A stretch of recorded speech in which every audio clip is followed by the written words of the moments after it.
Welcome to Cobalt Fairy YouTube channel. If you like our channel, please subscribe and make sure to click on the bell icon, so that you won't miss any future audiobooks we'll upload for free each week on YouTube. The Twelfth Night of the Duchess by Tiffany Baton. Prologue. Try to catch me, Lizzie.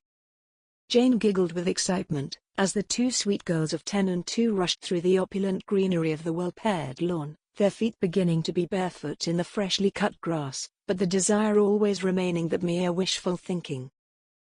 "You're too slow, Janie." Elizabeth chuckled, hiding behind one of the statues in the garden, then peeking to see where her friend was. Both of them took the simple opulence and lush greenery of Lancaster Manor for granted, with its upkept park, that drew sighs of envy from any occasional passer-by. They rushed towards the entrance to this palace of luxury, towards the welcoming monuments that bent over a small fountain, the pride and joy of Lady Elizabeth's mother. Nonetheless, the fun and games were soon disrupted by Elizabeth's governess's arrival, whose stern eyes told both girls that this morning wasn't intended for amusement. "Jane, my dear, what are you doing outside?" The governess's name was equally hard to pronounce, as her unwillingness to bend the rules for the little girl she was tending to. "Don't you have some business to tend to in the kitchen? Does your mother know you are here?" The politeness in her voice was only superficial, and despite their tender age, both girls felt it. Jane even more so than Elizabeth. "My mother said that I am to tend to my duties after the morning clean-up." Jane scoffed loudly, her cheeks blazing red with the lie she just willingly divulged. All she wanted to do was have fun with her friend, not scrub the pots and pans, which always left her nails all sticky. "We shall see about that." The governess, Miss Strahan, the owner of the strangest surname the girls had ever heard of, snickered, marching back into the house. Her long legs looked like they would be more fitting on a stork than on a female human. "She is getting your mother, isn't she?" Elizabeth wondered aloud, already saddened by what was to come. It was a sight that repeated itself often enough. "Most certainly." Jane nodded, her small lips pursing in a pout. "Oh, Lizzie, why can't she just let us play some more?" "I don't wish you to go back to the kitchen." Elizabeth grimaced, kicking a small, misplaced stone from the path. "It's not fair." "It's really not. I wish we could play all day long." Jane spoke as if she was disclosing an ancient secret, which only the two of them would ever be privy to, as her eyes shone with the possibility. "You are my best friend." Jane took Elizabeth's hands in hers and pressed them to her heart. Elizabeth smiled in return. She would have hugged Jane, as they always did, but something told them that Miss Strahan would be back any moment, and their hugging would make things even worse. "I do feel ever so bored by the lessons with Miss Strahan." Elizabeth let go of her friend. "I think she is even worse than Mrs. Hutchinson." Jane reminded her of the last governess, whose insistence on proper French pronunciation and elongated fingers during piano lessons was fabled. "Oh, by all means, dear Janie." Elizabeth burst into boisterous laughter, one Miss Strahan would definitely not approve of, as she would deem it too unladylike, fit only to be heard from the female servants in the kitchen. Once their glee moderated, both girls waited patiently, until finally the familiar, tired, and blotchy red face of Jane's mother appeared, ushered outside by Miss Strahan, whose curt step beckoned for the girls to remain quiet and obedient, lest more thunder came their way. "Do you see now, Mrs. White? Do you see how your daughter is disrupting Lady Elizabeth's lessons?" Miss Strahan appeared glad to scold the poor woman, who was still wiping her rough, calloused hand against her apron. "I am most sorry, Miss Strahan." Mrs. White bowed her head a little more than she usually did, and Jane couldn't help but feel sorry for her. "I thought Jane was helping in the parlor." "Isn't she expected to help you in the kitchen?" "I'm Mississippi." "She is." Another low bow didn't escape either of the girls' attention. "Then, I would appreciate it if you would endeavor to teach your child where her place is." "I'm Mississippi." "Lest I am forced to call upon her grace, and divulge everything that has just happened here." Miss Strahan's little weasel eyes shone wickedly. It wouldn't be the first time that the Duchess caught word of something that could have easily been left alone, but someone's tongue wouldn't stop snapping. There will be no need for that. Mrs. White's voice trembled, her eyes revealing reproach, who no matter how strictly she was told to do something, she would simply go ahead and do the opposite. Come along now, Jane, Lady Elizabeth can't have you wasting her time like this. Jane could feel the imposing hand of her mother pulling her by the shoulder with brute force, but that wasn't what hurt the most. It was the words she used. But, Mother, I... Hush now, child. Mrs. White hissed at Jane, who was slowly starting to realize the error of her ways. Your duties await. How many times must I repeat that, for you to learn your place? As Jane was being pulled away from her friend, from the game that still lingered on in both their minds, she could see the look on Elizabeth's face. It was the same expression of confusion, of disbelief, of incredulity at their situation. Were they not all people? Were they not all allowed to walk down the same corridor, and simply acknowledge one another with a polite nod of the head? Once in the kitchen, Mrs. White's grip on her daughter finally loosened. Jane's nostrils were again flooded with the offensive smells of raw potatoes and onions, coal, and waste. It was too hot there, and soon, she would start sweating. She wondered if Elizabeth ever sweated like that, in a humid room, forced to do something her childlike mind refused to consider fun. She sat down on a chair with her shoulders slumped forward. Why can't I be a lady, like Elizabeth? Jane suddenly wondered aloud, but it wasn't really a question for her mother. It was for some invisible force, that Jane hoped watched over her at times like these. It's Lady Elizabeth, Jane, please remember this. Her mother reminded her, and in those words, the truth reared its ugly head. Jane and Elizabeth could never be friends, not in the truest sense of the word. Ladies marry princes and lords. Jane continued as if she hadn't even heard what her mother had said. A willing suspension of disbelief, she read it in one of the books Elizabeth loaned her. They live a fairy tale life, where the sun always shines, and so do their dresses, which they wear to the balls, where they spend the evening dancing under the moonlight. Jane lowered her gaze and saw a look in her mother's eyes, which saddened her. No words were said, and yet she was painfully aware of what was to come.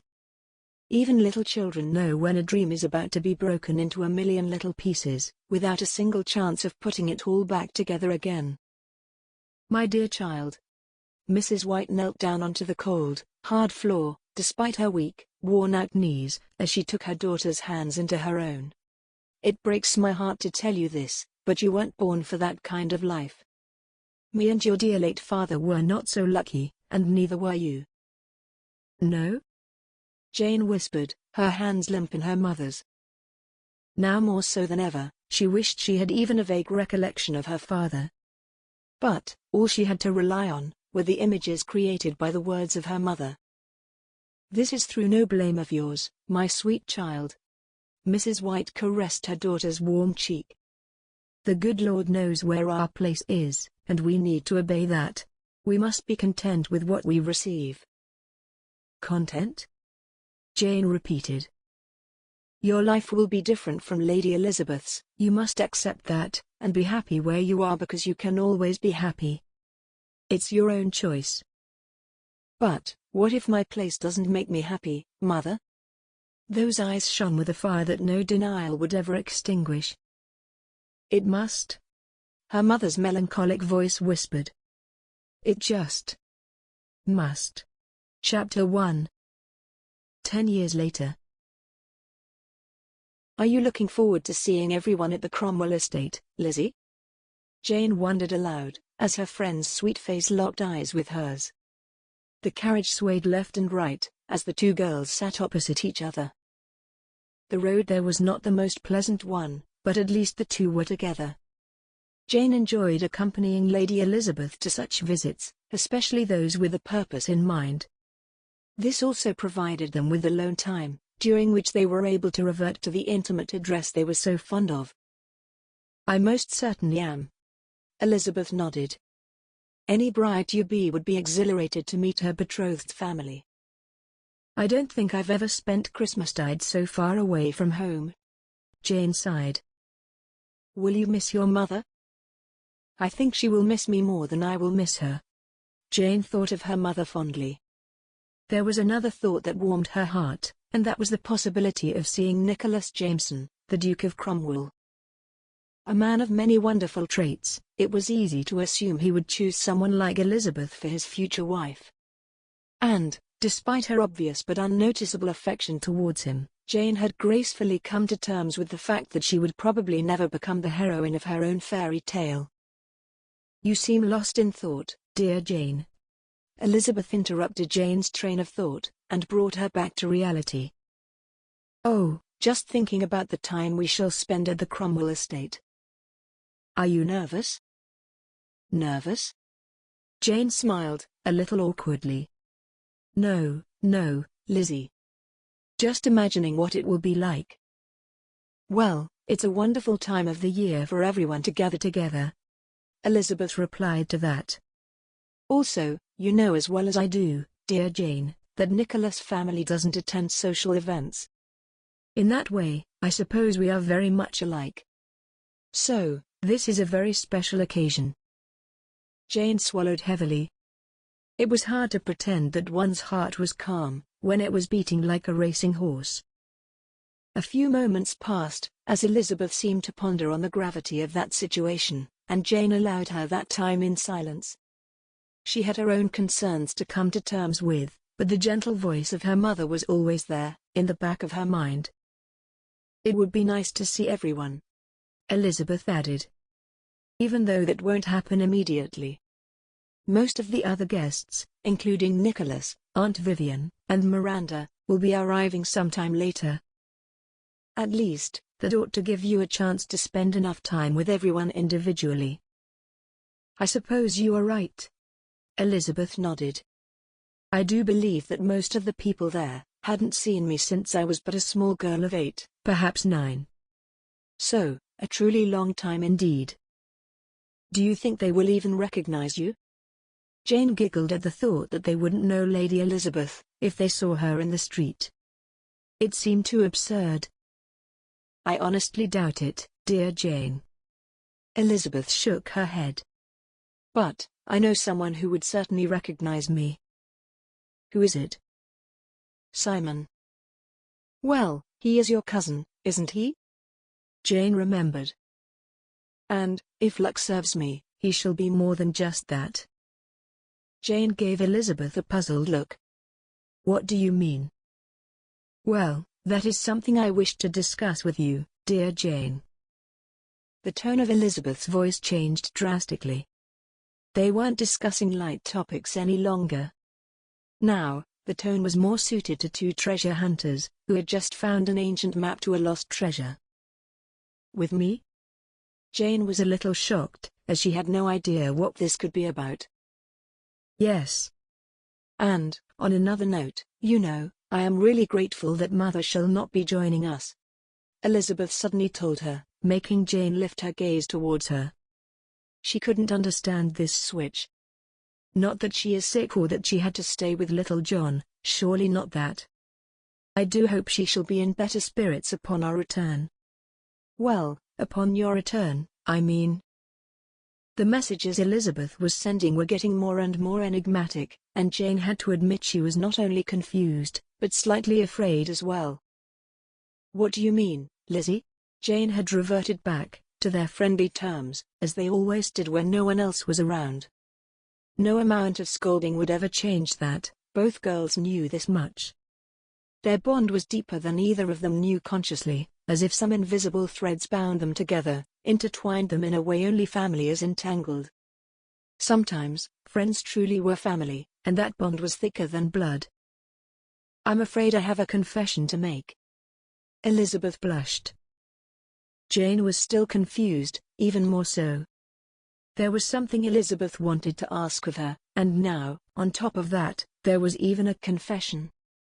Jane's hands were getting clammy, as they always did when she was nervous. What have you done? Jane was on the verge of gasping, but she was extremely capable of controlling any possible outburst of emotions. It's not what I have done. It's what I am still to do if you help me, that is. Please, do not keep me in this anticipation any longer, Lizzie. Jane's voice was pleading now, her lower lip trembling. What is happening in that silly head of yours? Life is too short for mistakes, dear Jane. Elizabeth spoke, as her friend listened on intently. They are too costly. So, we should prevent them at any given chance. What is it you consider a mistake? Why, marrying Nicholas, of course. That statement came as a surprise to Jane. Her mouth parted slightly as her heart skipped a beat.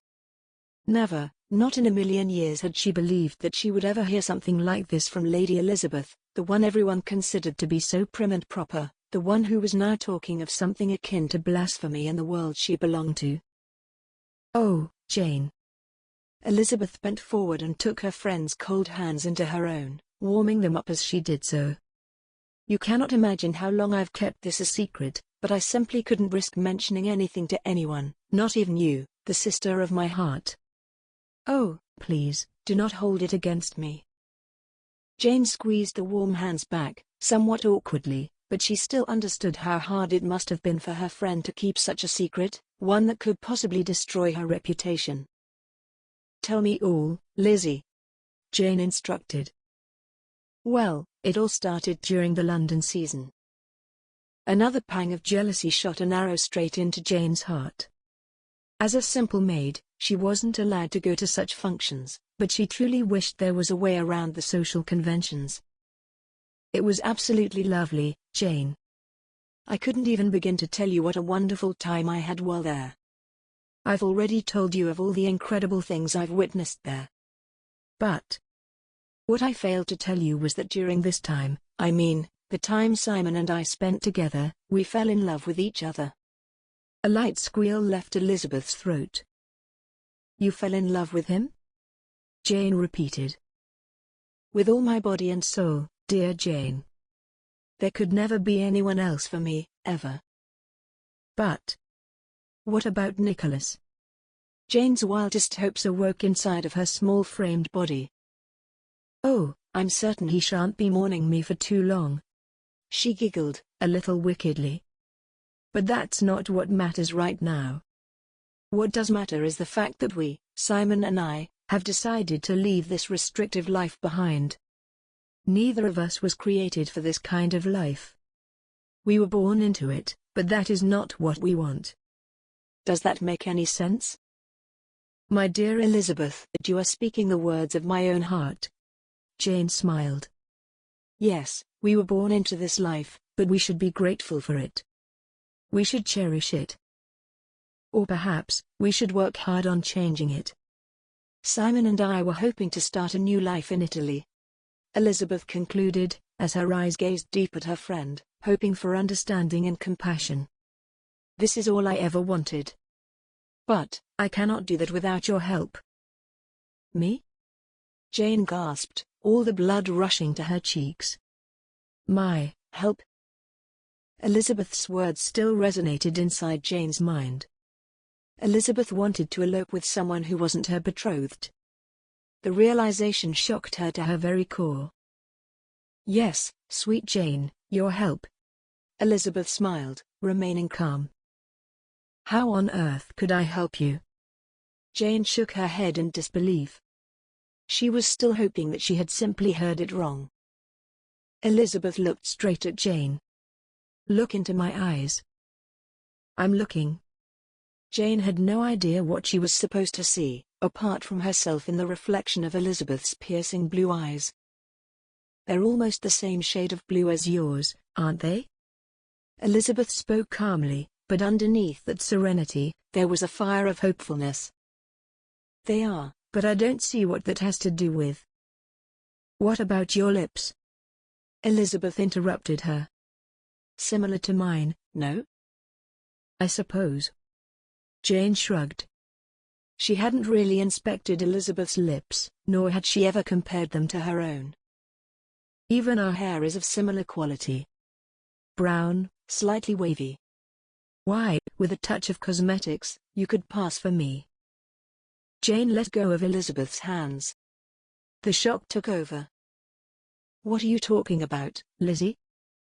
A few moments passed, before a crazy idea spilled into the empty space between them. Swapping places. Swapping places? Jane shouted so loudly, that the horse got scared and neighed in incredulity. Why, Lizzie, if I didn't know you any better, I'd think you were out of your mind. Just listen. Elizabeth's voice became more serious. If you put on my dress, and we do your hair a little, no one will recognize you. No one will know. You just need to brush up on my mannerisms a little, but you've known me for ages. You know exactly what I would say, or how I would react in certain situations. Do you really think people are that ignorant? Especially your own family, Lizzie. Aunt Vivian and Miranda haven't seen me since I was a little girl, and Nicholas' family hasn't seen me at all. They live all the way up north, so there will be no one related to me to tell them about our ruse. And, because they live so dreadfully far away, they haven't been attending any social events. What about Nicholas? Jane shook her head. You can't fool him. The moment he lays his eyes on me, he'll know. This is a bad idea, Lizzie. A very bad idea, and we are going to get into so much trouble for it. Nicholas has gone to the colonies, Jane. He won't be back until the 12th night. There would be no one to tell him, no one to be privy to the truth. She paused. Our marriage has been arranged a long time ago, and the more time passes by, the more I know I simply cannot go through with it. I do feel sorry for doing it this way, but I see no other means. Elizabeth, you can't possibly ask this of me. Jane was still shaking her head, her whole body now pulled away from her friend. You are my closest friend, Jane. Elizabeth's voice was pleading now. You need to do this for me. There is no one else I can count on, and without your help, Simon and I won't be able to make all the arrangements to get married in Gretna Green. Someone might find out and stop us. If that happens, I'll lose him forever. But, what if someone recognizes me as your lady's maid? I would be to blame for everything. No one would blame you, even though this is all your idea. Jane's mind was battling between helping her dearest friend, and risking her position, her reputation, even her freedom. You won't be left alone, dear Jane, I assure you. Elizabeth's hands grabbed Jane's once more. As soon as Simon and I are married, we shall come back to explain everything.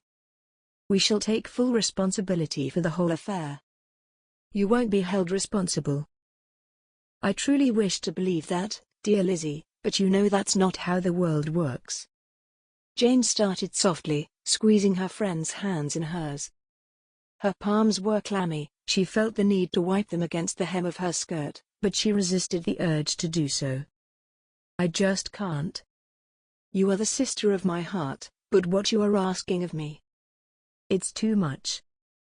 Elizabeth sighed, letting go of Jane's hands, which hung loosely in the air between them. Somewhere in the distance, birds started chirping, but apart from that, there was nothing but silence, outside of the turmoil that was taking place inside the carriage, heading for Cromwell Estate. The moment Jane said those words, she saw two crystal-clear tears roll down Elizabeth's cheeks. She looked heartbroken, like a cracked porcelain doll. Is this truly the only way we can do this? Jane sighed heavily, but the look on her friend's face illuminated instantly. There is no other way, dear Jane. And, you shall not be late to clarify everything? Absolutely not. Before Jane could even voice her agreement to this insane plan, Elizabeth's arms were already wrapped around Jane's neck, and the two girls united in a hug. Urged by Elizabeth to change their clothes immediately, the girls took off their dresses to swap them. Jane felt a strange sense of happiness. She couldn't help but notice the glee with which Elizabeth hummed, as she was putting on Jane's much plainer dress. Her cheeks were flushed with joy, and her eyes shone as bright as diamonds. Jane's fingers still shook as she pinned up her hair. She knew she had made the right choice, even though the dress felt heavy. It felt like a whole new body was pulled over hers. Would she be able to pull the strings to this newfound puppet? Chapter 2. Are you certain this is what you want? Jane wondered, as she saw Elizabeth get out of the carriage, somewhere along the road. All she could see were trees and a road that seemed to lead nowhere. Don't be afraid, dear Jane, Elizabeth assured her. You shall be a wonderful lady. There was a smile on her face, a smile of conviction that what they were doing was the right thing. Jane wasn't certain if Elizabeth was aware of the many things that took place inside the walls of the house where she grew up, where they both grew up. Servants usually knew much more than they were privy to, and in turn, they weren't eager to divulge the secrets they stumbled onto, by accident or otherwise. I'm not sure if I know how to be a proper lady, Jane admitted. I have complete faith in you, Elizabeth reminded her. My happiness depends on you. You are my dearest friend, and I know you shall not let me down. I shall do my best, and let fate decide the end. I don't know much, but if I know anything, it's that I love Simon, and he loves me. It feels so good to finally say those words. Keeping them inside felt insulting to our love. All I want is to see you happy, dear Lizzie. Jane smiled, and her friend quickly wrapped her arms around her. Me, too, sweet Jane. They remained hugging for a few moments, then Jane smiled as she let her friend go. I can see that you are happier that you found the courage to do what feels right. I'm frightened of what will happen, but I'm honored that I can help you at such a time. These words made Elizabeth's eyes water once more. I know you all think I live a fairy tale life, but that is not true. Elizabeth bit her lower lip as she confessed. For a long time, I tried to convince myself of that. But it's a lie. I can't marry Nicholas. I don't want to marry him. It is as simple as that. And, you don't have to, Jane whispered, her hand caressing the soft, wet cheek of her friend. Nothing will happen to you, please remember that, Elizabeth reminded her, regaining her composure quickly. Simon and I shall return in time to explain everything, I promise you. I know you will. Jane's voice was hopeful, more hopeful than she wanted to admit. At that moment, another carriage arrived, halting right next to theirs, as the horses neighed in unison. Oh, this must be Simon, Elizabeth exclaimed, her cheeks ablaze, as she watched the door to the other carriage open. A young man with lush black hair and deep, piercing green eyes got out. He instantly started walking over to Jane, but once he got closer, he heard Elizabeth call out to him, and recognized her as his beloved. The resemblance is uncanny, isn't it? Elizabeth giggled. Still, the atmosphere was light, as Simon looked with eyes wide open first at Jane, then at Elizabeth. They were all now in their disguises. It does look presentable from afar, he nodded, glancing over at Jane. But, once someone gets closer. I already told her that no one would know it's not me. They haven't seen me in over 10 years. Well, that would be helpful, he nodded. If she can play the part. She can, Simon. Trust me. Elizabeth nodded, then turned to Jane. We can do this, Jane. Just have faith. I wish you all the luck in the world. Jane smiled, feeling a heaviness in her heart she wasn't used to. She hugged Jane one last time, then she took Simon by the hand and together, they disappeared inside the other carriage. Jane's predicament was even greater now that she was left alone. Elizabeth truly believed that everything would turn out all right, just the way she and Simon had planned it. Now, she needed to start being a lady, and part of that meant taking on the responsibilities of a lady. Therefore, she walked over to the coachman, perched on his elevated box. He saw her, turning to her and taking off his hat. My maid has been required to go back home urgently, Jane managed to muster. Is everything all right, Lady Elizabeth? He asked, not looking directly at her, but rather at her feet. Everything is just fine, Jane nodded, accepting the authoritative air that had been bestowed on her by the new clothes. "We are continuing on our way. Please, assure our prompt arrival." "I do not wish to be late by any means." "Yes, Lady Elizabeth." He bowed down his head, as Jane disappeared back into the carriage, her heart pounding like crazy from the adrenaline rush. Jane felt like the road to Cromwell Estate was taking forever. She was glad that she didn't have a hand mirror on her person, as she was certain that she would keep staring at her reflection in it, trying to identify all the flaws that were bound to make this plan unsuccessful. Feeling too nervous to enjoy the view that spread out beyond the carriage window, she pulled the curtain closed, and focused on calming down her thoughts. When the carriage finally came to a halt, she knew that the show would start any second. She needed more time to rehearse her lines, her demeanor, her mimicry of her best friend and mistress, but the time was running out. The door to the carriage opened, and she was welcomed by a man whose dress and conduct revealed him to be the butler. "Welcome, Lady Elizabeth." The butler addressed her cordially and respectfully. "The Duchess is expecting you." "Thank you." Jane nodded. She accepted the offered hand and stepped out of the carriage. She was ushered in silently, her footsteps reverberated in the grand hall as she entered.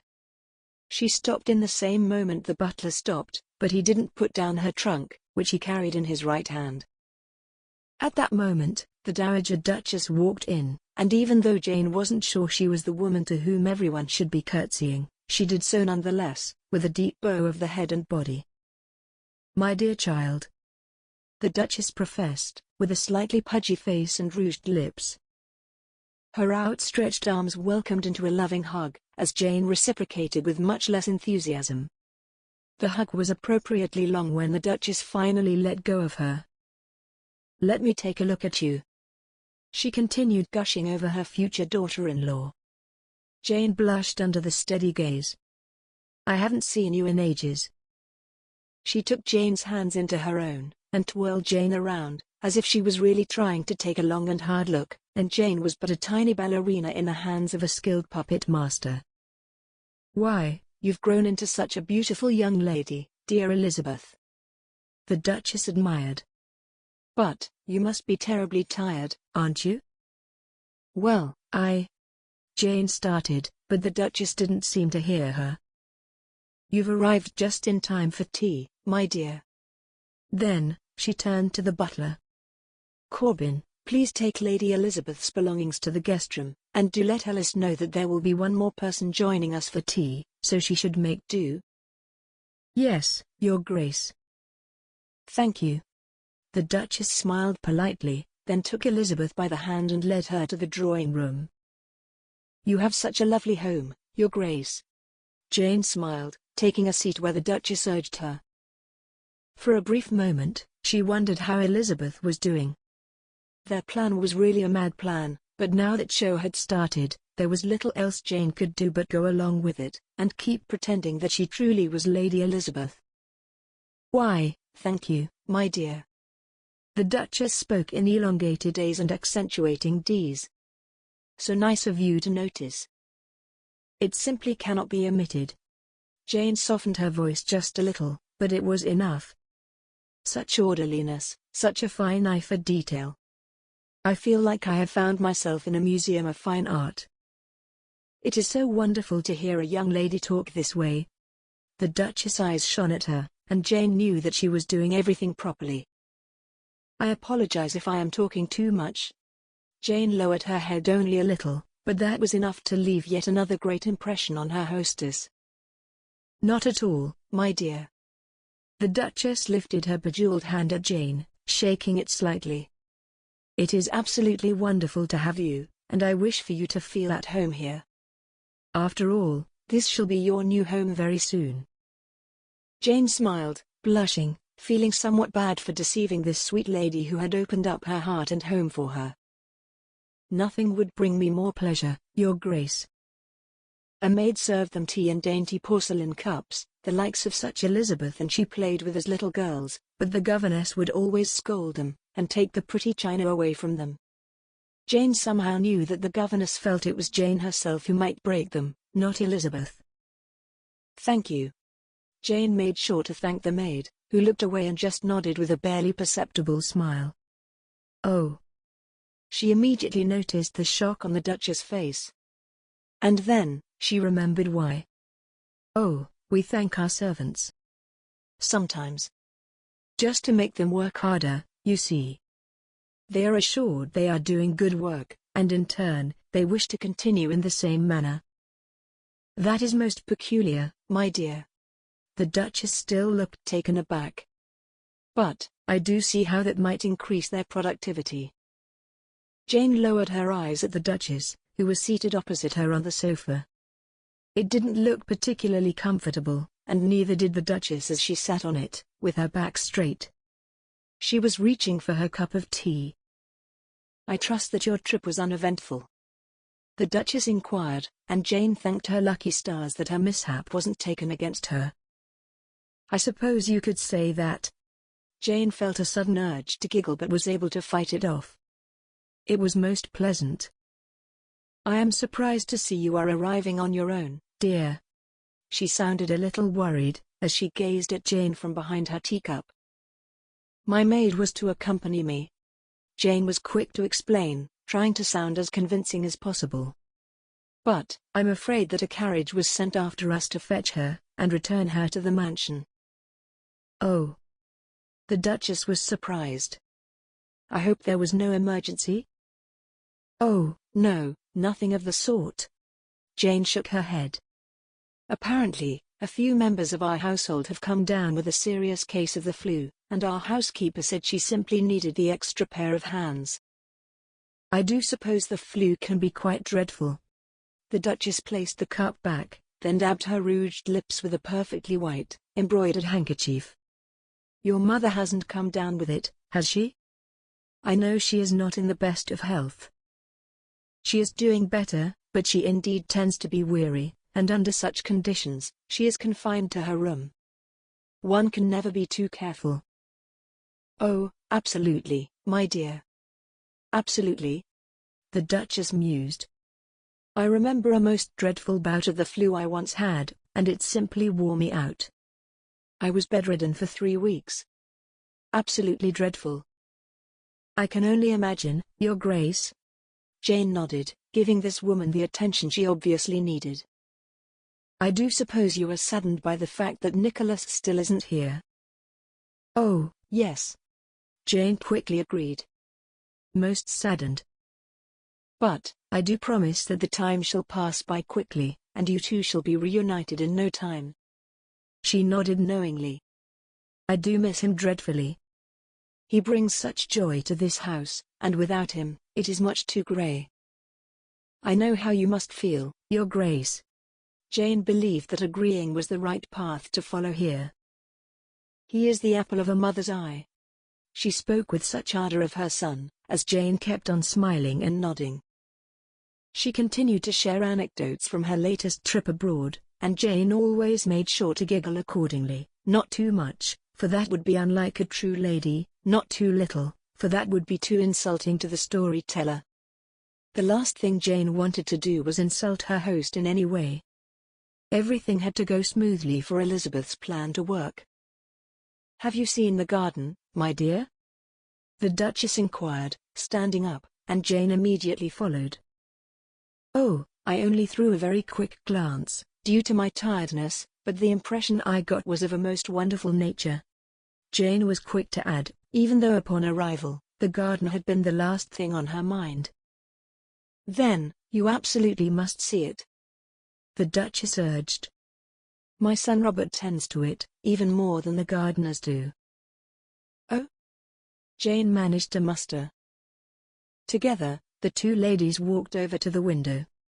Jane didn't have the time to notice an orange cat sneak towards them, and entangled between her feet. When Jane took another step closer to the window, she managed to place her foot exactly on the poor cat's tail, whose pained meow reverberating throughout the hallways of the house. "Oh, my dear lord, I am so terribly sorry, Your Grace," Jane exclaimed, as her hands flew towards the cat, but it ran away in fear. Chapter 3. What on earth is going on here? Robert entered the room like a fury, his eyes fixated on the cat first and the women second. It was a lady he had never seen before, but one easy on the eyes, nonetheless. However, there was fear on her face, and confusion, too. Emotions which, he was very familiar with. Still, those negative sensations did not sour her lovely features. The more he looked at her, the more radiant she became until he realized she was the woman his brother was to marry. Ah, Robert. The Duchess turned to him without much maternal affection, as was to be expected from a mother of sons. I was wondering where you were. Robert had heard some commotion downstairs, and truth be told, he wasn't in a particularly welcoming mood to entertain guests, even if these guests were well on their way to becoming family, as was the case this time. Family had always been like a rosebush for him, with far more thorns than roses in it. Still, one couldn't escape one's family, just like one couldn't escape oneself. I was about to go outside to tend to my flower garden, as usual, Mother. He spoke through clenched teeth, choosing consciously not to look at their guest. Why is Luna cowering in the corner? He rushed over to the cat, taking it into his arms lovingly. The cat purred in response, immediately calming down. He didn't need any explanations as to what had happened. It was obvious. Oh, nothing happened, Robert. The Duchess replied, walking over to Jane. Lady Elizabeth stepped onto her tail, by accident, of course. I'm so terribly sorry, Jane worded, feeling a knot in her stomach. I simply wasn't paying attention to her, and she just walked between my feet. I'm truly sorry. Robert heard her voice, but he didn't grace her with a glance. He was still making sure that Luna was all right. Robert, now why don't you put that cat down, so you can be properly introduced to our guest? The Duchess pushed on, annoyance palpable in her voice. Robert turned to the ladies finally, still stroking Luna gently. He was breathing heavily, trying to calm himself down. He could understand that someone couldn't see Luna around their feet, but she was his favorite cat. It was hard not to be upset. Still, for the sake of propriety, he made his best effort. I know these are a bit uncommon circumstances, my dear Lady Elizabeth, but may I introduce my son, Robert Jameson? Robert took a step closer to Lady Elizabeth, who appeared confused, as if she didn't know what exactly to do, remain seated or get up. He found that confusion almost endearing. It is a pleasure to make your acquaintance, Lady Elizabeth. He bowed down in front of her, trying not to sound forced, but he couldn't bring himself to unclench his teeth, so his sentence turned out chopped. She gave him a nod of the head, as she watched him step away from both her and the Duchess. I swear, Robert, sometimes I do believe you care more about those animals than you do about your own family. The Duchess scoffed, her neck becoming reddened as her agitation soared. Sometimes, I do prefer the company of animals to the company of people, Robert replied, still trying to subdue his exasperation. Robert, whatever shall this sweet child think of our family? She derided, and as she spoke, her large chest rose and fell nervously. Robert rolled his eyes. He knew this game well. The rules changed when there was an audience. She had no trouble shouting back for as long as necessary, but once there was an audience, she had to play the victim, and right now, the time had come for that scene to commence. That we argue, like everyone else. He snorted, shaking his head. He wasn't particularly fond of having such conversations while they were entertaining guests, but sometimes, it was impossible to avoid such confrontations with his mother. There was no greater argument than that of people who were so aberrantly similar in their character. And that was exactly how he saw his mother and himself. He didn't wait for his mother to say anything else to that. Instead, he squeezed the cat more tightly in his arms, still carefully enough to be certain that he wasn't harming it in any way, then determinedly walked out of the room. I am dreadfully sorry that you needed to bear witness to that, Dear Lady Elizabeth, and I give you my solemn promise that it shall not happen again." The Duchess was slightly more calm now, but it was Jane who found herself more confused than ever. "Oh, this is entirely my fault, Your Grace." Jane made sure to state this. "Your fault?" The Duchess couldn't suppress a throaty laughter. "This is by no means your fault. It is simply how my son is, and I suppose no matter what I do or say, that shall never change." Jane was about to say that nothing serious really happened, but the Duchess continued on. "Why don't you rest for the afternoon, my dear? You shall be called for supper." "Thank you, Your Grace." Jane curtsied again, and as if by some invisible bell, the housekeeper appeared before them, with another girl, who reminded Jane of herself. "This is your lady's maid, Elsa." The Duchess introduced the young girl with a sweet disposition. "She will show you to your guest room." After a quick and courteous goodbye, Jane found herself in her guest room, with a large bright window that overlooked the garden. She walked over to it and noticed Robert outside. "Is that?" Jane started, turning to Elsa. "Her Grace's second son?" "Yes." Elsa nodded, as she fixed up the bed, and made sure that everything in the room would accommodate Lady Elizabeth's pleasant stay. "What is he doing?" Jane wondered, as she saw him bent over in the garden. "He tends to the garden on a regular basis." Elsa replied quickly, looking somewhere past Jane, never straight at her, as she was taught. She pressed her fingers against the cold, immaculately cleaned glass and looked down. Robert was there.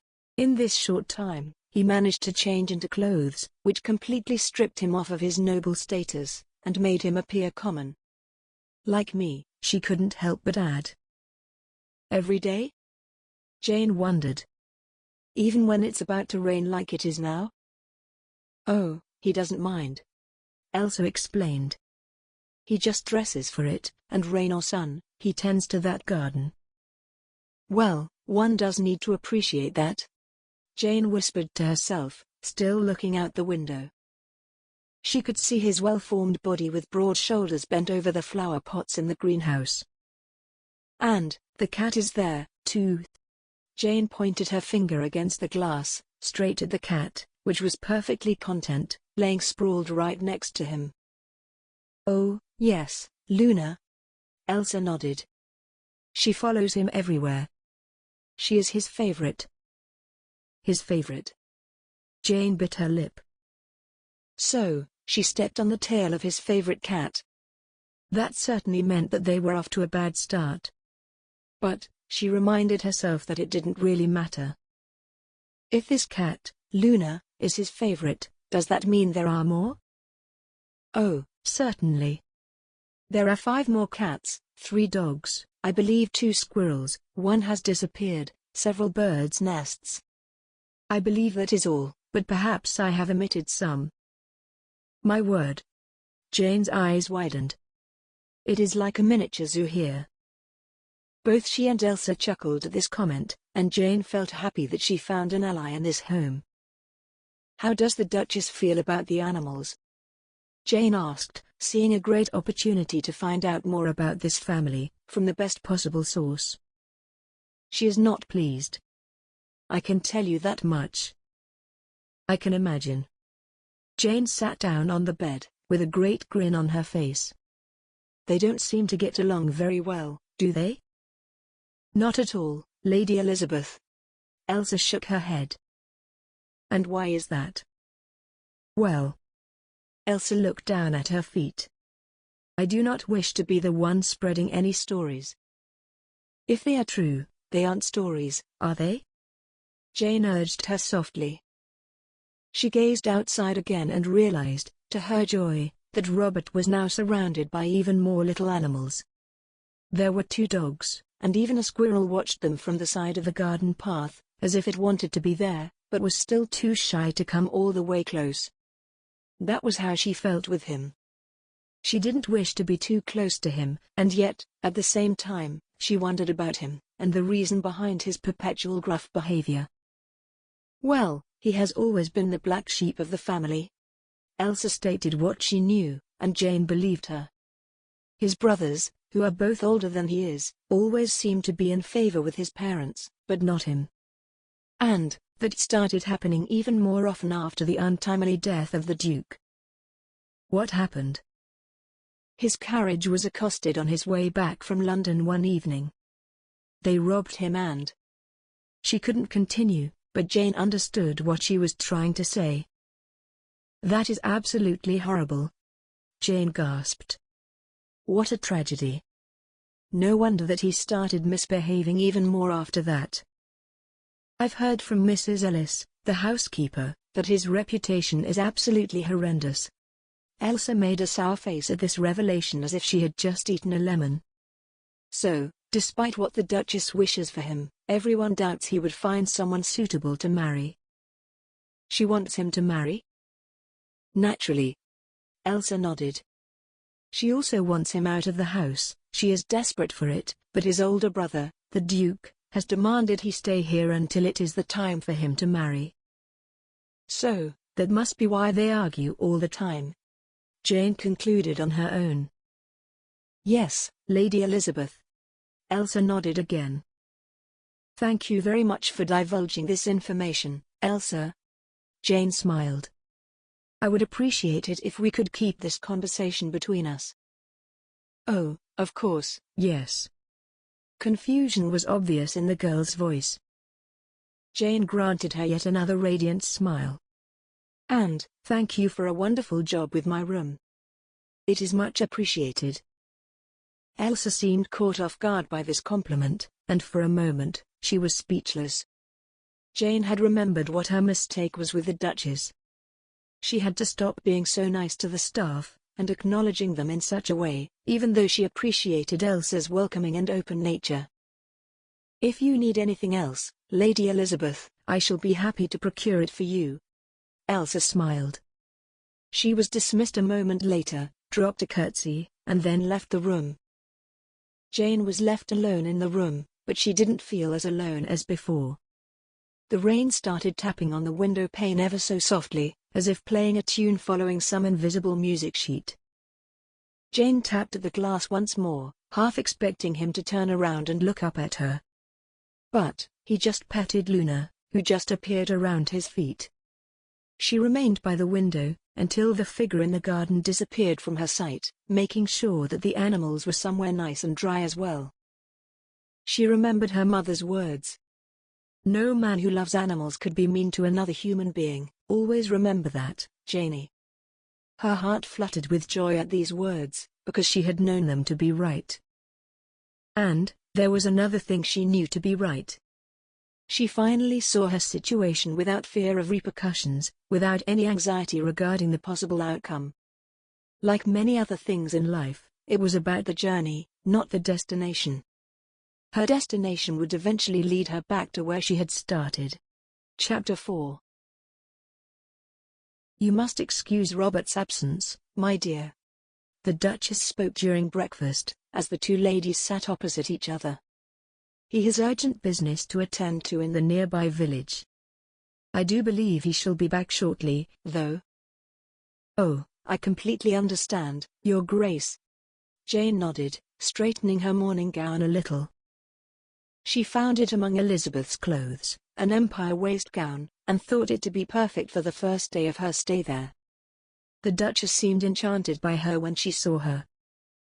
But that certainly does not mean that the two of us shall be bored on such a rainy day, the Duchess added, once she carefully dabbed her lips with her napkin. Do you play cards? Jane was silently grateful for Elizabeth teaching her a few of the most popular card games. Now, Jane could only hope that the one the Duchess chose would also be one of the games familiar to her. Occasionally.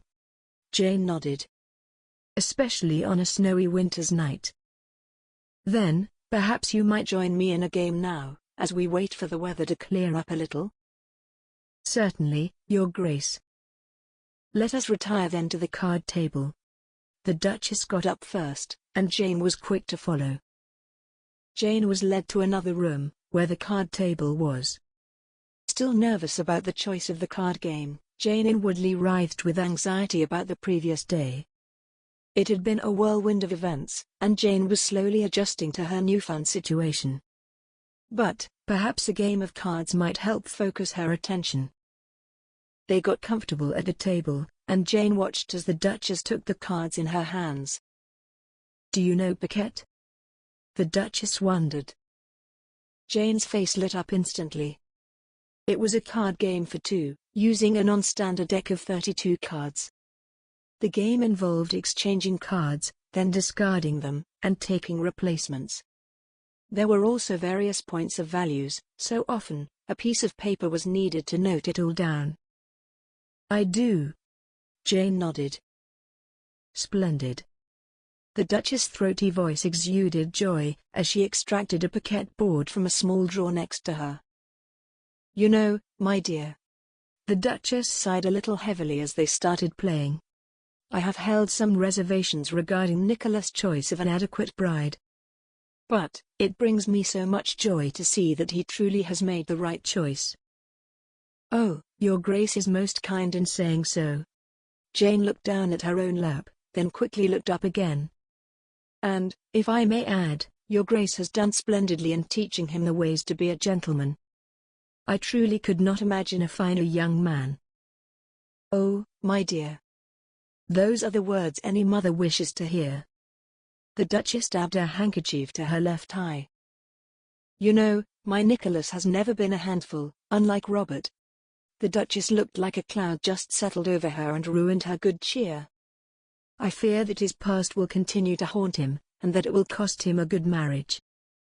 Jane wondered what it was exactly that made Robert choose to be the black sheep of the family. "He was absolutely unruly." The Duchess scoffed. "He would purposefully defy me, and it seemed the more trouble he was in, the happier he was." Jane listened intently, until she felt like the Duchess left some room for her to interject. "Why do you think he did it?" Jane suddenly asked her. "Why?" the Duchess repeated, obviously not having anticipated the question. "Why, just to scorn me, I suppose. What other reason is there?" Jane believed there were many reasons for someone to try and defy his family, and all they stood for. She immediately remembered Elizabeth, and her plan to marry Simon, then flee to Italy. But, she also believed that the Duchess wouldn't take it kindly if Jane opposed her. "I do hope he finds a bride soon," the Duchess concluded a little more calmly. "Then, all my sons would be well looked after. However, I have no concerns for Nicholas, my dear." Her smile was broad but somehow vague at the same time. Jane returned it, even though she wasn't feeling in a particularly smiling mood. With a quick, but polite curtsy, Jane was shortly allowed to leave after their game had finished. She put on a pelisse, as the morning was still chilly, especially so soon after the rain. Then, she walked outside into the back garden. The Duchess was correct.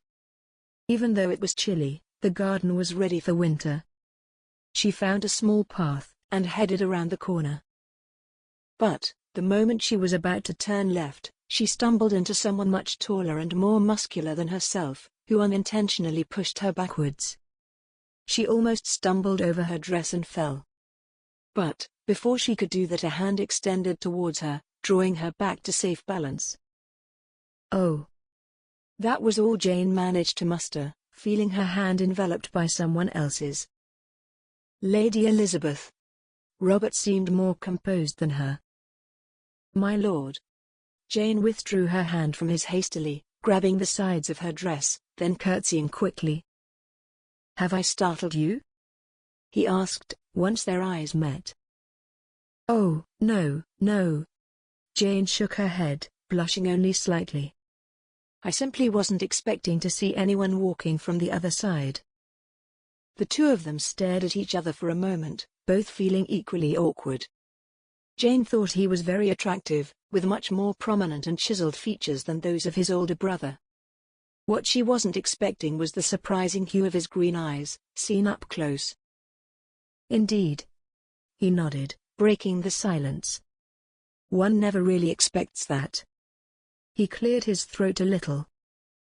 "I would like to extend my sincere apologies once more."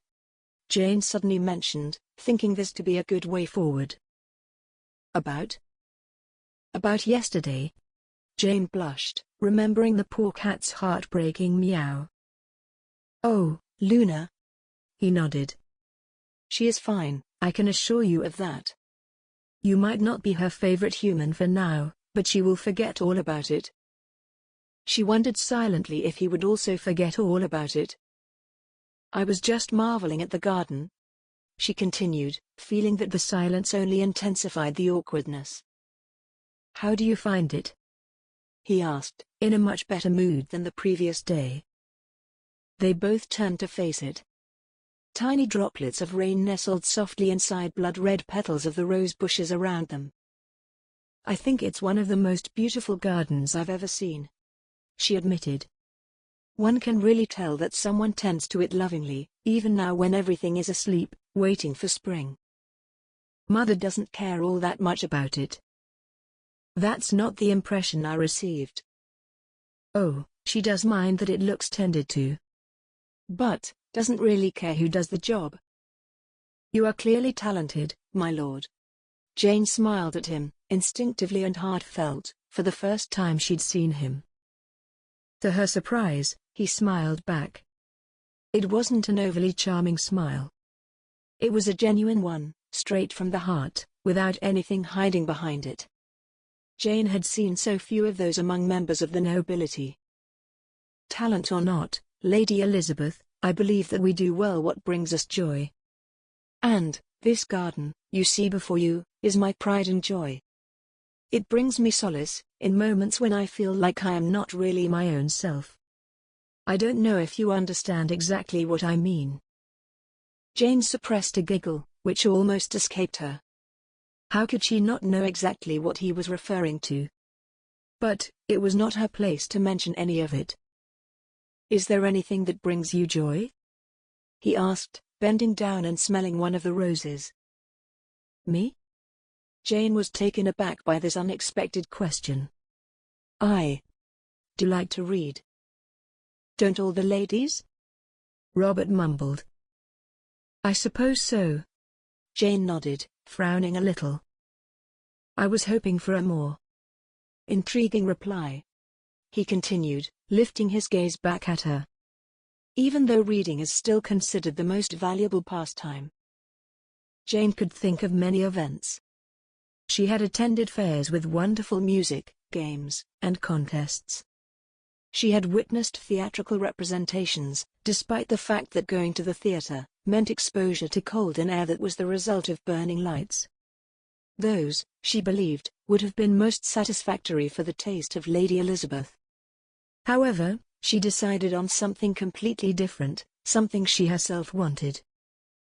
Well, I suppose I should say that I am interested in parlor games, charades for instance, and I am fond of drawing. But, you won't say such a thing? I would be lying. She shrugged her shoulders. So, what is it that you enjoy, Lady Elizabeth? His eyes sparkled, with curiosity, as he gazed at her. She felt as if he was trying to align the image of who she was supposed to be, with the person who stood before him. It both amused and frightened her at the same time. I prefer to spend my time outside, she answered a bit vaguely. I do believe I see some leftover sun-kissed skin on your cheeks, he told her, making her blush. That is highly unusual for a lady. Well, you seem to spend a great deal of your time in the garden, in the sun as well. And, may I add, that, too seems highly unusual for a gentleman. Touché. He chuckled, giving her a quick nod of the head. You are most certainly correct, dear Lady Elizabeth. A lady always likes to hear that, she replied, mischievously. So, what activities do you partake in while outside? He continued. Well, I do like to ride in the countryside, she answered, clearly enjoying the astonishment on his face. I have recently taken up archery, as well. Archery? He repeated, a little shocked. I wouldn't think you were the type. Indeed, she affirmed, a little proudly. I do enjoy it immensely. A lady can't just sit around all day, can she? No. He smiled. I suppose not. All thanks to my friends in the village, who enjoyed such unusual activities.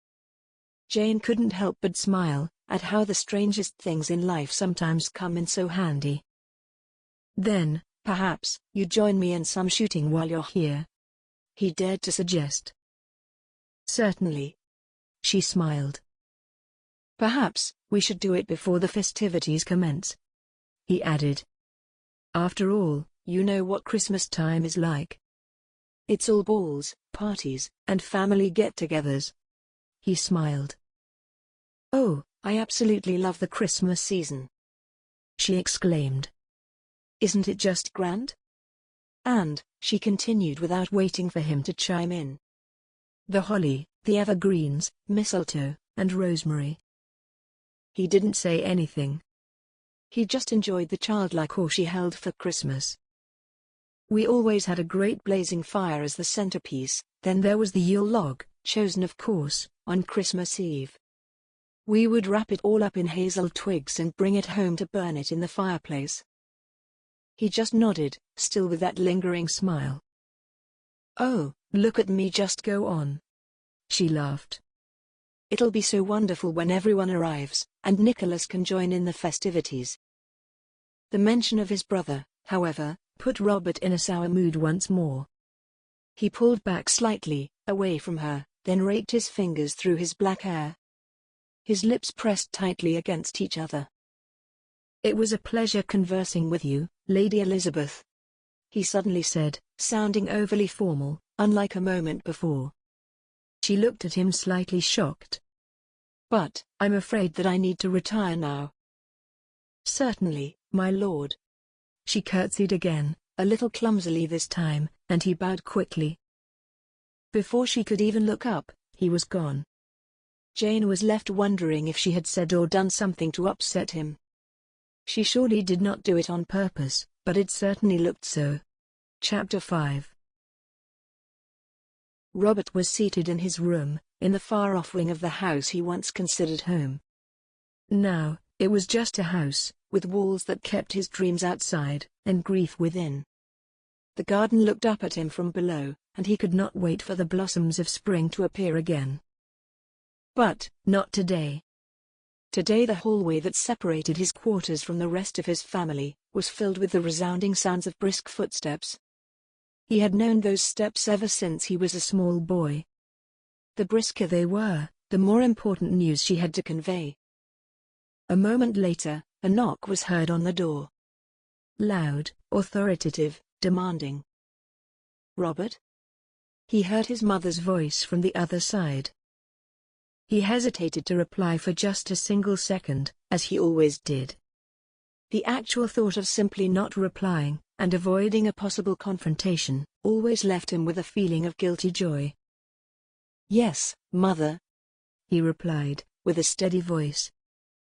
She found him at his writing desk, with a quill pen in his left hand, dipping it into a little bottle which contained iron gall ink. The paper before him lay open, only half of his letter finished. Am I interrupting you? She inquired. Her politeness always had a hidden agenda, and he was certain that this time was no different. But, for the sake of peace in the house, they would occasionally pretend that they didn't hold so much animosity towards each other. I'm just writing a letter to my friend, Phineas Johnson. Usually, he would explain that Phineas had returned from a trip overseas, but he doubted his mother was interested in any such information. Oh, how lovely. She nodded, waving her hand in the air dismissively, but she did not elaborate on it any further. I have another letter here. She showed a still-folded letter, with her name in dainty writing that belonged to his older brother. The warm smile on her face was evidence of the joy she felt at having received it. It's from Nicholas, she explained. Why don't you read it aloud? I would need to fetch my reading glasses to do so. He was a little surprised by her request. She was in the habit of reading her correspondence in the tea room alone. It didn't matter if the letter was from family or friends. However, This time, she had come to him with an unusual request. And, doing favors for his mother was never a smart thing to do. "Of course, mother," he replied, the gentlemanly breeding in him not allowing him to let a lady ask for something twice, even if that lady was his mother. He got up from his chair, putting the quill pen down carefully on its stand, moving his half-finished letter a little to the side. He walked over to her and took the letter. He opened it carefully, unfolded it, and then started reading in a slow and rhythmical tone. "Dear Mother, as you know, the last days have been spent in deliberation, cautious planning, and eradicating difficulties that might arise in my absence. The day with an event I have been awaiting is finally here. I trust that Elizabeth has arrived, safe and sound, and I shall hope to receive a detailed account of every particular that preceded her welcome. It began to occur to me that Elizabeth would do tolerably well in my absence, but she should no doubt be ever so bored. Would Robert, perchance, take it upon himself to show her around the country, and see to it that she does not feel wholly starved of amusement? As for the news here, I am to inform you that His Royal Highness my Lord Anthony Williams has sailed off with his family. They all inquired after you, dear mother, and send their warmest regards, wishing you could have been here yourself. I hope you are all well, and that you shall pursue your intended business with success in the days to come. Do not be angry with me for not filling my sheet. I must leave now, for we are going out. Yours very affectionately, Nicholas." Robert folded the letter he just read and handed it back to his mother. Only now did he realize what day it was. St. Nicholas Day. This was the first time in his memory that he could recall Nicholas was away from home on such a day. It was the day to exchange presents, but it was also more than that. It was the beginning of the Christmas season. But his presence was required somewhere else, and upon such conditions, the family couldn't refuse, even though Robert was certain that his mother tried her best to keep Nicholas home. "Oh, it is so lovely to hear from him, isn't it, Robert?" The Duchess sighed in contentment over her favorite child. Robert had already learned to pretend not to notice. He had had more than enough practice.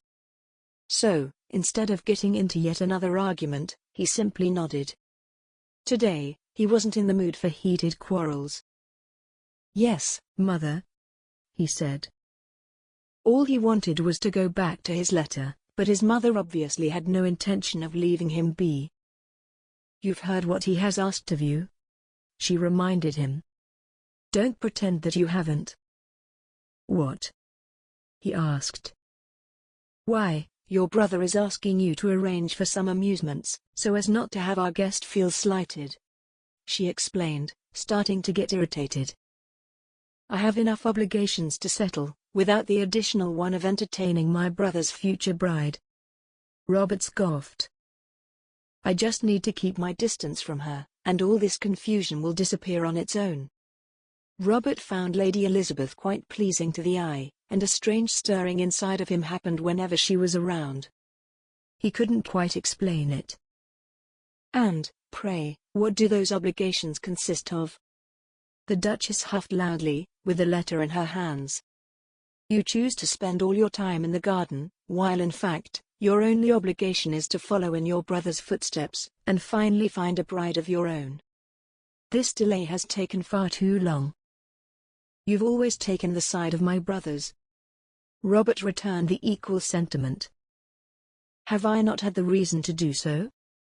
She eyed him wearily. "Have you not proven to me the low levels you are able to plummet into? And, have we not welcomed you back, despite everything that's happened, despite all the ill repute that follows you?" "Yes, mother." He rolled his eyes, hoping she would not see it. Whether she did or not, she chose not to acknowledge it. "You've proven it." His voice trailed off in exhaustion. This conversation had been an ongoing one since forever. It seemed that everyone was pushing him towards finding a suitable bride and marrying, because that was what was expected of him. What he himself expected of life, that didn't seem to matter much. "Listen, Robert." The Duchess spoke a little more calmly this time.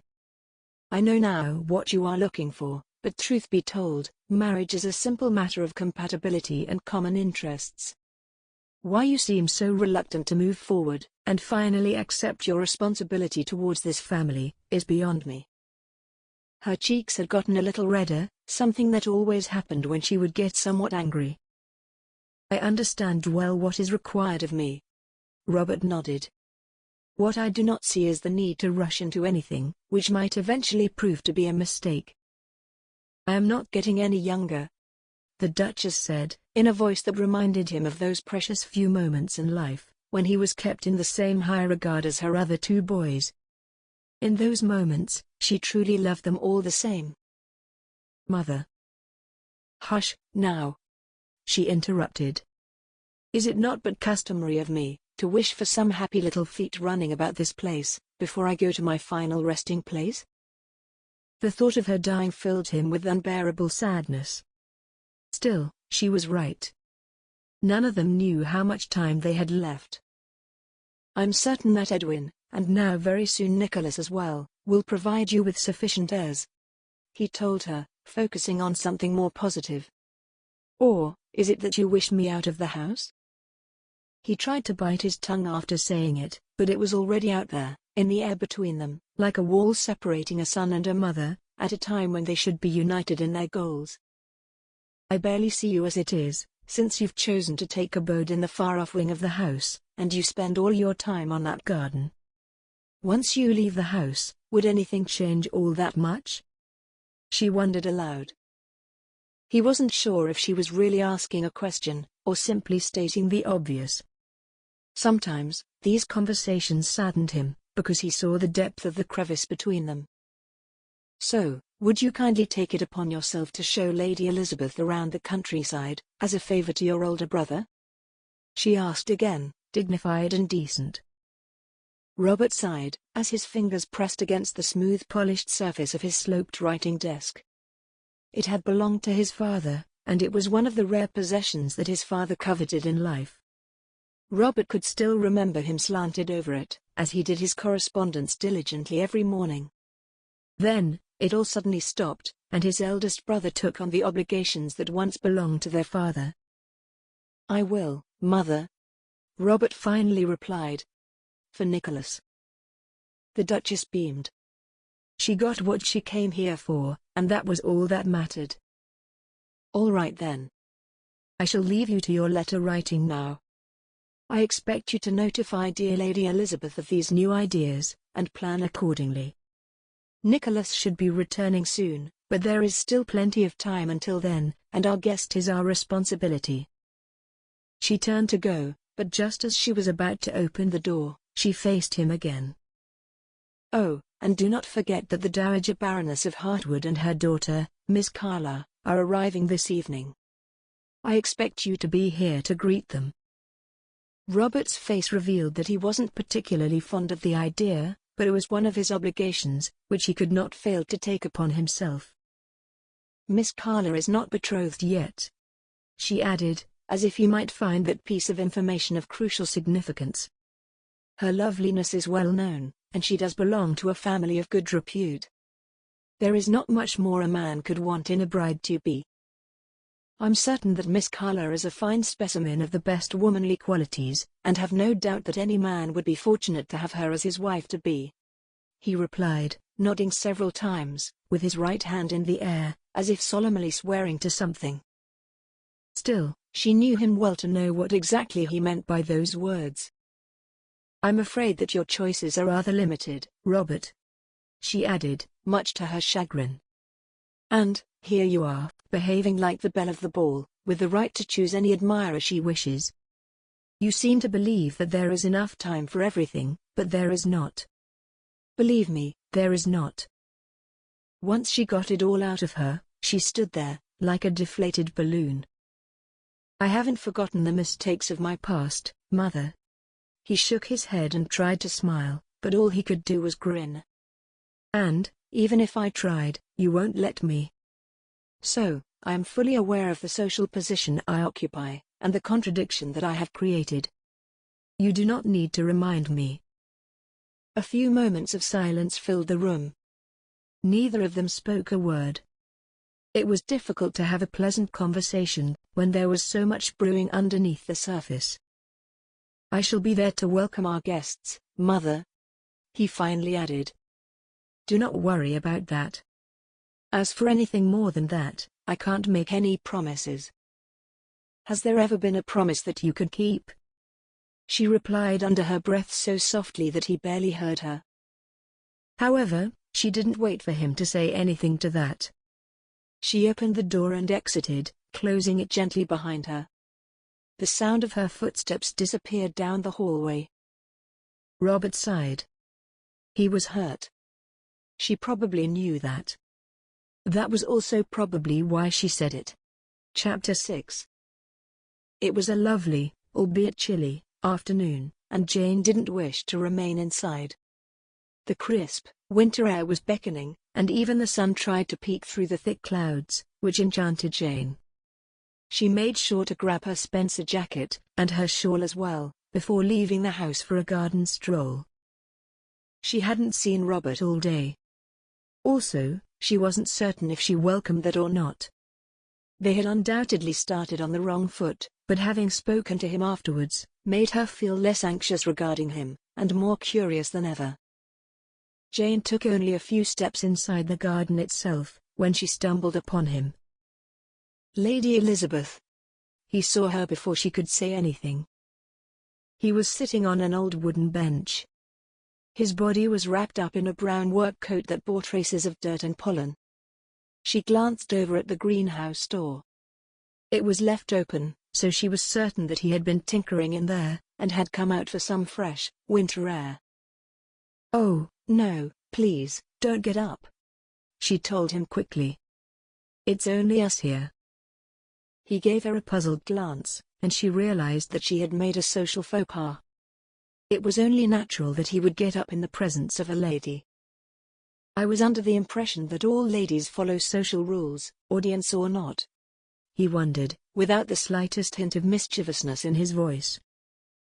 "Well, we do." She nodded quickly. "But, I suppose it can all be too much at some point." "I couldn't agree more, Lady Elizabeth." The corners of his lips danced in a little smile. She wanted to tell him to call her by her first name, but then she remembered that wouldn't change much. She would never be Jane to him. That saddened her for a brief moment. "What is it you are doing?" she wondered. "Come," he urged. She followed him into the greenhouse. "Just dividing a plant and repotting it into 2 pots," he explained. He lifted the blossoming pot, which burst in her field of vision in a deep, purple tint. Jane lowered her head and took a breath, inhaling the soft fragrance. "I love violets," she smiled. "I need to put it back in the conservatory," he explained. "Violets don't like the cold. But, I read somewhere that the stress of a few minutes in the cold air might make them more resistant in the summer when they bloom. So, I am trying it with this one." He looked at the flower tenderly. "I rarely enter the yearly flower competition, but I'm considering it this year. I suppose I'm not the competitive type. Not like Nicholas is. He does like to win everything."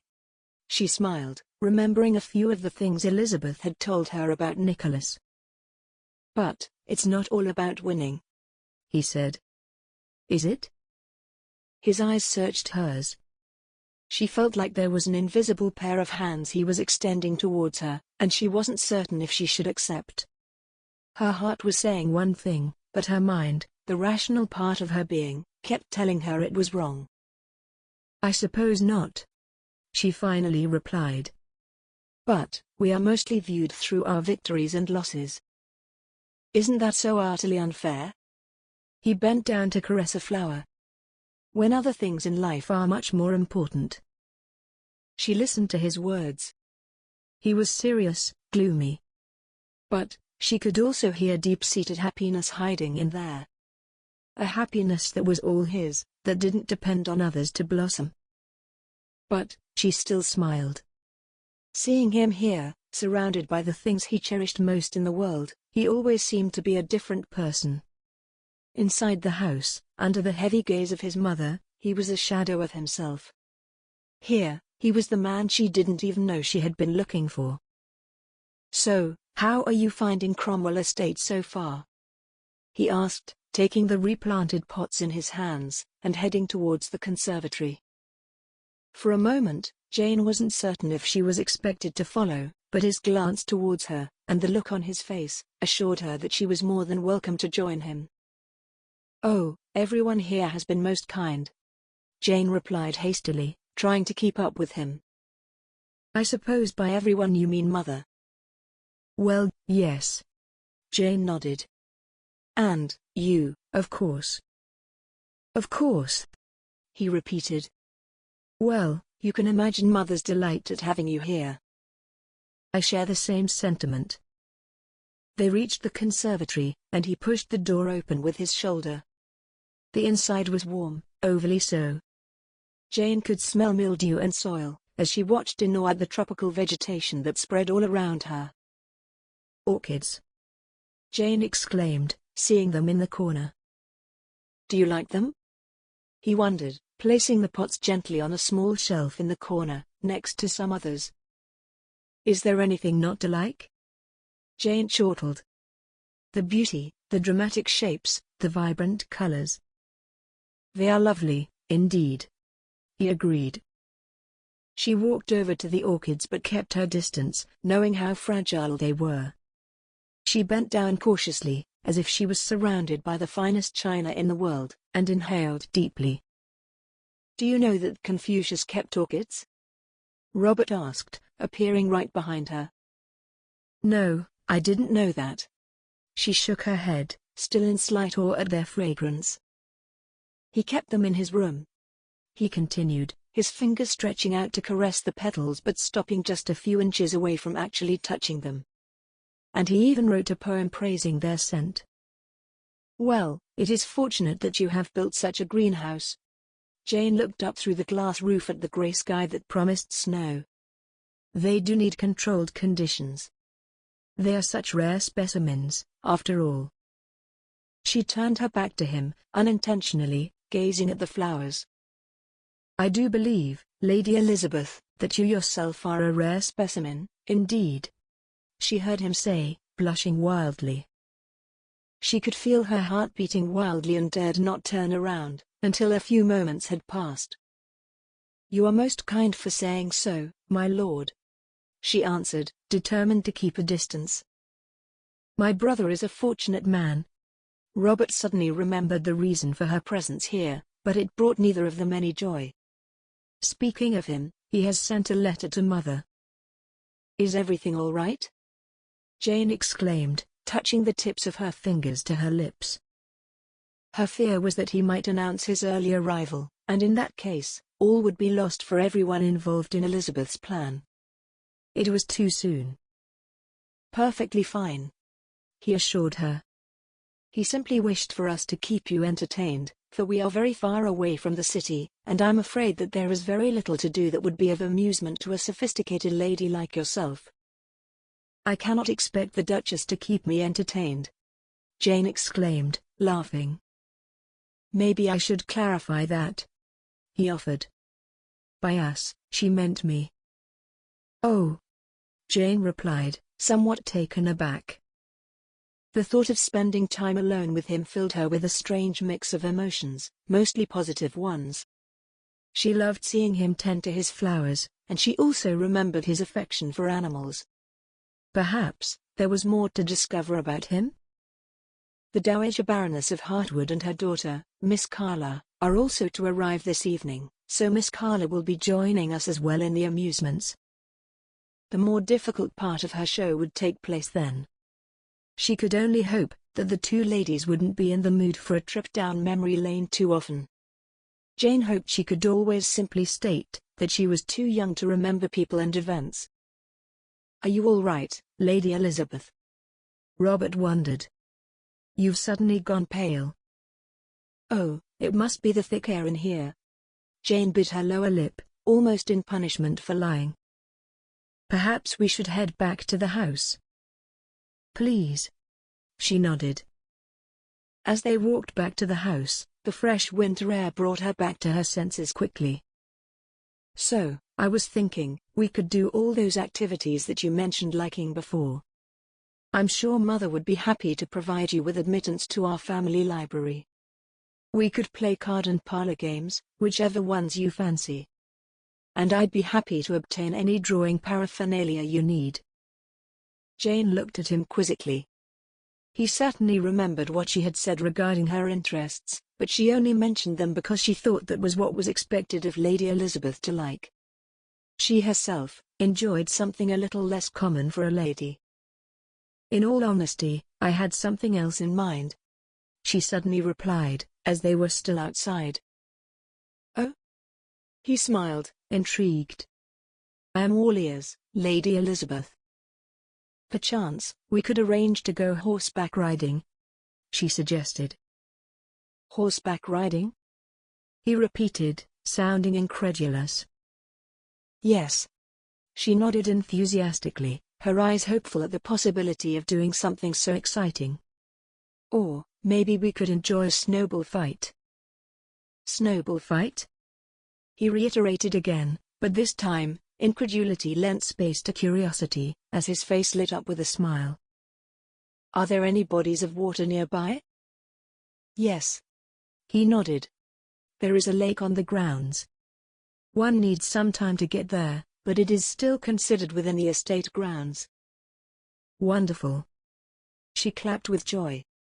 "Then, we could go and see if the water has frozen enough to go ice skating." "Horseback riding? Snowball fights? Ice skating on a frozen lake?" He echoed once more for good measure, then burst out into joyous laughter. "I never expected any suggestion from a lady such as yourself." "Is that so?" Jane frowned good-humoredly. "I suppose you expected me to embroider?" "Something along those lines, yes," he admitted, as they reached the entrance door to the house. They both stopped for a moment. It seemed that neither of them was willing to enter the house, for entering meant that the delight they had outside would be over. "But, I'm ever so pleased you did not choose to embroider," he added, with a brand new glimmer in his eyes, as he gazed at her. "Milady." He opened the door and allowed her in. "Thank you." She nodded, and entered.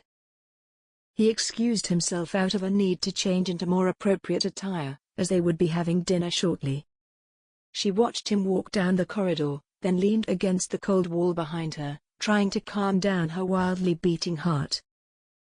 The thought of spending more time with Robert filled her with unanticipated elation. The plan was unfolding slowly, giving her more than enough time to relish her newfound title role. Chapter 7. Jane pressed her face to the cold window glass on the other end of the room, the one that didn't overlook the garden, but rather the entrance to the manor. A carriage had arrived, and Jane knew well who it brought. Jane made sure to brighten her complexion somewhat, so it could be as ladylike as possible, relying on the much-admired rosy natural look and slightly flushed cheeks. As for her clothes, Jane opted for a light green muslin dress, with her hair up in a simple style. Checking her look once more in the mirror, she inhaled deeply, then headed to the door. As she descended the stairs, she could hear ecstatic voices greeting one another affectionately. "My dear Elizabeth, let me look at you," the Dowager Baroness of Hartwood exclaimed loudly, the moment she saw Jane walk down the elongated staircase of Cromwell Estate. "Aunt Carla," Jane replied, almost slipping off the last step, but she managed to regain her balance just in time. The wide arms of the plump Baroness opened like wings to welcome her niece, so Jane saw no other way but to oblige as cordially as she could. "It seems, my dear, that you had forgotten I was your own favorite Aunt Vivian," Lady Hartwood corrected, finally letting go of Jane but still chaining Jane's wrists with her own fingers. "Why, Miranda, isn't our Elizabeth as lovely as a fresh daisy in the spring?"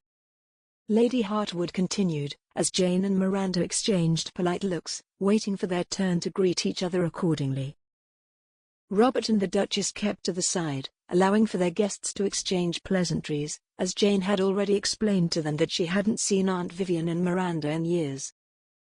"She truly is, Mother," Miranda agreed with a glowing smile on her lips. Finally released, Jane walked over to Miranda and kissed the air near her cheek, as the two pressed their cheeks against each other, holding hands as they did so. "And you, Miranda, look just as lovely as your mother," Jane replied to the compliment. "If I didn't know any better, I'd think you two were sisters." "Sisters?" Lady Hartwood's fleshy body shook, as she pressed her hand against her chest and tittered wildly. "Why, I never. Your manners are as sweet as your complexion, my dear child. It truly is so wonderful to see you after all this time." "I feel the same, Aunt Vivian." Jane nodded. "You two ladies must be hungry." The Duchess realized this would be a good moment to intervene and offer a late dinner. "The dinner table is already set. Let us dine." "Indeed, that would be lovely, Your Grace." Lady Hartwood chortled, her cheeks puffy and ruddy. The butler was told to inform the cook of their desire to dine. In the meantime, the ladies were first shown to their guest rooms, and then, they all found themselves seated around the dinner table, alight with numerous candles. "Your Grace, this looks absolutely delicious." Lady Hartwood was the first to compliment the food, and Jane got the impression that there would be many such firsts for her. And, yet, despite this obvious desire to voice her opinion on almost every occasion, Jane saw Lady Hartwood as someone desiring of the public's eye, but endearing at the same time. Her opinion always waited to be voiced, whether it was asked for or not. Poor Miranda, on the other hand, stood like a shadow at her mother's side, barely managing to offer a word of her own. Still, she didn't seem to mind. A smile always graced her kind face, as she would nod to most anything. "Why, thank you for your kind words, dear." The Duchess beamed.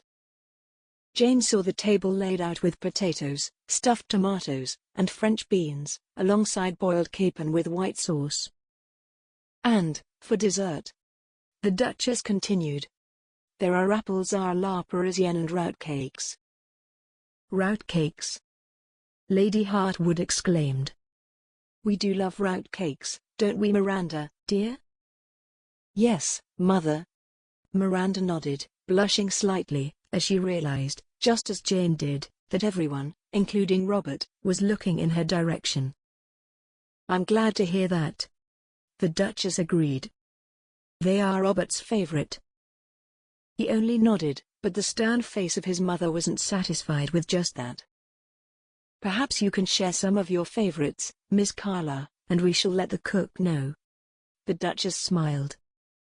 "I certainly shall, Your Grace," Miranda replied unquestioningly, and blushing only a little. Slowly, the courses began to be served, and the conversation diminished to an occasional remark about the delicious food, or the cold weather that accompanied the guests. Jane would throw an occasional glance at Robert, who still seemed lost in thought, there only in person. His eyes betrayed him. She wondered where he was. But, when he lifted his gaze to meet hers, she immediately lowered her head, and pretended to be immersed in the food, or the conversation that took place around her. "I still cannot imagine how on earth we allowed so much time to pass without seeing your family," Lady Hartwood commented once the table was cleared. The company was free to relax a little, before retiring to their respective rooms. "We all have different obligations, I suppose." Jane smiled. "But, family is family, my dear," Lady Hartwood corrected her, laying her hand on Miranda's. "And, family always comes first, no matter what." "I do agree with that," the Duchess observed. "There is nothing more fulfilling than seeing everyone at the dinner table, smiling with happiness. It brings us so much joy to be able to spend Christmastide here, with you." Lady Hartwood gushed, and Jane thought she could see a little tear escape Lady Hartwood's eyes, which she quickly wiped away with her napkin. "We share the sentiment, dear," the Duchess assured her. "Oh, my goodness." Lady Hartwood beamed. Look at me, gushing. I do apologize for this outburst of emotion, but I am simply overcome with joy. Everyone graced her with an understanding smile, as the rest of the evening passed by filled with laughter and merriment when the hostess announced the exchange of gifts. But, I thought we weren't exchanging gifts this year, Mother, Robert quickly added. Nonsense. The Duchess gave him a cross look. It's St. Nicholas Day, after all. Exchanging gifts is a must. Now, let us all retire to our rooms to fetch the gifts, and return here in 15 minutes. Jane rushed back to her room and opened Elizabeth's trunk. There, at the very bottom, she found 2 gifts. A set of writing supplies seemed a manly gift, probably intended for Robert, as Elizabeth knew Nicholas wouldn't be there. The other, a lovely little brooch, glistened in a small box, and it was most probably for the lady of the house. Jane smiled, silently thanking Elizabeth for being thorough during the preparation of her plan. Faces beaming with excitement, they all did as they were told. Upon their return, gifts were opened. Lady Hartwood and Miss Carla presented Robert with an embroidered pair of slippers, and in turn, they received a necklace and a ring. The Duchess received a set of fancy boxes.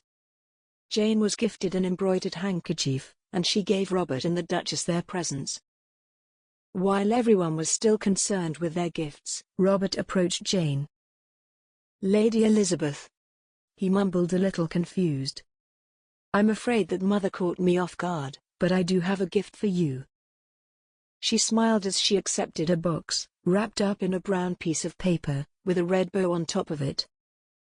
Very nice packaging, she acknowledged as she opened it up. Inside, she found a book she had coveted for a very long time, the first edition of the works of Lord Byron. She had no idea how he guessed it. Perhaps it was just good luck.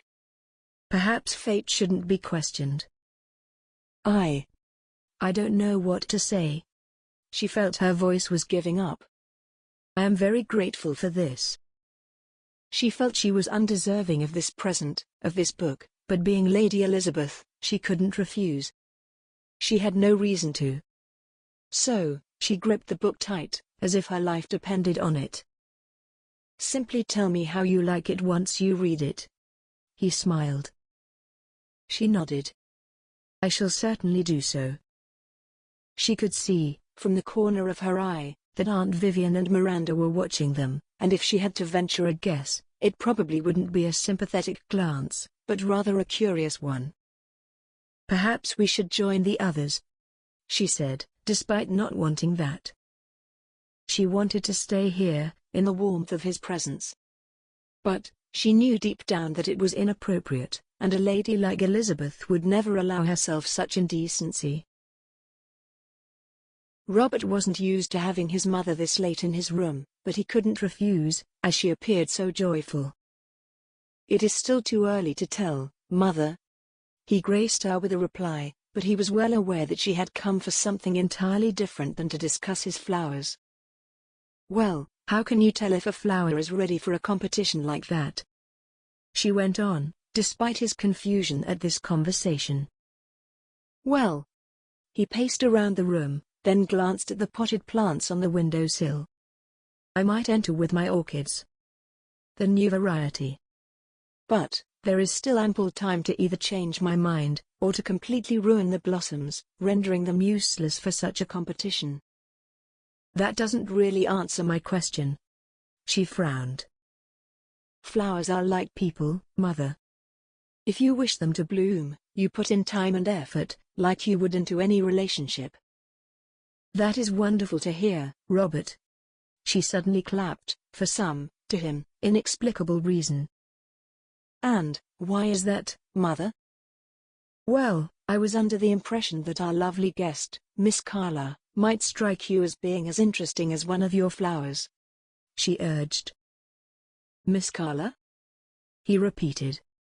Yes, she is indeed lovely. Then, perchance, this is the perfect opportunity for her to join you and Lady Elizabeth on your outings and activities. She might be the accomplishment which you are seeking. Robert knew exactly what she was referring to. That is a completely reasonable assumption. He agreed. After all, there was nothing about that statement he could deny. He was an eligible bachelor, and Miss Carla was an available young lady from a respectable family. All societal rules were met. But, that is still not an answer. She tilted her head a little as she looked at him. You need to focus all your energies on this endeavor, if you wish for it to succeed. Strangely, Robert's heart sank at the assignment. Indeed, Miss Carla appeared to be a suitable young lady. At least, as suitable as any other that he would occasionally chance. But, his attentions were pressed upon someone who was not suited for him, and no matter how much he thought about this, the reality of his status wouldn't change. I swear, Robert, that you are still the only one of your brothers who... I do not need to be reminded of the fact that I am not my brothers, mother, and that I cannot compare to them. He interrupted her, even though he was still trying to remain calm. A heated argument before bedtime was never a good idea, especially a heated argument with his mother. I shall do as you ask. He finally complied, his heart beating wildly at the lie he had just told. Whether it was a lie he told only to her or a lie he was trying to convince himself of, that was still left to be discovered. However, the answer pacified the Duchess. I honestly don't know why you always need to make everything so complicated. She sighed, shaking her head as if he were a mischievous boy, and she needed to punish him over and over again for the same thing. Perhaps because nothing in life is simple, no matter how much we'd like it to be. He replied. Your life philosophies will not allow you to escape your responsibilities. They never have they, Mother? His lips curled in a sneer. Just make sure not to ruin this chance. She reminded him. I doubt that your reputation would allow you many more. With those words, she left his room without a goodbye. He smiled. She'd always had a flair for dramatic entrances and exits. It seemed to add to the weight of the conversation, and this one was the heaviest of them all. The question of his marriage. Robert changed into his night attire, extinguished his beeswax candle, and retired to bed in full darkness. It helped to soothe his mind. Certainly, he had made mistakes in the past. But, they had come back to haunt him too many times to count. Still, was he the sum of all his mistakes, or could he find a way to show the world that he was made of more than that? Chapter 8. Jane woke up to a blissfully white flurry that was raining outside. All her childhood dreams surfaced at the same time, as her still drowsy face pressed against the cold glass of her window. Snow. She exclaimed loudly to herself in an empty room.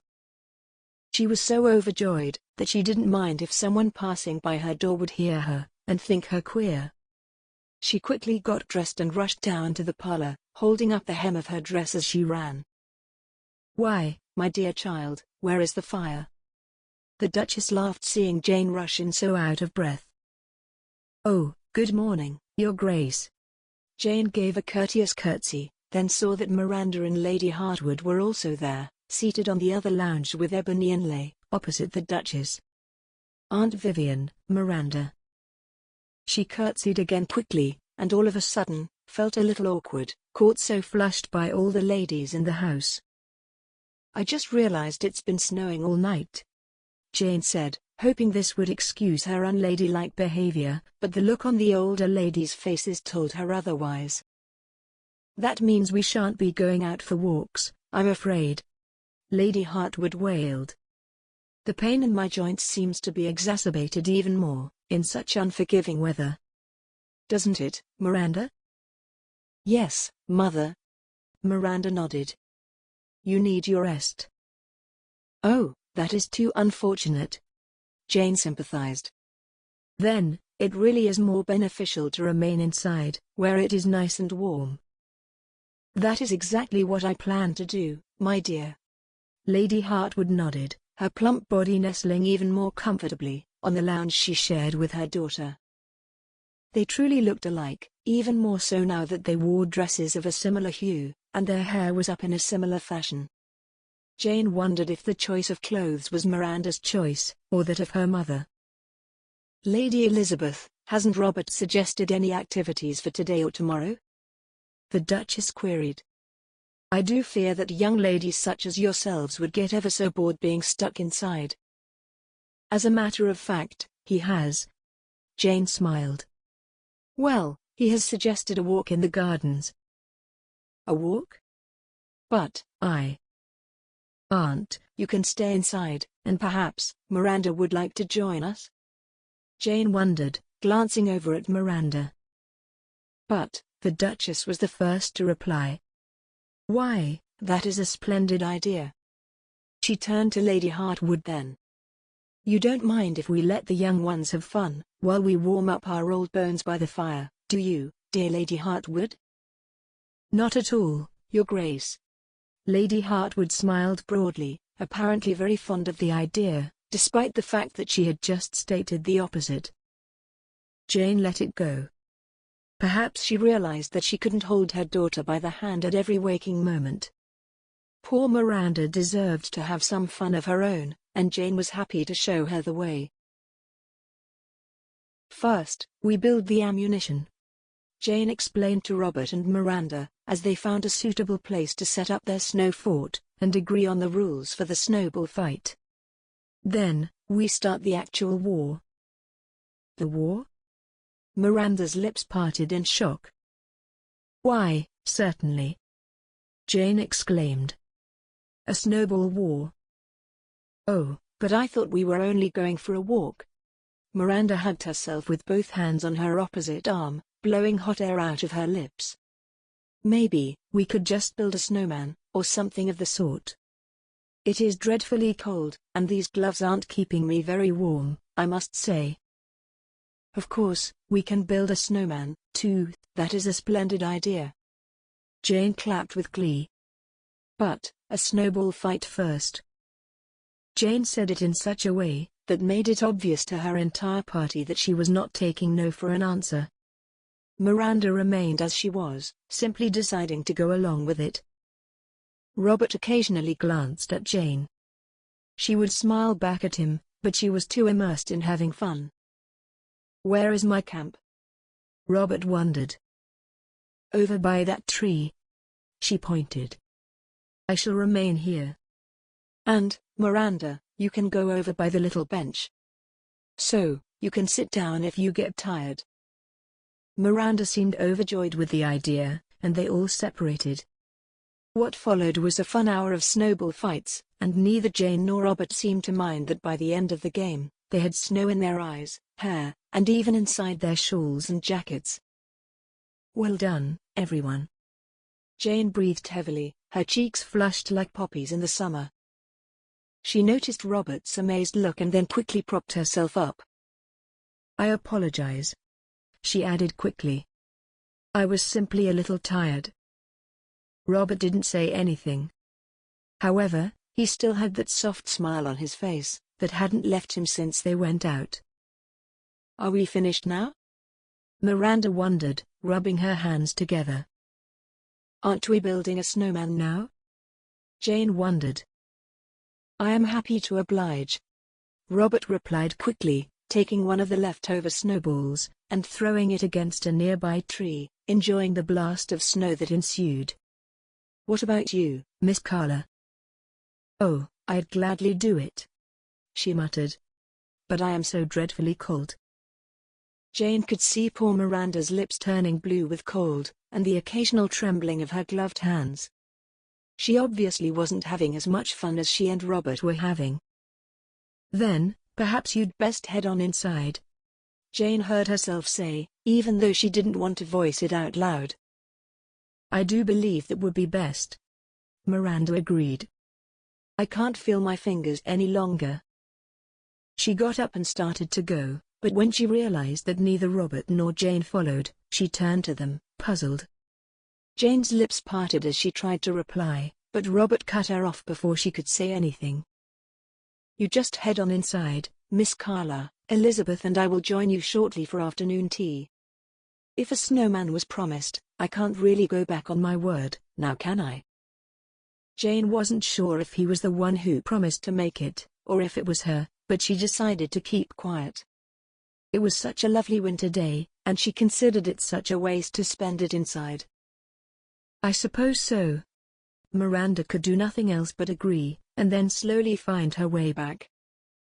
Jane couldn't help but notice that she looked like a lost little child, far away from home, as she hugged herself close, taking one careful step at a time on the icy stones. When Miranda was out of sight, Robert turned to Jane. His nose was all red. Jane couldn't stop smiling at him, her eyes sparkling. What? He wondered, unable to take his eyes off of her. Nothing. She burst into laughter, covering her lips with her hand, allowing herself to laugh to the fullest of her heart, something she felt Lady Elizabeth wasn't always allowed to do. Why are you laughing then? He smiled curiously. Your nose, she admitted, pointing at him shyly. What about it? He pressed his fingers on it. It's cold. He shrugged his shoulders and looked at her in confusion. It's red, she explained. Like a strawberry. She was still grinning from ear to ear, her lovely complexion pink and healthy, from the chill and the joy. Oh, it is? He squinted, mischievously, bending down and making a quick snowball, which he threw right at Jane. Not fair, she shouted as the snowball hit her on the shoulder. We weren't playing that time. I don't recall anyone saying that. He shrugged, making another one. Oh, is that how you wish to play it, then? She exclaimed, running behind the nearest tree and making a few of her own snowballs, using the tree as shelter from a possible snowball attack. It indeed is. He chuckled, throwing one her way, but missing her this time. Laughter spread throughout the garden infectiously. I cannot remember the last time I had this much fun. She managed to stop laughing long enough to tell him this. Come to think of it, me neither, he replied, as another attack of snowballs took place. Only this time, the snowballs ended on the servant, who had been sent forth by the Duchess to call them inside. The poor man stood with snow covering most of his face, and yet, he dared not move for fear of being in the way of more. Oh. Jane pressed her gloved hand to her lips, suppressing a giggle. I'm so sorry. That wasn't aimed at you. She glanced over at Robert, whose cheeks were equally red. He was also doing his best to be polite, but it was hard. The Duchess is expecting you, the servant announced, retaining the little dignity he had left before he turned away. I do believe it's best we head on inside, she told him, the joy having left her smile. Reality had returned. Are you cold, Lady Elizabeth? Robert wondered. Not particularly, but I fear it's not customary to leave the third member of our party alone. She reminded him of Miranda. You are right. He nodded. We'd best go back. Jane felt like neither of them was doing it willingly, but rather a construct of society, which was forced upon them, a responsibility they couldn't escape. Once inside, they took off their coats and entered the parlor. The fire was softly crackling in the fireplace, as the Duchess and Lady Hartwood enjoyed a chat. Both ladies looked in the direction of the arrivals. Pray, where is Miranda? Lady Hartwood wondered, looking behind Robert and Jane, but not really finding what she was looking for. Oh, she went back inside a while back, Jane explained. She told us she was cold. Oh, my poor, dear girl. Lady Hartwood immediately stood up. Please, excuse me, I shall go and check on her upstairs. With those words, Lady Hartwood disappeared from the parlor, leaving a seemingly disgruntled Duchess with the rest of the party. Why didn't you go back inside with her, Robert? The Duchess inquired, and her stern tone of voice didn't escape Jane's attention. I believe Nicholas' instructions were to entertain Lady Elizabeth, Robert immediately replied, with a barely noticeable tone of victory in his voice. And, Lady Elizabeth, like myself, wished to remain outside for a little while longer. The Duchess's face reddened, but immediately regained its usual tone of whiteness, as she forced herself to calm down again. She was obviously upset, even though Jane had no idea why. "I'm afraid it's my fault, Your Grace." Jane felt the need to interfere, and to save Robert from unnecessary scolding. "You see, it is I who wished to spend some more time outside. The day was simply so lovely, the whiteness of the freshly fallen snow." "How could I ever be upset with you, my dear?" The Duchess spoke softly once more. "It most certainly isn't your fault. And, it is true that Robert has clear instructions to keep you company. However, with that in mind, Miss Carla is our guest as well, and I would appreciate it if you would include her next time." "We most certainly shall, Your Grace," Jane assured her. "I apologize." "Well, no harm done." The Duchess seemed to have returned to her good mood. "We shall see if Lady Hartwood and Miss Carla would come back downstairs, and perhaps we could all partake in some card games before dinner." "That sounds like a lovely idea." Jane smiled. "I think I've had enough cold for one day." Jane walked over to the fireplace and extended her open palms towards the soft, flickering flame that exuded warmth. She didn't need to turn around to see that Robert followed her there, and did the same. Together, they stood by the fire, their cheeks cold with the onslaught of winter, but their hearts filled with endless joy. What neither of them could have noticed was the pair of eyes that watched them like a hawk. Chapter 9. That day was reserved for horseback riding, and while Robert and Jane would rush on ahead, Miranda found it difficult to keep up. Jane had to remind Robert of slowing down, so Miranda could catch up to them. Still, Robert was under the impression that they were all having fun, which was, after all, what both Nicholas and his mother wanted. The following morning, right after breakfast, Robert, Jane, and Miranda found themselves in the parlor once again, while the Duchess and Lady Hartwood enjoyed a peaceful morning in the library. "I feel like you didn't have much fun horseback riding, dear Miranda," Jane suggested, watching Miranda focus on her embroidery. "Oh, I did, but I enjoy less physical activity far more." Miranda smiled. Robert listened on, and as always, he felt like it was his duty as a gentleman to simply agree to the suggestion his lady guests offered. In this case, he wished them both to attend the activities at hand, despite the painful fact that was becoming more and more obvious, and that was that he had more fun with one of them alone. "So, I was hoping that today's activity suggestion would tickle your fancy." Jane's voice echoed sweetly throughout the room. "What did you have in mind?" Miranda looked at Robert, then back at Jane. "Skating on a frozen lake." Jane squealed with delight, and her joy was contagious. At least, that was how Robert felt. He wasn't particularly fond of ice skating, ever since Nicholas pushed him, and he broke his leg as a result, when they were little boys, but Jane's enthusiasm was so promising that he wanted nothing short of joining her. "Oh." Miranda looked a little disappointed. "More fun activities in the snow? Isn't that what wintertime is all about?" Jane asked. "It's a little cold, certainly, but it's oh so beautiful." It seemed to Robert that Miranda wasn't convinced. Jane's eyes sparkled as she spoke of wintertime activities, while all poor Miranda wanted to do was cozy up by the fireplace. He couldn't have imagined two more different ladies than the two that he had now in his parlor. "Would you two be terribly disappointed if I stayed in this time?" Miranda suddenly asked, her voice down to a whisper, as if she was afraid someone other than them might hear her. "Well." Jane looked at Robert, then back at Miranda. "That is no problem at all, but are you sure? We would miss you so terribly." "I am," Miranda nodded. "Also, I did enjoy the horseback riding yesterday, but I feel like I'm not as equipped for it as you two are." "Nonsense," Jane assured her, sitting down next to her and placing her hand on Miranda's meaty, little shoulder. "You are just as skilled as we are, you simply need to practice those muscles a little more." Jane laughed, and Robert couldn't resist joining in. The more he heard her talk, the more he realized she was unlike any other lady he had ever met. At first, he wasn't certain if that was a good thing. Now, he was.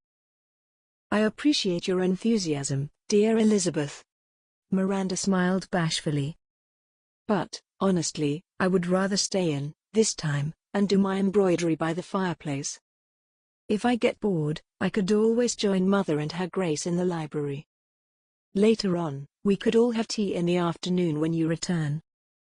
She sounded so apologetic that it was impossible to resent her for simply wishing to stay in. "Well, if you are certain that is what you wish."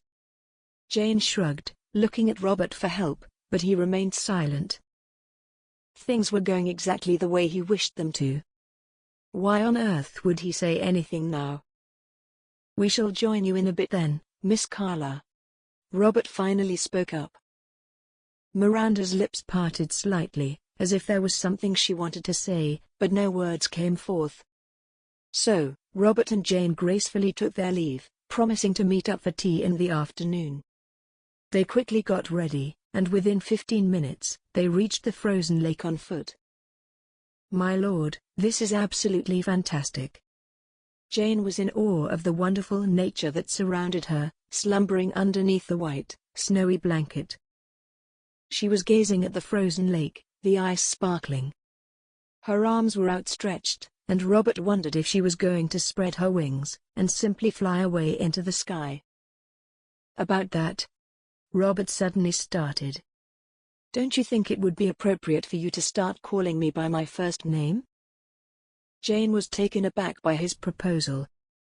He could see that much on her face. There was awkwardness.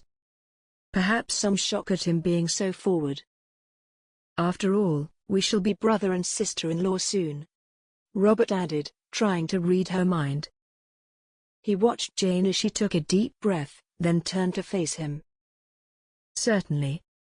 Robert." She said his name aloud, a little too ceremoniously. "Then, you may refer to me as simply Elizabeth." Her words stirred something inside of him once more, something that was there every time he was in her company. It was the way she smiled, the way she looked at him. However, he tried not to focus on that sensation too much. He feared it was inappropriate. But, it was increasingly more difficult not to think about it. "I do not think there is anything simple about you, Elizabeth," he said, making her blush furiously, her lips parting, and the soft, warm breath escaping them. She turned from him, hiding her blushing pink face, which stood in stark contrast with the purity of the white snow around them. She didn't say anything, and he immediately feared that he had insulted her. "I apologize." He quickly tried to rectify the situation. "I did not mean anything by it. It was just a compliment." For a moment or two, he stared at her back as she still hid from him. He allowed her some privacy, and all he could hope was that he hadn't ruined all that they had built so far. "If you wish to head back to the house, I understand," he added, disappointed at himself. "Absolutely not." Jane finally turned around. He stared deeply into her eyes, trying to make some sense of her emotions, but she showed him nothing. He believed he deserved that. She was insulted by his familiarity, but being a lady, she chose to look past it for the sake of good family relations. That certainly made sense to him. "One is allowed to give compliments to another, is one not?" she asked him, with a dignified voice and bearing. He almost couldn't believe this was the same lady who only a few days ago threw snowballs at him, giggling with joy. "One is, yes," he agreed. "So, no line was crossed, Robert." She smiled at him, putting him at ease. "Now, let us put on our skates. I haven't been skating in years." He watched her as she put on her skates, her fingers like butterflies tying up all the knots. Then, he proceeded to put on his own. He stepped onto the ice first. Slowly, he offered her his hand. She seemed to hesitate for a few moments, then accepted. Together, they tried the ice unhurriedly. He was surprised at the lightness of her movements, while his own were that of a bear caught on slippery ground. Keeping to the sides to avoid thin ice, they slid and skated gracefully, Jane more so than him, but he enjoyed the sight nonetheless. At one point, Jane let go of him and skated too fast. Her ankle twisted at the wrong angle, and she fell down right before him. "Elizabeth!" he shouted, rushing over to her. She was bent over her knee, massaging her ankle. His hand found her shoulder, squeezing it lightly. His other hand reached out for her hair, just to remove the loose strands from her face, but he prevented himself in time. "Are you all right?" he asked, out of breath. "Did you hurt yourself?" She lifted her head and smiled at him, like a little child who had just lost a competition, but to someone who deserved it more. "Perfectly fine." She revealed a row of pearly white teeth at him. "I just lost my balance a little." "Should we head on back?" "By no means." She shook her head fervently. "When I fall, I pick myself back up." She stood up, refusing his offer to help. "Isn't that what we should all do?" She shook the snow off of her coat, and moved her ankle left and right. He just watched her do that, surprised with her every action more and more. He wanted to thank the heavens for Miranda's choice to remain inside, so the two of them could spend the day alone together. There was nothing he wished for more than that. "See?" She showed him her leg. "All is well." She put her hands on her hips, taking a deep breath. The wind blew some of her hair in her face, and she quickly tucked those few strands of loose hair behind her ears. "Now, I shall race you to that tree over there." She spoke quickly, pointing at something in the distance. "Ready, set, go." And, before he could say anything, she swooshed past him like a gazelle running before a lion. He quickly rushed after her, suppressing a laugh. That laughter was heard even when they returned to the house, and entered the parlor, where the tea was already set up for everyone. "Ladies." Robert bowed down deeply upon entering, and Jane followed suit with a dutiful curtsy. "Miranda informed me you two went ice skating." The Duchess' voice was cold. "She was very cordially invited," Robert explained. "However, she preferred to remain inside this time." "I see." The Duchess nodded, first at him, then at Jane. Robert sat down next to Jane, and allowed that slumbering sensation to fully wake up, with his object of affection sitting right next to him. He knew that a grave conversation was to follow. And, he would bear it when the time came. Chapter 10. It was early in the afternoon, when Robert found himself retired in his study. It had gotten too cold for garden work, even with gloves, and both ladies had decided to withdraw to their rooms in preparation for dinner. He had taken up his quill pen to write his friend a letter of reply, but only thoughts of Lady Elizabeth passed through his mind. After several minutes of unsuccessful focus, he sighed heavily, pushing both the inkwell and the paper away from him. He couldn't get the image of her red cheeks out in the snow out of his mind. At that moment, he heard a knock on the door.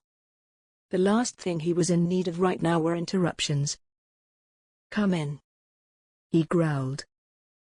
He heard the door open, and had to lift his head to see who it was.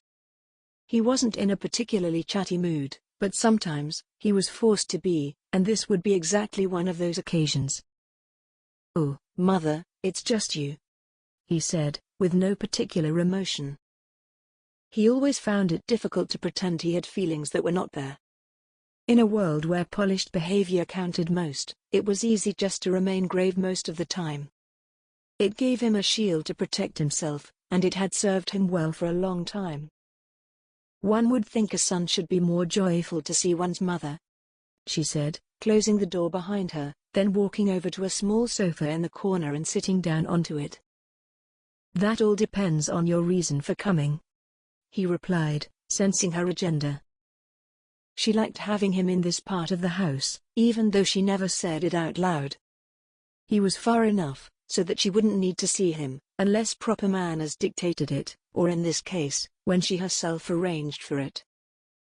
"Well, you are correct this time, Robert," she started, her back arched, her hands clasped. "There is something I've noticed, which has given me some concern. I must have a word with you about it. Something rather delicate." "What is it, Mother?" he sighed, leaning back into his chair. "It regards our guest," she continued austerely. "Lady Elizabeth." It only occurred to him then, right after he had said her name out loud, that they, in fact, did have more guests at the house, and his mother could have referred to them all the same. "Indeed," she confirmed. "I believe I have done exactly what Nicholas and you required of me, have I not?" he asked, perplexed. Her little eyes squinted, so that there were now only two thin slots as she gazed in his direction. "In fact, you have done it a little too well." He gave her a startled look. "What on earth do you mean?" Only a mother such as herself could make even a compliment sound bad. However, Robert wasn't in a battling mood. He simply wished for a quiet afternoon, and then to be dazzled yet more by the joyously bright Lady Elizabeth. This thought, however, alarmed him. He was thinking of Lady Elizabeth even when the circumstances didn't require him to, and that was dangerous. That was playing with fire. He had burned himself more than once. He knew better. "I am, of course, referring to the impolite way in which your attention is focused on the wrong lady," she told him outright, as she always did. Most of the time, he appreciated people who spoke directly about their concerns. It saved him both time and a headache. With his mother, neither of those things were ever saved during a conversation. "You're being preposterous, Mother," he replied quickly, slamming his hand down, even though in fact, she didn't really accuse him of anything outright. She was merely stating an observation, but that in itself was enough. He knew he was guilty of what she was insinuating. He actually chuckled out loud, as if in a futile effort to further convince her how ridiculous her allusion was. And yet, he could barely convince himself of the same. He got up and started pacing throughout the room, pausing by the window to look at his garden. One look calmed him, but not enough. His heart was hopeful at the possibility, or actually, the probability of what his mother just accused him of. "I honestly don't understand. First, both you and Nicholas demand that I spend time with Lady Elizabeth, so that she doesn't succumb to boredom, and then when I actually do it, you blame me for spending time with her? I swear, this is simply too much." He started shaking his head in disbelief. His mother, on the other hand, was calm. She was much calmer than he was, and she allowed him his little outburst of disbelief, biding her time, as always. "I do not blame you for doing what was asked of you," she corrected him, still so devilishly well-mannered and proper. "I blame you for neglecting a lady who might be worthy of your attention. And, not only that, I do believe that you might be enjoying Lady Elizabeth's company a little too much for good measure." He felt his throat dry up as she spoke. His Adam's apple bobbled uncomfortably, preventing him from speaking. Perhaps, that was a good thing. "Do not try to deny it." She shook her bejeweled finger at him sternly. "A woman sees, and a woman knows. The way you look at your brother's betrothed is simply scandalous, Robert. It is, even for you."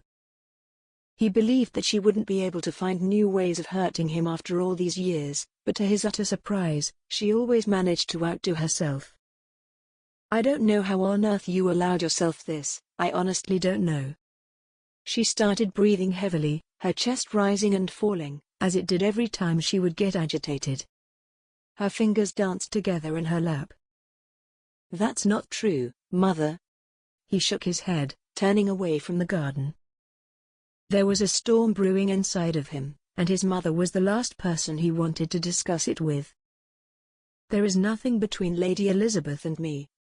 He spat at her a little too venomously, as if just by stating it out loud, she had cursed whatever could have happened, and he hated her for it. But he couldn't tell her any of that.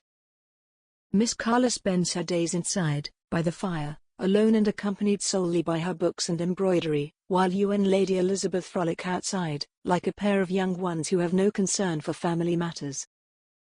I admit, I should have urged Miss Carla to join us on more occasions, but... But, what? She interrupted him impatiently. What was the reason for this omission?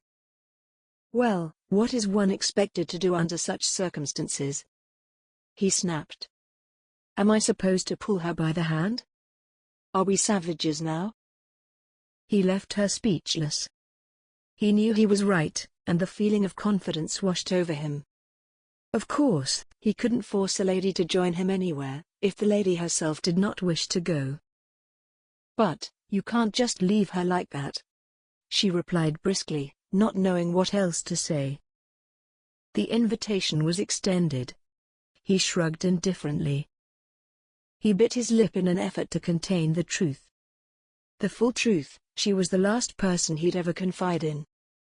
But, what worried him was the fact that he was unable to admit the truth to himself. He felt something about Lady Elizabeth, that much was certain. But, what was the depth of his emotions? But, if you really must know, the real reason behind this is that I have no particular interest in Miss Carla. He told her the truth about this, at least. That was the half of it, and for the time being, that was enough. She gave him a puzzled look, as her eyes went wild with confusion. Quickly, they returned to their normal state, as if she had just figured everything out. Then and there, she burst into loud laughter. She laughed so hard, that her chest shook violently, heaving, her face reddened with too much effort. She pressed her fingers to her lips, and needed a moment or two to settle down. Whoever said you needed to have interest in the lady you marry? She asked, with a ridiculous smile on her face. As if any of that matters. It matters to me. He snapped back defensively. Your only duty is to find a suitable young lady, who shall turn a blind eye to the fact that you have been a stain on this family's good name for a very long time. If Miss Carla is that lady, and I strongly believe she might be, then you have every interest in her. I cannot stress this enough. You just want to see me out of the house, he growled softly. She got up, and walked straight over to him. She stared him down, her eyes piercing deep, like two cavernous holes which forced him to take a deep, long look at himself. He didn't look away. Her nostrils flared slightly, her lips parted, her entire body rigid and straight, just as her own mother taught her to hold herself. Always. Do not do something else which will bring more disgrace upon our family, Robert. She hissed at him through clenched teeth. Haven't you done enough already? How could I forget? He snarled. You remind me of this on a daily basis. He didn't even notice that he was breathing heavily, noisily. He knew what she was referring to. He knew where all that dislike and irritation stemmed from. He was her least favorite son, simply because he had made a few mistakes in his youth, mistakes which still haunted him to this day, and she made sure he was aware of that. He could convince her, and maybe even himself, that he didn't particularly care how Lady Elizabeth had the sweetest laughter, like the sound of dozens of little bells, or how her eyes sparkled when she was outside in the fresh air. I wonder if it is enough, she replied, giving him one more, cold glare. Bear in mind, Miss Carla is our guest, too. I do not wish to see her being excluded from any more activities you and Lady Elizabeth indulge in. Am I making myself clear? Perfectly, he mumbled. Whether or not you have any interest in her, is irrelevant. I hope you will grow up already, and finally learn what your duties and obligations in this family are. With those words, she left him alone, and closed the door behind her quietly. Slamming doors was never her way. She could cut someone to the heart with her words, however, slamming doors was just excessive. His hands clenched into fists, and he felt like punching through all the walls around him. He was used to solving his problems with brute force before. It made them easy to solve that way. But, now, everything was different. Slowly, He walked over to the window to look out on the garden. The corner of the windows had turned white with frost. He remembered skating with Lady Elizabeth on the frozen lake. The thought made him smile. Lady Elizabeth was unlike any other lady he had ever met. And, Miss Carla. Well, she was all too unexceptional.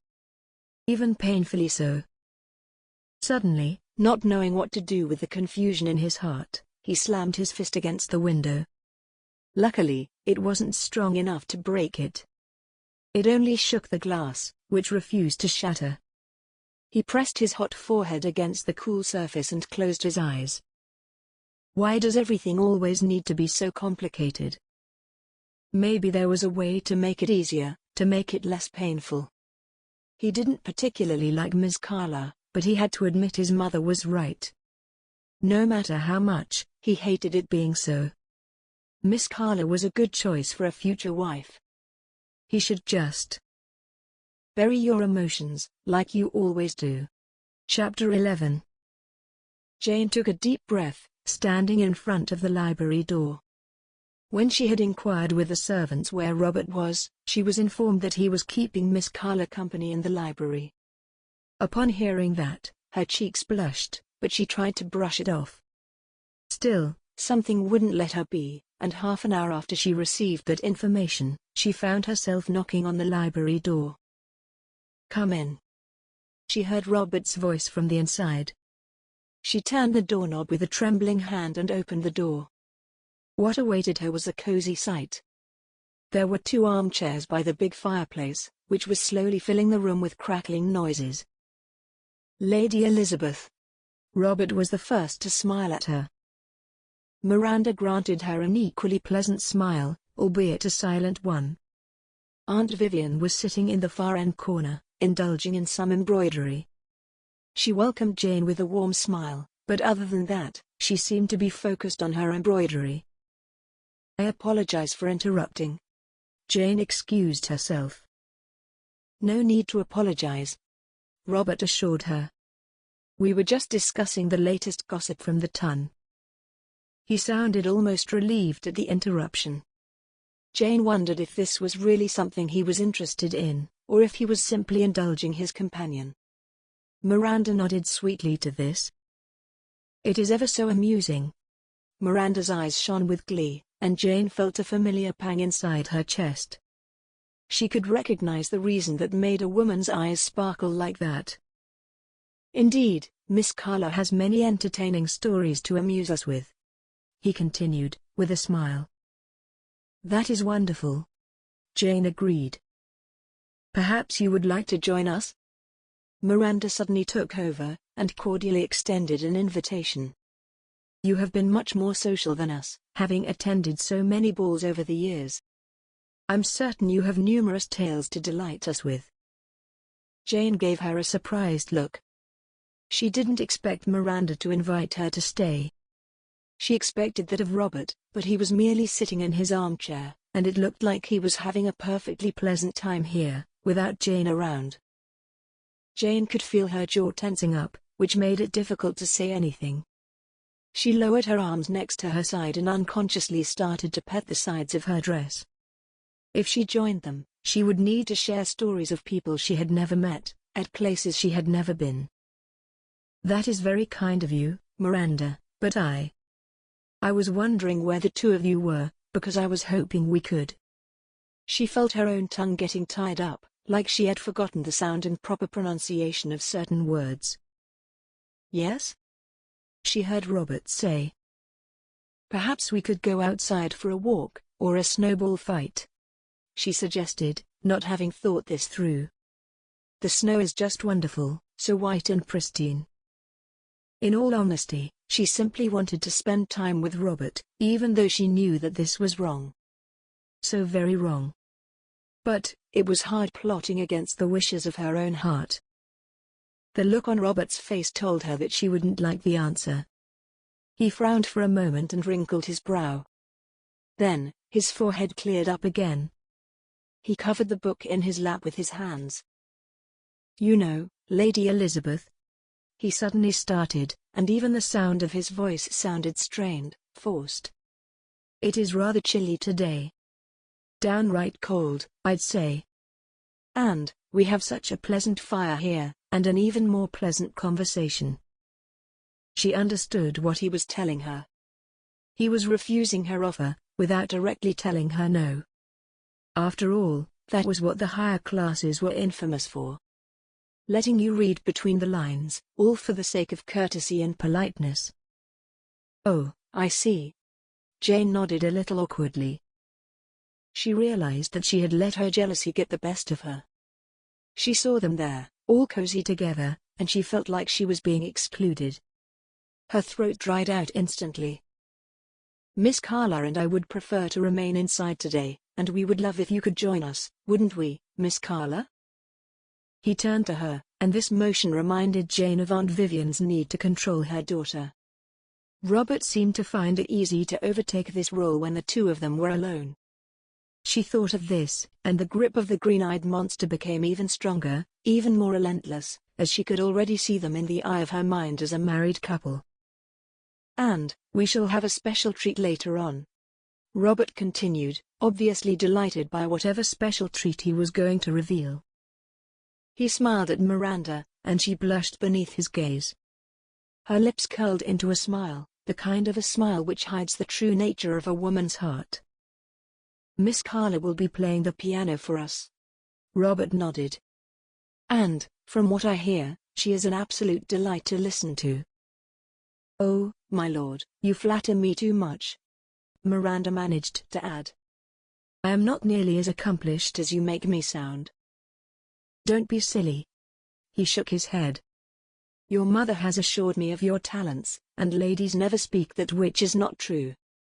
Isn't that right, Baroness? He glanced over at the red-faced woman, who seemed focused on her own work, but she was there for a specific purpose, and that was to oversee and overhear everything that took place there. Indeed, my lord. She just nodded with a smile. Jane could see Miranda's obvious joy of this wave of affection she was receiving from Robert, and she was relishing in it. For a moment, Jane considered just refusing the offer to stay. But then, she realized she didn't want that. She wanted to stay with Robert at any cost. I'm certain that Miranda's musical talent is wonderful, but I shall have to excuse myself this time. Jane smiled. That's a shame. Robert concluded, but that seemed to be that. But, to stay with us now? Miranda insisted, getting up and walking over to her. Jane could see the sly look on Aunt Vivian's face, though she couldn't read it. Perhaps Aunt Vivian herself didn't wish her to be there?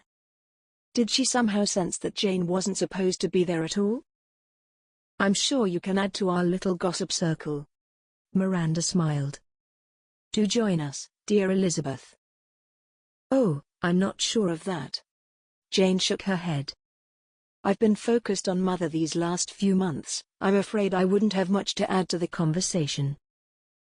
Then, just stay and listen. It is ever so pleasant having you near. Miranda's intentions were so sweet and simple, that Jane didn't have the heart to say no.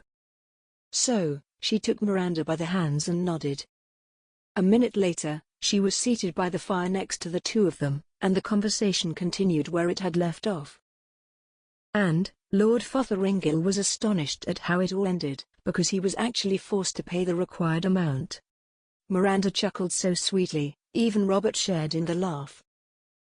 Jane had no idea who Lord Fotheringay was, but she smiled nonetheless. Miranda continued the story. Robert focused on her, offering an occasional remark. He seemed to know exactly who Miranda was talking about, while Jane couldn't boast that same knowledge. And, they say that Lady Rosemary Whiteley is marrying Theodore Hook, you know, the one who embezzled all that money. Miranda continued, turning to Jane. You do remember Rosemary, Elizabeth, don't you? Oh, certainly. Jane nodded, tugging on her ear a little nervously. Miranda continued, as Robert seemed to be familiar with the infamous Theodore Hook as well. As she did so, Jane couldn't help but feel left out of the entire conversation that followed, Miranda's attention not returning to her after that comment about Rosemary. Robert added a story about someone else they both knew, and neither of them bothered to ask for Jane's opinion. She didn't offer one, simply because she couldn't, so she remained seated there for the rest of the hour, in unpleasant silence, one that she condemned herself to. When it was time for Miranda to play the piano, Jane excused herself as politely as she could. Then, she disappeared up the stairs and straight to her room, where she made sure to close the door tight. When Lady Elizabeth rushed out of the library, Robert found it difficult not to call after her, to tell her that he had changed his mind, and that a walk out in the freezing cold would be splendid, despite the chilly fingers and reddened cheeks. In fact, those were the best parts of it. That, and her giggles. But he couldn't do any of those things. He had to stay put. He felt like he was tied up to that armchair, and no matter how hard he tried to get up, his brother's face kept him there, unwilling to let go. Nicholas didn't deserve to be hurt this way. "And, you say you don't like Shelley's Frankenstein?"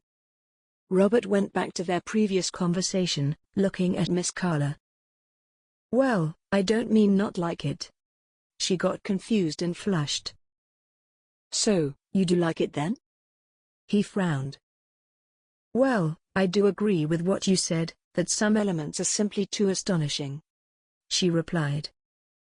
"But, what is your opinion on the topic of the book?" he asked again.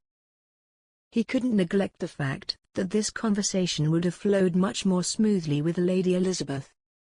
She had her own opinions, something which not many ladies had, and he found it so refreshing.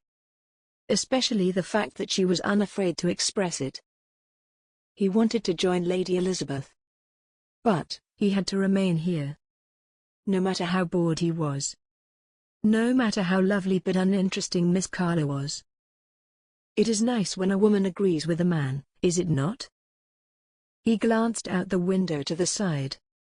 The whiteness enshrouded the whole view, making it look like the top of a mountain. Jane's happy giggles rang inside his mind again. "It is a pleasant book," Miss Carla acknowledged, nodding. "It is a bit scary, though." "Pleasant," he repeated, sighing. "Things are mostly pleasant for you, are they not, Miss Carla?" "Well, Mother always said that is what a woman should always be." "Pleasant," she was quick to reply. "Wouldn't you agree, my lord?" "Of course," he replied, but he didn't sound too convincing. He thought Lady Elizabeth was pleasant, but in a completely different way from Miss Carla. Miss Carla's pleasantness was like a pair of old worn-out slippers. There was nothing else to expect of them, just warmth and comfort. But, Lady Elizabeth's pleasantness encompassed so many other things as well, things which made him feel like a thoroughbred about to win the big race. As he spoke about things which were of interest to him, Miss Carla would just keep nodding, with a soft smile on her face. He supposed that was what most men demanded in a wife, complacent obedience, with just a hint of adoration in those feminine eyes. "We could go out for a while," she suddenly suggested. "Excuse me?" Robert got lost for a moment. "We could perhaps go out for a while," she repeated. "You seem lost somehow. You're not here." Robert's heart skipped a beat at the thought of going to look for Lady Elizabeth, and have her join them. But, he remembered the danger he would be putting himself into if he did that. "By no means." He smiled at Miss Carla's blessed, innocent face. "I am really looking forward to hearing you play." "Well, all right then." She blushed, glancing over at her hands, which rested in her lap, listlessly. "If that is what you wish, I shall be happy to play for you." The word wish resounded in his mind. How fragile wishes were. How deceiving. "Yes, Miss Carla," he replied as wistfully. "That is indeed what I wish." Chapter 12. Jane was sitting in her room by the window. She had drawn the curtains enough, so that if anyone looked up from the garden, they wouldn't see her there. She thought this was necessary, due to the simple fact that Robert was working in the greenhouse. It was a pleasantly chilly day, and all she wanted to do was rush outside, but the cold shoulder Robert was giving her lately made her change her mind. She tried to make sense of it all. Of course, Miranda would be better suited to him. Far better suited than a mere maid. It all made perfect sense. Also, the thought of revealing the truth to him was frightening, but at the same time, liberating. However, she still held hope that Elizabeth would arrive in time and sort everything out. At that moment, she heard a knock on the door. "Come in," she answered. Else appeared, giving a quick but polite curtsy. "Lady Elizabeth." She smiled. "There are 2 letters for you." 2? Jane got up from her seat and walked over to Elsa. "I usually receive only 1." She referred to Elizabeth's 2 letters, which had arrived during the time she was there. Both of them were hastened words of assurance that everything was going according to plan, and Jane just needed to remain patient for a little while longer. Elsa just smiled politely again, not offering any insight, other than the actual letters which she extended towards Jane. "Thank you, Elsa." Jane nodded, then remembered again. She wasn't supposed to be so nice to the servants.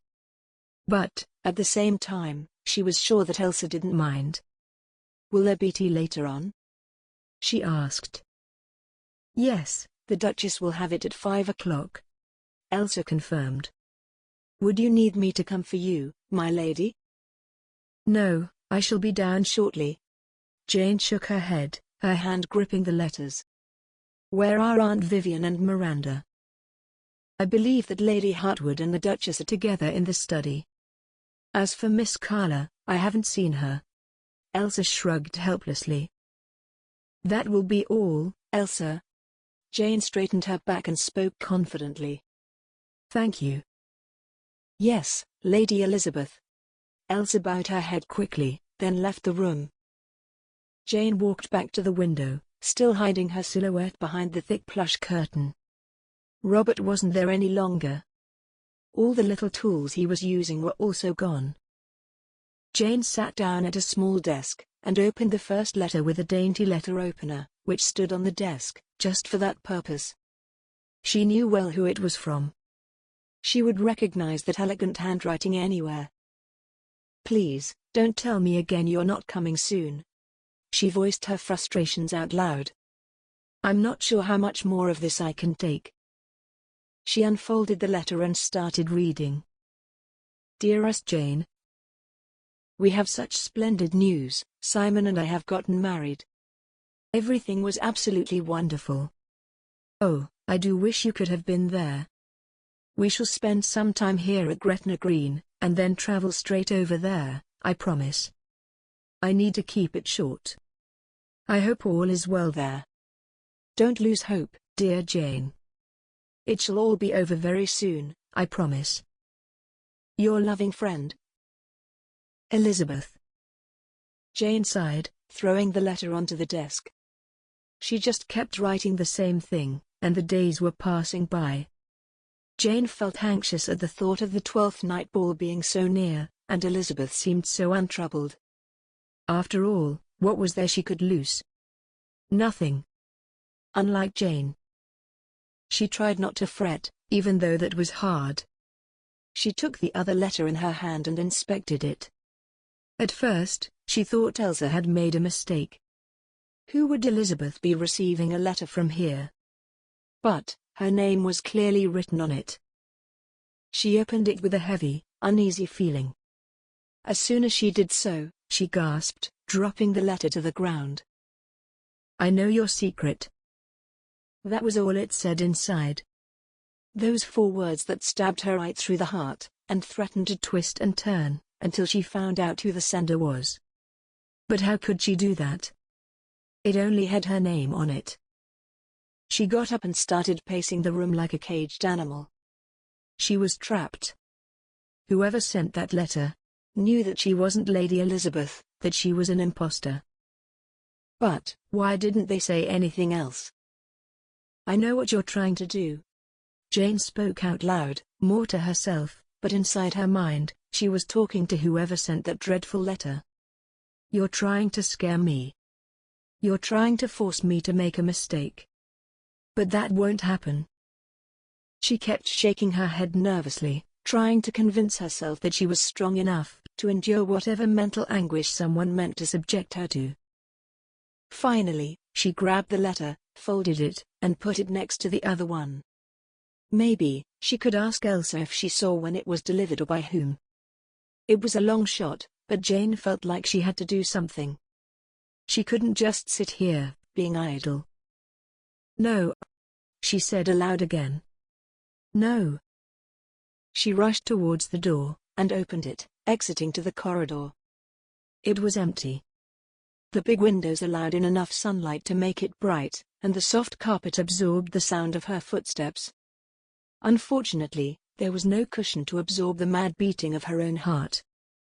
She flew down the corridor, her hair a slight mess, as she planned on pinning it up properly for the tea, which was to be served in a while. But, at the moment, she couldn't concentrate on either her hair or the tea. That letter was the only thing occupying her mind. Just as she was about to turn right into a smaller corridor that would lead her to the stairs, she bumped into someone so hard that the force of the blow sent her flying backwards and onto the floor. "Lady Elizabeth!" Robert exclaimed, upon seeing what had happened. He bent down to help her up, and in all the commotion, she simply allowed him to help her. Feeling flushed and downright ridiculous for having stumbled into him like this, she tried to smile. "Are you all right?" he asked, neither of them aware of the fact that they were still holding hands. Standing like that, so close that she could almost feel the warmth of his breath on her cheek, she felt paralyzed at first. This was the most intimate moment she had found herself in with him, and she had no idea how to stop it. The worst part was that she wasn't even sure she wanted to make it stop. "I was just..." Jane started, then instantly pulled away, as if his touch had burned her. "I wasn't looking." "I'm sorry, my lord." She regained some of her composure, but the letter never left her mind. Her hand flew up to the nape of her neck, in a painful awareness of how disheveled her hair was. Lady Elizabeth would never appear like this before someone. "It's not only that," he noticed keenly. "You appear troubled, if you don't mind me saying." He remained at a respectful distance from her, and she appreciated that. What she didn't appreciate, however, was his observation about something she didn't wish to share. "Why can't I just hide my emotions, like all of these people can?" she thought to herself sadly. She could just excuse herself and continue on her way. But now she had to find a reasonable explanation for looking, as he called it, troubled. "Is anything the matter?" he asked again, and this time, she couldn't hold it against him. The sound of his voice was warm, cordial. He sounded like he was genuinely concerned. But then jealousy whispered into her ear again, that he had no reason to care whether she was troubled or not. He had Miss Carla to care about. "I appreciate your concern, my lord, I really do." She even managed a little smile. "I assure you that nothing is the matter. I have simply received a letter from back home, and I'm sure you already know that my mother isn't doing all that well." "Oh, I hope she did not take a turn for the worse." "No, not really." Jane didn't really want to lie, but she couldn't tell him the truth. "About this, or anything else, really." He looked at her strangely, as if he was confused. "She is the same," Jane continued. "But her delicate health always saddens me. I was hoping she might feel somewhat better by the time the next letter arrived, but I was wrong. And I was saddened by this. That is all." She could feel her neck and shoulders tense, as she welcomed the distance between her and Robert. "Why did I have to run into him of all people?" she sighed heavily. "I do hope she feels better soon," he added politely. "Thank you, my lord. You are very kind." She curtsied quickly, signaling that she would like to return to her business, and he bowed quickly, in a gesture of agreement. But, the moment she passed him, she could hear his voice. "Lady Elizabeth." She stopped, her heart rate increasing rapidly, as if she was moments away from being exposed for the fraud that she was. He sounded different. Was it need she could hear in his voice? Yes? She turned to him slowly. He looked at her, with the eyes of the color of soil that he planted his flowers in so lovingly. There was something spellbinding about them, something that she knew she would never be able to escape, no matter how hard she tried.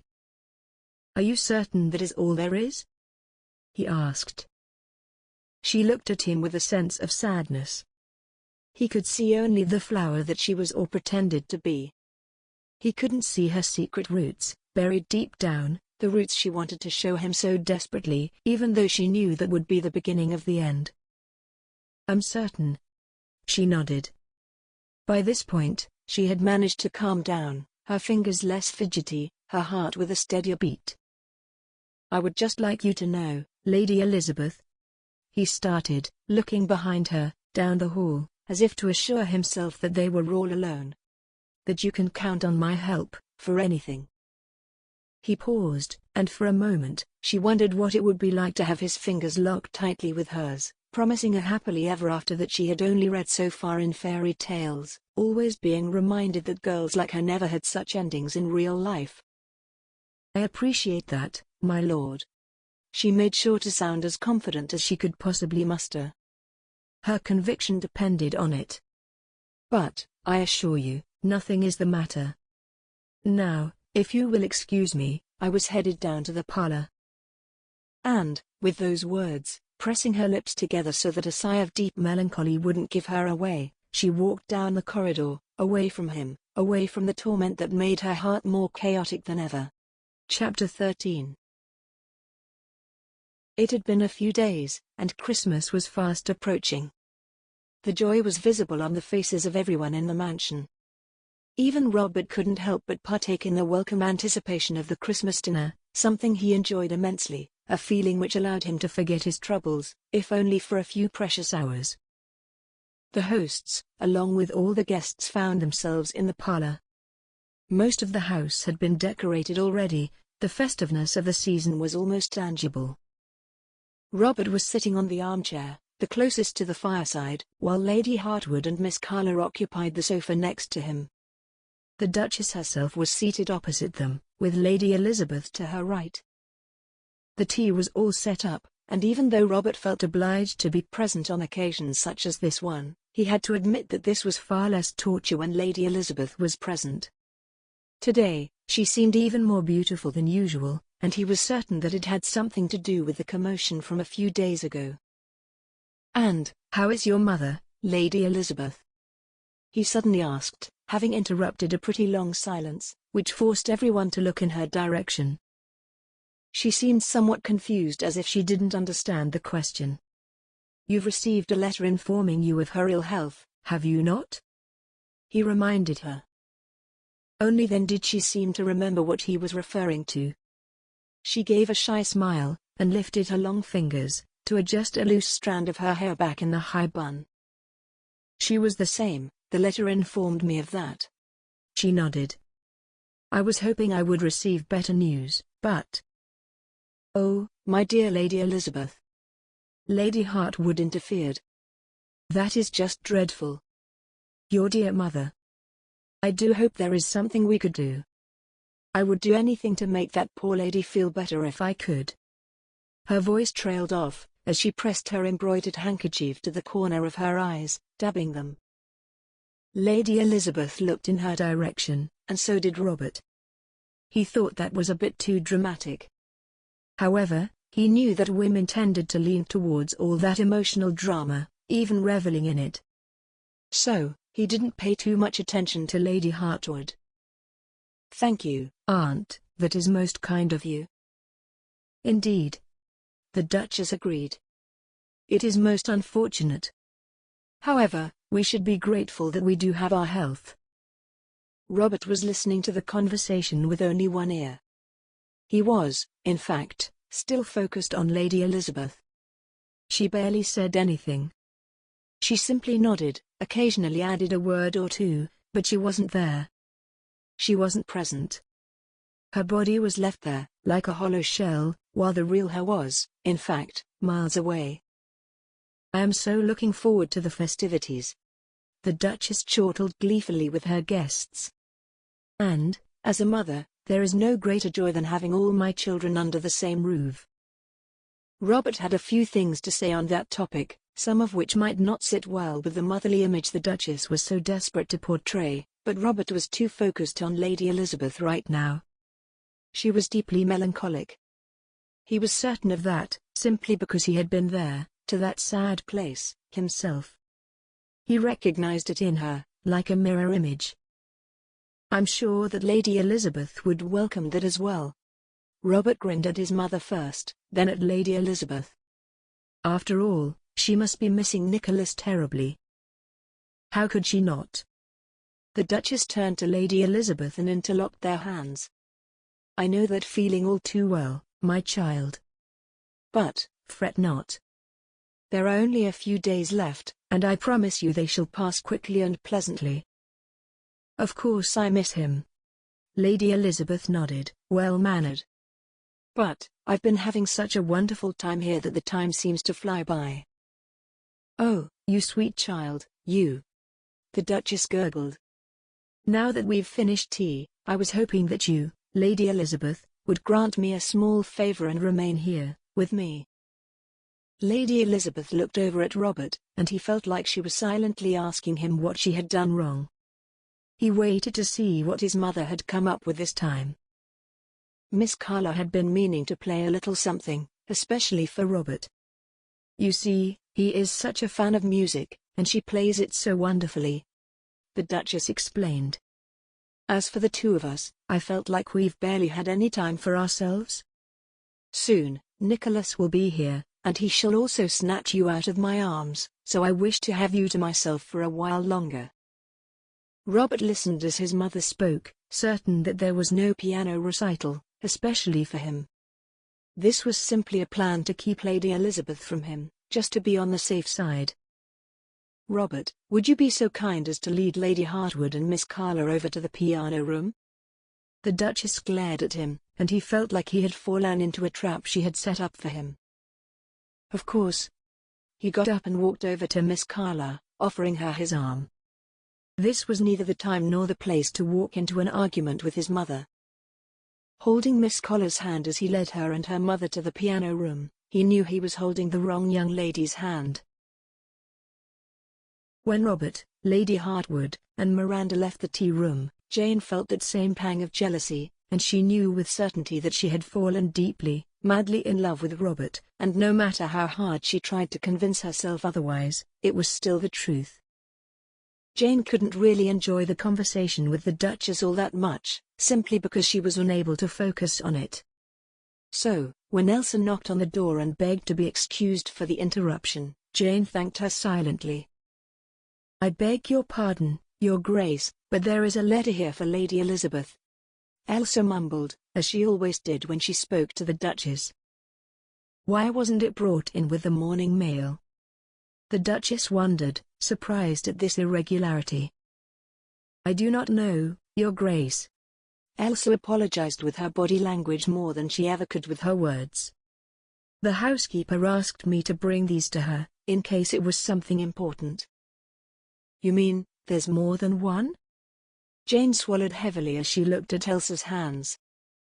Yes, milady, there are 2 letters for you. Elsa confirmed. Jane felt lightheaded. She knew who they would be from. One she knew to be Elizabeth. The other, a wretch who believed that he or she could frighten her.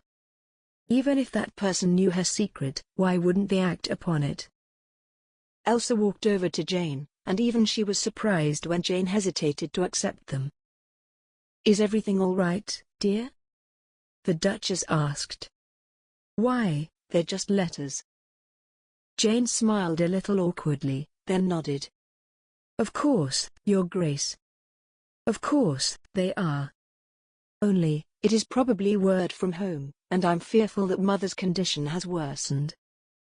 In an effort to fortify this impression, Jane grabbed the letters, and buried them in the lap of her dress, as if the Duchess would see through the folded letter and write into the words, revealed for all the world to see. Why, dear, you do look a little pale. The Duchess noticed. Perhaps you should rest for a while. Why don't I walk you back to your room? Jane was startled by this offer, but she couldn't see herself refusing. That would indeed be lovely, Your Grace. Thank you.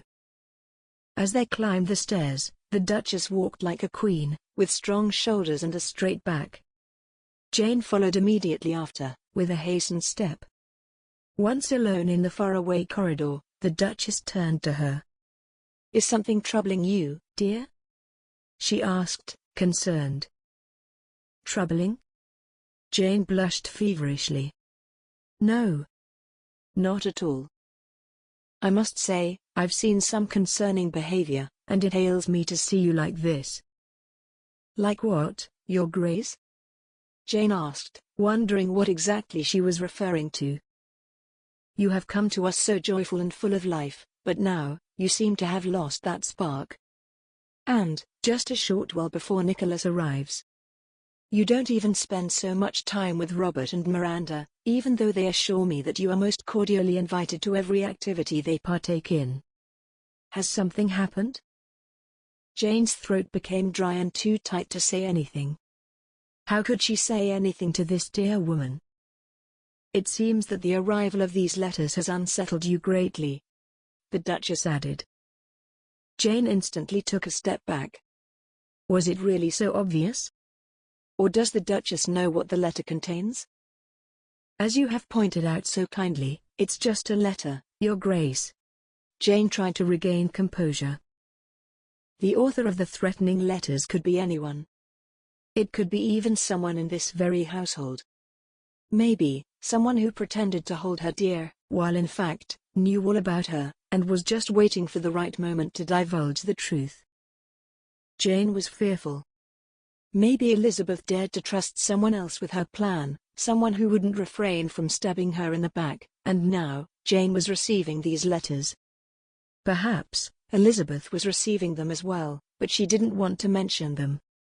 She knew exactly what she would write in her following letter to Elizabeth. Elizabeth needed to come as soon as possible, even before. Well, it does pain me to see you so down. The Duchess smiled at Jane. It is Christmas time. 'Tis the time of the year when we should be happiest, and not worry about things that are out of our control. You are right, Your Grace. Jane nodded. I shall make sure to remember that. As for the things that we can control, the Duchess mysteriously added, there is a time and a place for everything. Remember that as well, dear child. The Duchess gave her a long, piercing stare, but Jane didn't look away. She was still thinking over the words she was just given, trying to make sense of it all, and perhaps even convince herself that this was all a storm in a teacup. Well, then, I shall leave you here. You can find your own way to your room, the Duchess suddenly concluded. Yes, Your Grace.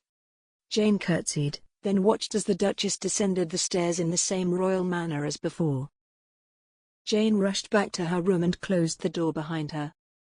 She leaned against it, her heart beating fast, as if in a subconscious effort to prevent any intruders from coming inside.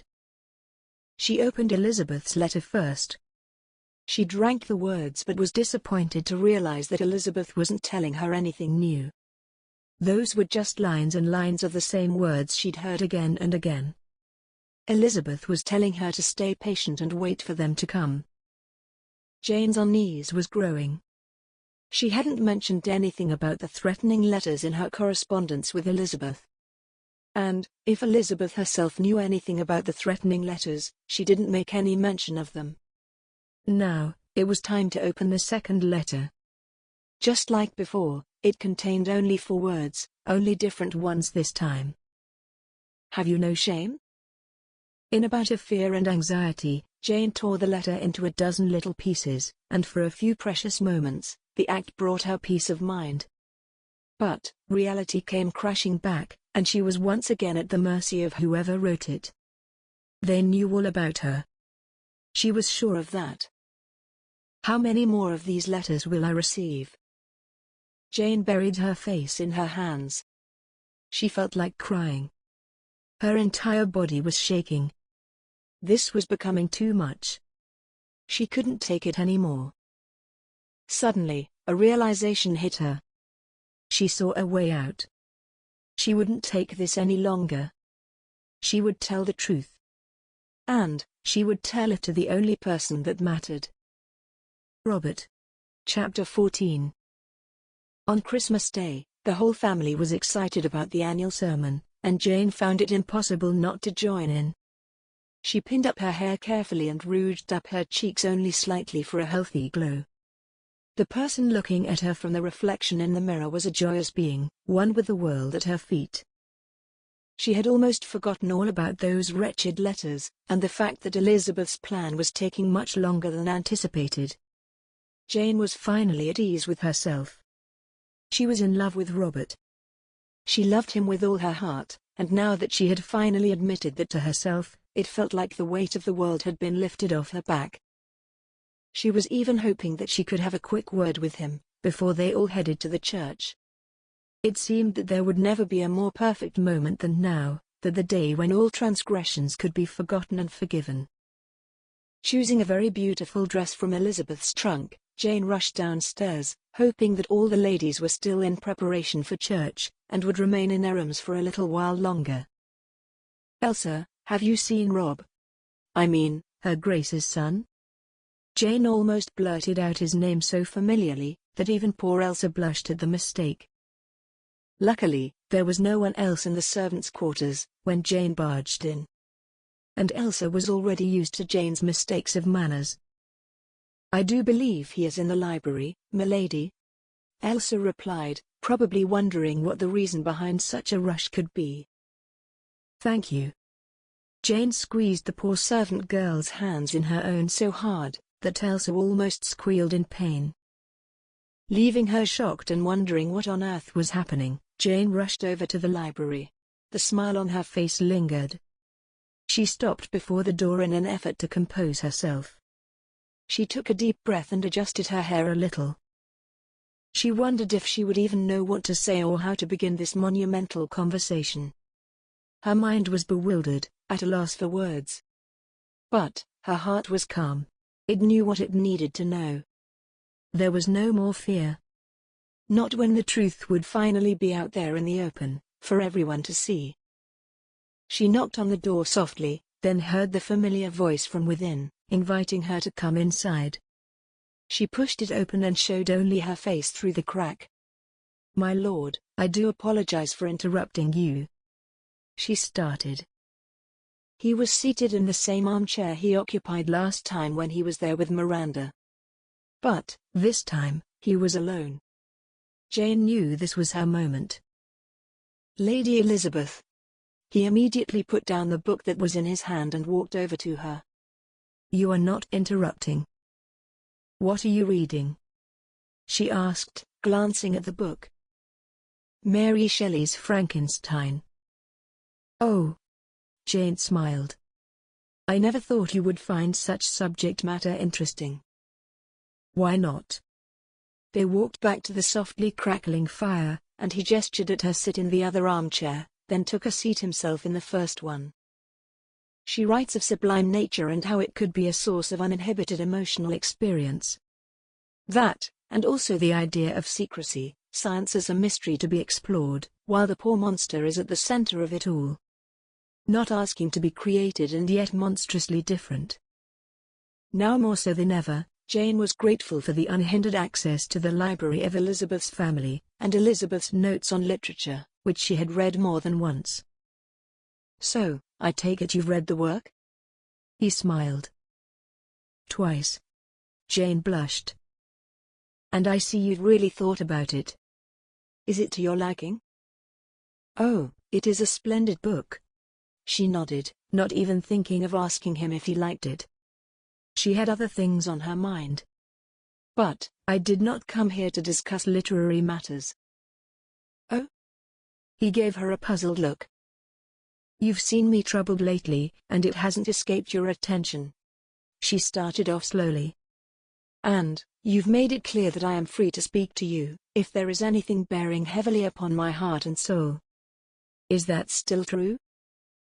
By all means, Lady Elizabeth, he replied, putting the book on a little side table, as if he didn't want any distractions from what she was about to tell him. Jane sighed. This is not easy for me to say, my lord. Robert, please. Robert. She blushed at the mention of his first name. So familiar, so intimate. There is something that I need to share with you.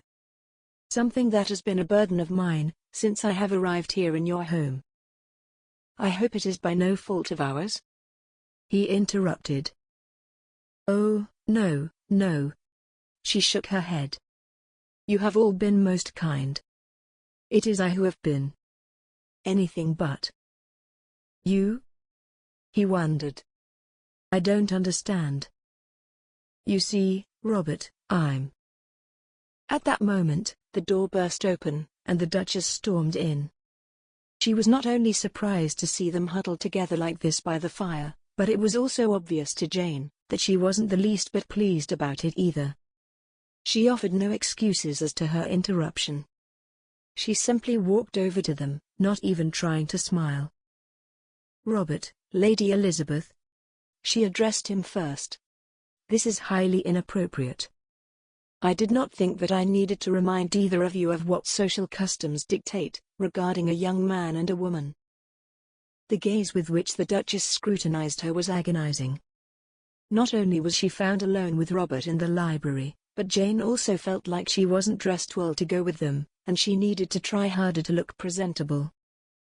I am so sorry, Your Grace. Jane apologized immediately. This is all my fault. The look which Robert gave her didn't escape her attention. He was surprised to hear her take all the blame. I was getting ready for church, but I was finished sooner than I expected, and I wished to come down to the library to read something, while the rest of you finished getting ready. Did it occur to you to check up on Miss Carla and Lady Hartwood, by any chance? The Duchess wondered, that gravity of her tone still lingering on the air. Why, no, not really. Jane was caught off guard by this question, but the implication was clear. She was not to be found here, alone, with Robert. The more the Duchess addressed this, the more Jane was certain that she disliked the idea of the two of them being together on their own. Well, you could just go do that now. Perhaps Miss Carla needs help, the Duchess added. And, you Robert, do you mean to tell me you are ready as well? Of course, Mother. Robert got up, straightened his jacket a little, and just let his arms hang loosely by the sides of his body. Tell them that we are waiting in the library, the Duchess told Jane in a tone that didn't allow for any refusal. Jane gave Robert a helpless look, then curtsied politely and left the library. With her heart still beating wildly, she slowly walked upstairs, towards the other guest rooms. She felt strange, like she had just collapsed into herself. Half an hour later, they were all at the church, seated not all that comfortably, but Jane remembered these services, when she was invited to attend with Elizabeth as a child. As a grown-up, such privileges were not reserved for the likes of her. The Duchess chose the seating arrangement. Robert was sitting next to Miranda, then Lady Hartwood, the Duchess herself, and only then, Jane. Even though she was prevented from telling Robert everything, Jane felt strangely at ease. Chapter 15. It was the evening after they had all gone to church, and Robert found himself walking down the stairs. The house was half decorated already, the product of Elsa's delicate and detailed hands, overseen by the ever-critical eye of his mother, who decided at the last minute to change a few things and decorate differently. She was the first one he saw upon having descended the stairs. Elsa was standing on the ladder, her arms extended towards the mistletoe, which she was endeavoring to set straight. Lady Elizabeth's melodious laughter filled the room, and his heart strangely skipped a beat at the thought of her smile. But at the same time, he also remembered her strange, inexplicable comment. What did she mean by saying she was anything but kind to us? The thought kept swarming inside his mind, not letting him be. You seem to be in a very gay mood, Robert. He suddenly heard the voice of his mother. Why wouldn't I be? he asked, giving Lady Elizabeth a small, courteous nod of the head. He ended his reply with a broad smile, then walked over to them. Elsa descended the ladder, her sweet, simple face proudly looking up at the result of her work. "It looks lovely." Lady Elizabeth beamed, looking up at the lush greenery and the red berries. "It does look a little crooked." The Duchess scoffed, giving it a critical eye. "To a crooked eye, anything appears crooked," Robert replied, and Lady Elizabeth's smile, hidden behind the back of her hand, which she raised to her lips, did not escape his attention. The Duchess gave him no reply, only a cold stare, which didn't pierce through the thick protection of his newly rising emotions. Surely he couldn't expect her to be satisfied with anything in the house, at least not until Nicholas arrived, which was to be in exactly 12 days. He was certain that his mother was counting them dutifully. He, on the other hand, was counting the minutes until he could have a private word with Lady Elizabeth. "Do finish it quickly," the Duchess expressed through clenched teeth, upset for no obvious reason. "I don't like the way we decorated initially, and I would like it finished within the hour." "Now, my dear, we shall." But she wasn't allowed to continue, as the housekeeper's sudden appearance interrupted her. The woman looked flushed, keeping her hands behind her back as if a problem out of her own range of understanding was pressing heavily upon her. "Your Grace." The housekeeper curtsied before the Duchess respectfully. "I beg your pardon, but the cook needs you to approve of some slight changes regarding the menu for the Christmas Eve dinner." "Haven't we sorted it out already?" The Duchess huffed, annoyed, her head shaking lightly. "It seems that we are missing a few ingredients," the old woman explained, ready for the torrent that was about to follow. It was too late to change anything regarding the menu. They all knew it. But they also knew that this was a problem that required immediate attention. Missing ingredients? Preposterous. The Duchess' cheeks flared red in disagreement. "We shall see to that yet." She took one step to go, then turned to Lady Elizabeth and Robert. To him, it seemed that she was weighing something in her mind, something important, something that was preventing her from simply storming off, which was exactly what she had initially intended on doing. "Yes, Mother?" Robert asked, not really because he wanted to help her, but more of that adding insult to injury notion. The Duchess pretended not to hear Robert's question, and instead, addressed Lady Elizabeth. "My dear, I do need to ascertain what this issue with the main dish is. Would you be so kind as to meet me in the library? I should be with you shortly, and I expect Lady Hartwood and Miss Carla to join us as well, for a game of cards by the fireside." Robert didn't particularly mind that he wasn't invited to this all-female gathering, mostly because his mind was elsewhere. Also, he was eagerly awaiting the resolution of this minute issue, which might open up a golden opportunity to have the attention of Lady Elizabeth solely to himself for a few precious moments. "Of course, Your Grace." Lady Elizabeth curtsied politely. The Duchess took one step towards Elsa, then pointed at the right corner of the mistletoe with a bejeweled index finger. "That corner, Elsa. Do mend it." With those words, she left Robert and Lady Elizabeth in the doorway, both lingering underneath the mistletoe, like two misplaced dolls of a little girl whose attention was, for the time being, focused elsewhere. They watched the Duchess disappear down the hallway, then Robert turned to Lady Elizabeth once again. "Do you believe it's crooked?" She squinted as she looked upward, her swan-like neck extending to take a better look. "It looks all right to me," she replied. "I think the whole place looks lovely, Elsa. You did such a splendid job." Robert gave her a surprised look. He knew of Lady Elizabeth's kind heart and nature, but her demeanor with the help always came as a surprise. "Why, thank you, Lady Elizabeth." Elsa blushed a little, getting back up on the ladder. Lady Elizabeth turned to Robert, her lips parted as if there was something lingering on them, something she wanted to say, but now was not the time or the place. Robert's jaw tightened in displeasure. It seemed that there was never the right moment for him. Life had arranged it that way. I shall leave you to your business, my lord, she said suddenly. No, wait, he called out. She stopped mid-step, a look of hope lingering on her face. Elsa quickly mended the mistletoe, then moved on to the staircase, starting with the green garlands and silver bells. To Robert, it seemed that she did it on purpose, removing herself just enough so that the young couple wasn't indecently alone, and yet, the distance from Elsa allowed them a quick, almost whispered conversation. Now, they were standing closer than ever before, both of them a little emboldened by the fact that they were out in the open, chaperoned in a manner of speaking, so no matter what either of them said, they couldn't be held responsible for any impropriety. Yes? Her voice trembled as she spoke. He wanted to tell her everything, right then and there. Gazing into her eyes, he knew she was the one. She was the kind of woman he had always wanted for himself, but couldn't find one until now. Just tell her. Don't be a coward. Nicholas is coming soon, and she will be taken away from you. Forever. The words echoed inside his mind.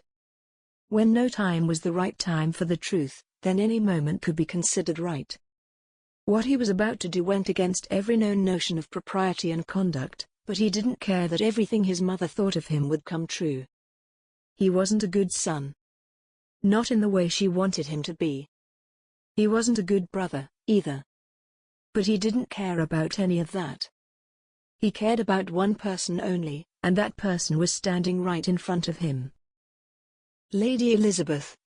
He started, feeling his lips drying, the sound of the grandfather clock in the far-end corner of the hallway ticking away, eating the seconds of their lives, which were never to come back again.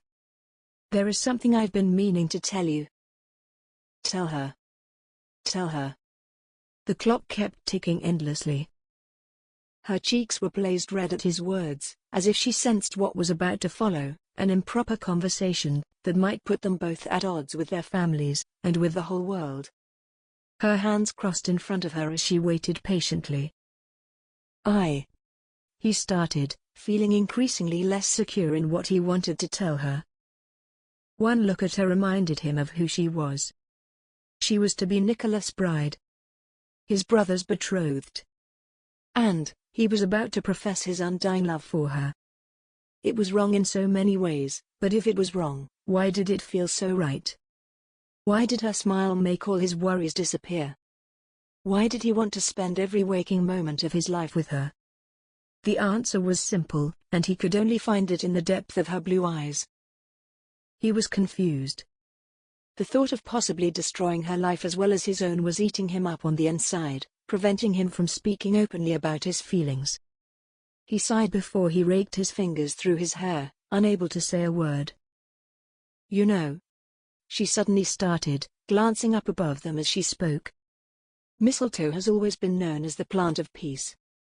When enemies met underneath it, they had to embrace and declare a truce until the following day.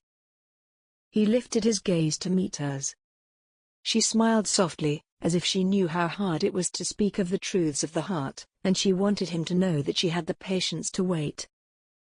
That is also where the kissing tradition comes from.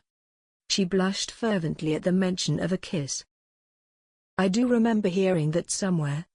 He smiled back, feeling that anxiety leave him, at least partly. Not kissing the person who is underneath the mistletoe with you brings you bad luck. Indeed. She smiled, glancing upward.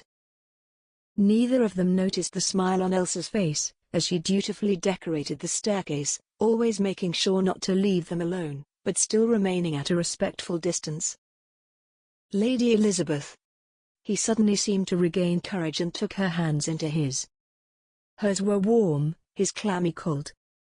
She smelled of lily in the valley, fragrant and sentimental. I know kissing underneath the mistletoe is something strictly reserved for Nicholas, but there is something I've been meaning to tell you, and I feel I cannot go on until this truth is out in the open. She looked at him with an expression of peaceful contemplation, not even considering pulling her hands away from his. Her eyes were lifted to his, shyly at first, then with such a strength of gaze, that made it obvious to both of them that the time for shyness was gone. He seemed to struggle with what to say next but eventually found the right words. Lady Elizabeth. Allow me to commence by saying I know this is wrong. But, I cannot go against my own emotions. I can't resist this any longer. What do you mean? Lady Elizabeth spoke softly, her lips slightly parted, as if there were more words lingering there, waiting to be said. There have been many errors in my life, so many. You might even come to disrespect me if you knew them all. Oh, I surely doubt that, my lord. She shook her head. We all have things in our past that we are not, well, proud of. You are kind to say that. He appreciated her words of comfort more than she could ever imagine.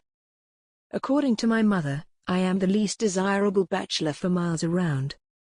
However, that doesn't prevent me from being only a man of flesh and blood. And, as such, I know only one fact for certain, and that is the simplest one of all. He paused for a moment. Her eyes beamed with curiosity, with hope, her hands nestled gently in his. I love you, Elizabeth. The words echoed all around them, the little mistletoe berries plump and red above them, waiting for that perfect moment of a true love's first kiss. Stunned, but at the same time, enchanted, Lady Elizabeth's face turned pale, then blushed furiously, more so than ever. A few loose strands of her shimmering hair hung loosely to the sides of her face, framing it like an old painter's muse. I have been playing my part of the happy brother-in-law for far too long, but you yourself could have seen that there was no conviction in my charade. My expectations lay elsewhere, and I am finally revealing the truth to you. I don't know what to say, she started, but something was preventing her from continuing. Her hands in his went limp. He squeezed them harder, resisting the urge to bring them to his lips and cascade them with soft kisses. What about Nicholas? She gave voice to her fears. Your mother? What about the rest of the world? Her eyes moved quickly, left then right, as if trying to see if they were still privy to their time alone. Elsa still had her back turned to them, even though she would occasionally glance in their direction, for propriety's sake. To hell with the world! He exclaimed so loudly that the whole hallway echoed. The world is us. What is it your own heart tells you, Elizabeth? At the mention of her name, he saw her wince. Perhaps he had brought himself into too much familiarity with her, and all too soon? Perhaps he was mistaken that she had shared his feelings, and now, she was wondering how to explain this to him? The thoughts were painful but still reasonable. Frighteningly possible and close. I'm not. She shuddered. You know not what you say. There are things which you cannot even imagine. You can tell me anything, he promised. If my feelings are not reciprocated, I shall remove myself from your vision, and shall never bother you again. But, if your heart doesn't belong to my brother, and it knows it doesn't, now is the time to speak up. She looked down, then quickly back up at him. Her blue eyes silently pleaded, asking for something which her lips could not voice. Not yet. He waited patiently, breathing in the soft fragrance of her existence, fearing that this conversation would be the last one they had, the last one that would bear any hope of her becoming his beloved. I've loved you from the first moment I saw you. She finally spoke, her voice trembling with the force of the truth she was revealing. He saw relief in those blue eyes, he saw hope, but he saw something else as well, a fear he couldn't explain. But, my dear Elizabeth. He interrupted her, finally bringing her hands to his lips, quickly, barely noticeably, laying a soft kiss on her skin. My own Elizabeth, you have no idea how happy you've made me. But, Robert, there is something else you need to know about me. Her voice had grown more somber, darker, like a brooding rain cloud on a lovely summer's day. All I need to know is right before me, he whispered, his heart full of joy. With those words, he leaned in softly, gently pulling her towards him, as their faces got closer, so close he could feel her soft breath on his lips. Nothing else existed. Nothing else mattered, only this perfect moment of pure, unadulterated truth. A moment more, and his most secret desires would have come true, if it weren't for the voice that had spoiled his every happiness in life. What on earth is the meaning of this? A thundering voice filled the void of the room around them, their hands letting go of each other immediately, knowing they'd been caught in something blasphemous. If you like our channel, please subscribe and make sure to click on the bell icon, so that you won't miss any future audiobooks we'll upload for free each week on YouTube. Chapter 16. The voice that shattered her illusion of a possible happily ever after, the kind she had always read about, but never even dreamed could be reserved for her, belonged to the sternest pair of eyes that had ever fallen onto her. "Robert!" the Duchess exclaimed with a full set of lungs. "Lady Elizabeth! Explain yourselves this instant." Jane took a step back, feeling her cheeks burning with embarrassment. She had never even thought that so much disapproval could fill up such a small-statured woman. Robert had let go of Jane, and her palms now felt painfully empty, devoid of the only thing she had ever wanted, she had ever truly needed to be happy.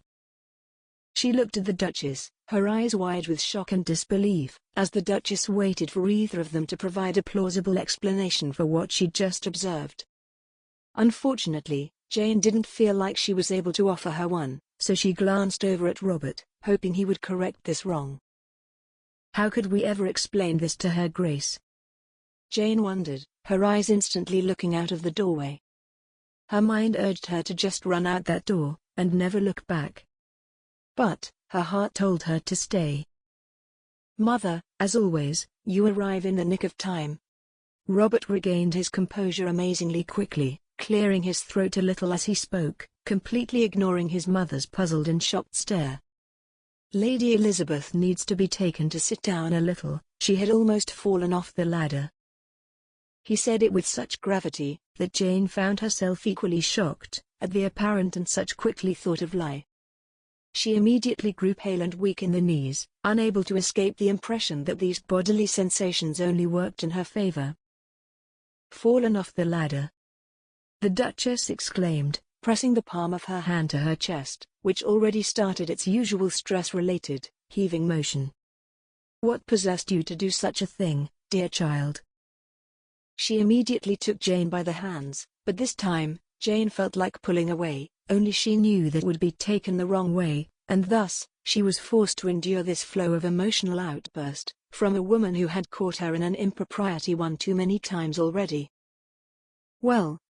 Jane gave Robert an imperceptible glance, nodding ever so gently. "I did think your Grace was right. The mistletoe was slightly crooked to the right, and I tried to point that out." She swallowed heavily at the inconvenience of being forced to tell a blatant lie. Silently, she sought help from Robert, who recognized the look in her eyes immediately. "I'm afraid that Elsa was too short to adjust the mistletoe properly, so Lady Elizabeth offered to climb up the ladder herself and mend it." "And, you allowed her?" The Duchess shook her head disapprovingly. "I swear, sometimes, it seems you were not brought up in this house, but on the streets." Jane wanted to shout back at the Duchess, that it wasn't true Robert was as bad as she had been portraying him to be to everyone present. Robert's nostrils flared at that insinuation, but before he could say anything, Jane interceded. "I'm afraid that this is entirely my fault, Your Grace." The Duchess lifted her brow questioningly. It was obvious to both guilty parties, that she did not expect Jane to be the one to take the blame for this. "I insisted on helping, you see." Jane smiled her best smile, hoping it would be enough to help Robert, by redirecting his mother's disapproval towards herself this time. "He tried to talk me out of it, but I wouldn't have it. He himself was too heavy for that ladder, and Elsa is too short. So, the only solution was for me to help. After all, it was truly all her fault. If Robert had known who she really was, he never would have admitted to those feelings, and they wouldn't have found themselves out of favor with the Duchess in this manner. We wanted to make it look perfect. The decorations, this wonderful house, and wonderful family deserves only perfection." Jane gushed, watching as the Duchess' breathing got steadier, and the redness in her puffy cheeks slowly dissipated. So, seeing that Elsa had left the ladder in our vicinity, I climbed it, and I do see it was all rather silly, but at the time, it seemed like such a good idea. I reached out for the far right corner and extended my hand toward it. I just needed to lift it up 1 inch or so. Here, Jane was about to pause, only to sort it out with her own mind, whether she slipped before she grabbed the mistletoe or after it, trying to see which version would be more credible and more appealing to the stern audience she and Robert had. But, Robert saw her faltering, and once again, took over. Just as she was about to grab the mistletoe, poor Lady Elizabeth lost her balance and almost fell down the ladder. "My goodness!"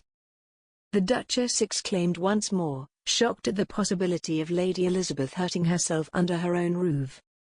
Jane was starting to believe that the Duchess cared more for the explanation that she would offer to her son, than the actual fact that Jane would be hurt.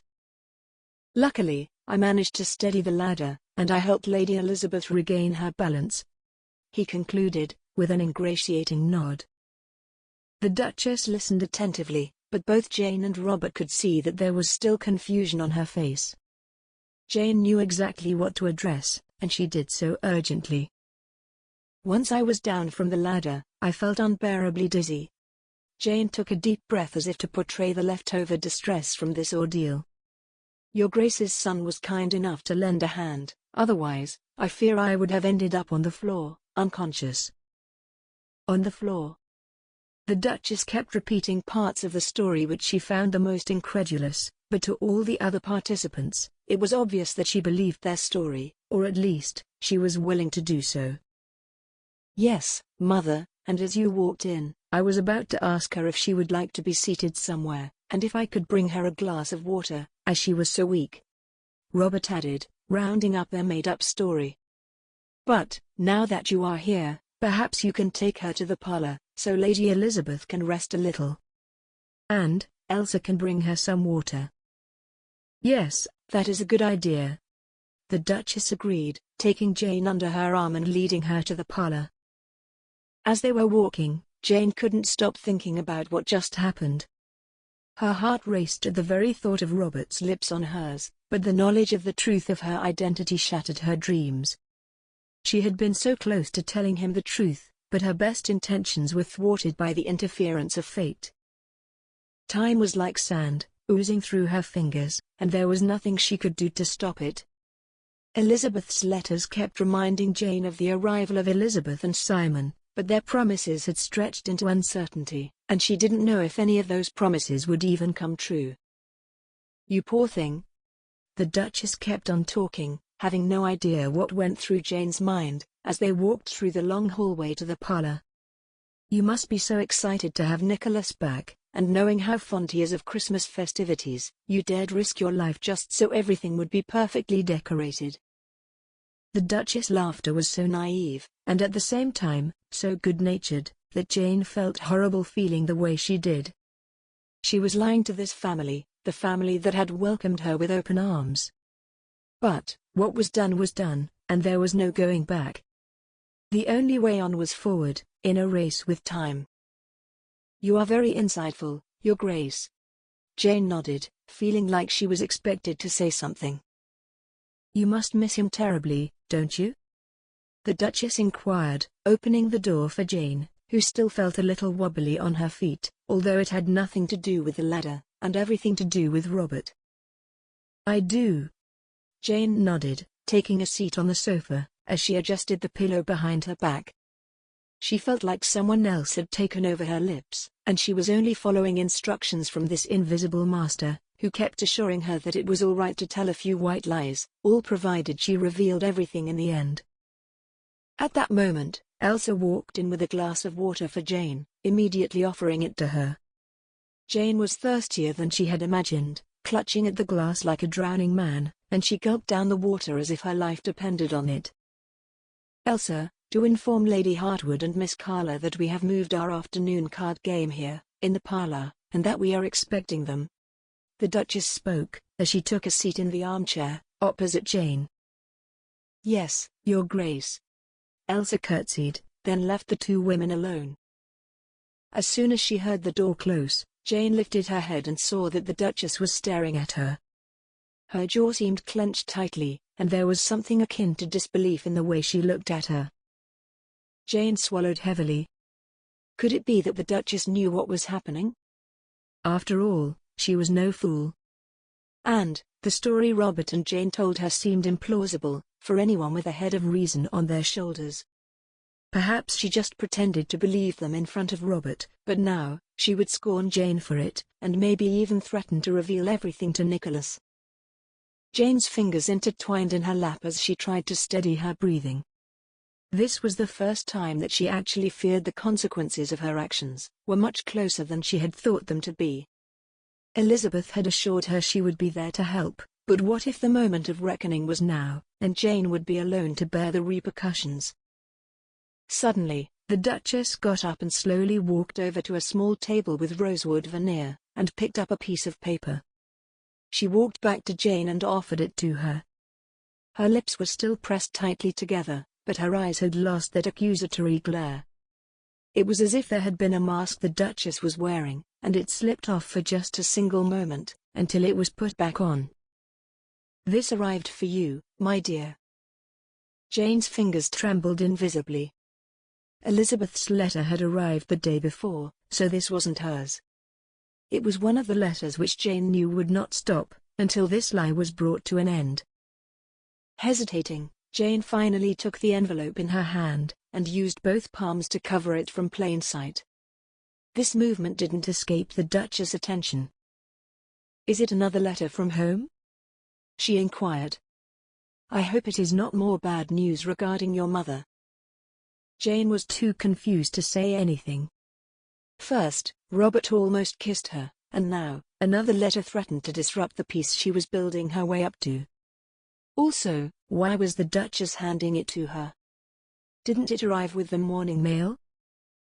"Do you still feel lightheaded, my dear?" the Duchess asked, sitting down next to her. The overbearing scent of her perfume filled Jane's nostrils to the point of unpleasantness. She certainly did feel lightheaded, but not for the reason the Duchess was asking. "A little, yes." Jane nodded. At that moment, Lady Hartwood and Miss Carla entered the parlor, following a quick, shy knock on the door. "Elsa told us what's happened." Lady Hartwood barged into the parlor theatrically, gliding towards the two women on the sofa. "My dear, what were you thinking, climbing up the ladder?" I had asked her the same thing. The Duchess nodded disapprovingly. "But, I suppose a young heart is foolish enough not to mind getting hurt for the sake of those it loves." Jane nodded. The Duchess had no idea how right she was, and the thought almost made Jane giggle, but she managed to suppress the urge, as that would raise too many questions, which would need to be satisfied with answers. So, she retained her glee to herself. But, this glee didn't last long, as the moment she looked down into her lap, she could see the treacherous corner of that damned letter, which wouldn't let her be. "It was so fortunate that your Grace's son was there to help dear Elizabeth," Lady Hartwood gushed, her voice a soft mixture of gurgling and a honey flow. "Imagine getting hurt right before the festivities. That would be so horrific, being bedridden during the most wonderful time of the year." She clicked her tongue, gently shaking her head from one side to the other, as if she could already imagine something like that happening. Jane didn't like this comment, even though Aunt Vivian obviously meant nothing by it, so Jane simply decided to let it go. "Nicholas is already on his way back," the Duchess announced with a special note of joy in her voice, her eyes aimed straight at Jane. "It shall be ever so wonderful to have everyone under one roof again." All Jane could do was nod at that, clutching at the letter in her hand. She didn't need to read it. She already knew what it would say, only perhaps this time, 4 different words would be used. She had already made up her mind to throw it into the trash unopened. As for the Duchess' question, regarding everyone under one roof, would it be wonderful? Absolutely not. Would it be liberating to finally tell the truth to everyone? Absolutely. So, why wasn't Elizabeth appearing at the door, with the resolution to all of Jane's problems? Chapter 17. The following few days found both Robert and Jane unable to steal a moment of privacy, with the upcoming preparations for the festivities, and especially for the Twelfth Night masquerade ball, which was something Robert was particularly looking forward to. He had never been the one to enjoy such events, and had always shied away from them, making up any excuse he could find. But this time, he had hoped with all his heart that the secrecy of the masquerade ball would grant him a few of those precious moments with Lady Elizabeth, during which he could repeat what he had already told her, with the intention of promising her even more. That early afternoon, Robert was seated in the library, by the fireside, with Miss Carla keeping him silent company. Lady Hartwood kept to herself in the corner, with a book in her hands, which Robert was sure she was only pretending to read. The one he himself was holding, he was actually reading, while Miss Carla was focused on her embroidery. He had come to see these silent afternoons with Miss Carla and her mother as somewhat of a chore, one which appeased his mother, so he had decided to accommodate all of them, at least for the time being. At that moment, a knock was heard on the door, and all eyes raced in the same direction. Yes? Robert put the book down into his lap, his heart racing at the possibility of it being Lady Elizabeth. To his utter joy, she appeared in the doorway. She already had her coat on, her shawl was wrapped neatly around her delicate neck, and seemed that she was on her way outside, with her gloves in her hands. "Elsa told me I could find you all here." She smiled at everyone. "Dear Elizabeth, why don't you join us?" Miss Carla nodded at an empty armchair by their side. "With the oncoming festivities, we shall be spending all of our time inside," she informed them. "I was hoping that perhaps you would like to join me for a ride through the forest." Robert fancied the idea. The book wasn't able to hold his attention. He had hoped that some fresh air might clear up his head, something he was in desperate need of. "That sounds like a splendid idea." Robert nodded. "What do you think, Miss Carla?" "Isn't it slightly too cold?" Miss Carla frowned a little, her eyes glancing out the window into the vast whiteness of the freshly fallen snow. "I'm almost done with." "She would be delighted to join you," Lady Hartwood interjected, which didn't surprise anyone. Miss Carla put down her sampler, which was worked in colorful silk threads. Only the first few letters of some yet unknown motto were visible, and Robert wasn't particularly inclined to inquire about it. She proceeded to put her needlework in a fancy workbox that rested on a small table by her armchair. "Are we going now?" she finally asked, once everything was neatly put away. She didn't seem particularly pleased, but she would go nonetheless. Her life had always unfolded like that, with others making her plans and her simply following them. What better time than now? Lady Elizabeth beamed, and Robert knew that no matter how this turned out, there would never be another woman for him again. About an hour later, Robert's horse was trying to catch up with Lady Elizabeth's, as he saw her speed past bushes decorated with white powder, and trees with tiny little icicles drooping downward.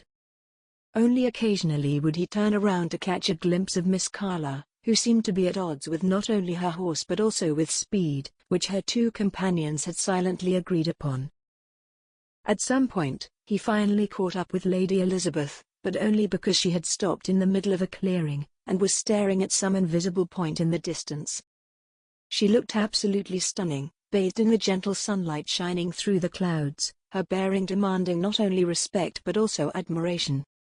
She turned to him, her face radiant with a smile of victory, her cheeks flushed with the cold, as she gripped tight at the reins. The horse tenderly neighed underneath the gentle touch of her hand as she soothed him. The three of them stood like that for a moment, neither willing to break the sanctity of silence, all of them lost in their thoughts. "This is where I feel truly free," Lady Elizabeth suddenly whispered, and Robert wasn't sure if she meant to say it out loud or not.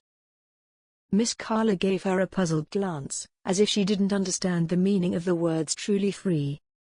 He wondered if she ever would be led by the iron fist of her mother, who no doubt felt she knew best. As for Robert, he knew exactly what Lady Elizabeth meant. Sometimes, the chains of civilized society are too heavy. He nodded. Neither of the women said anything. Instead, Lady Elizabeth turned her head towards him, her eyes piercing right through him, as if she ached to see all of him, not only what he was hiding from the rest of the world, but also what he was hiding from himself.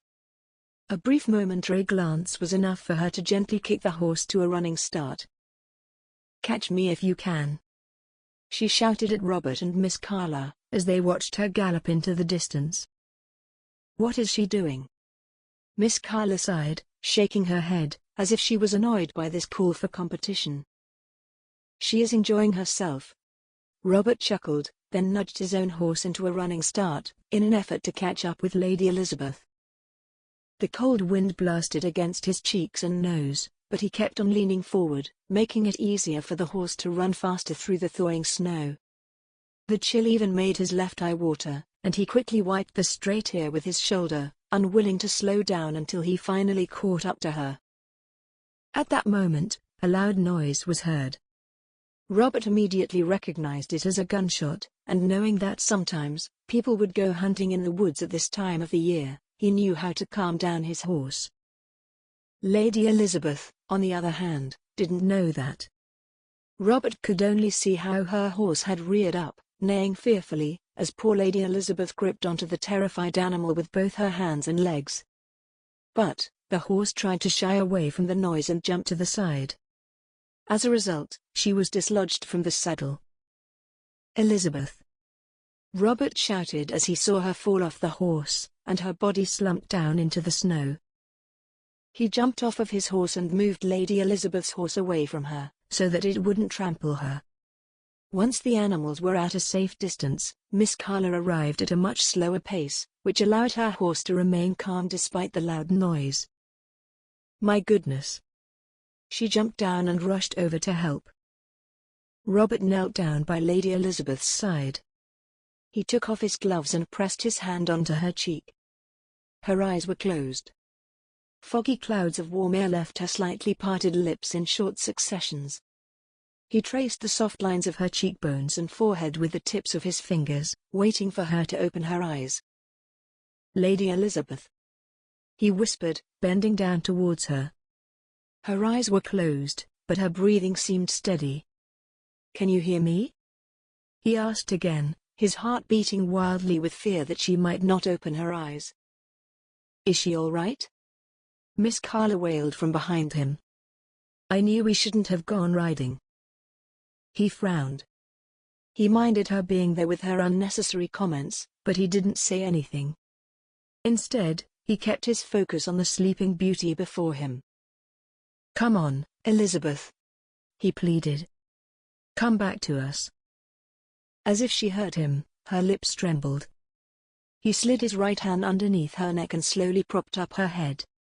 Upon this, she opened her eyes. The vast blueness was overwhelming. For a moment, it looked like she didn't recognize him. "What happened?" she mumbled, breathing heavily. "Don't strain," he urged her. "You fell off your horse." There was a flicker of remembrance in her eyes. Then, fear followed.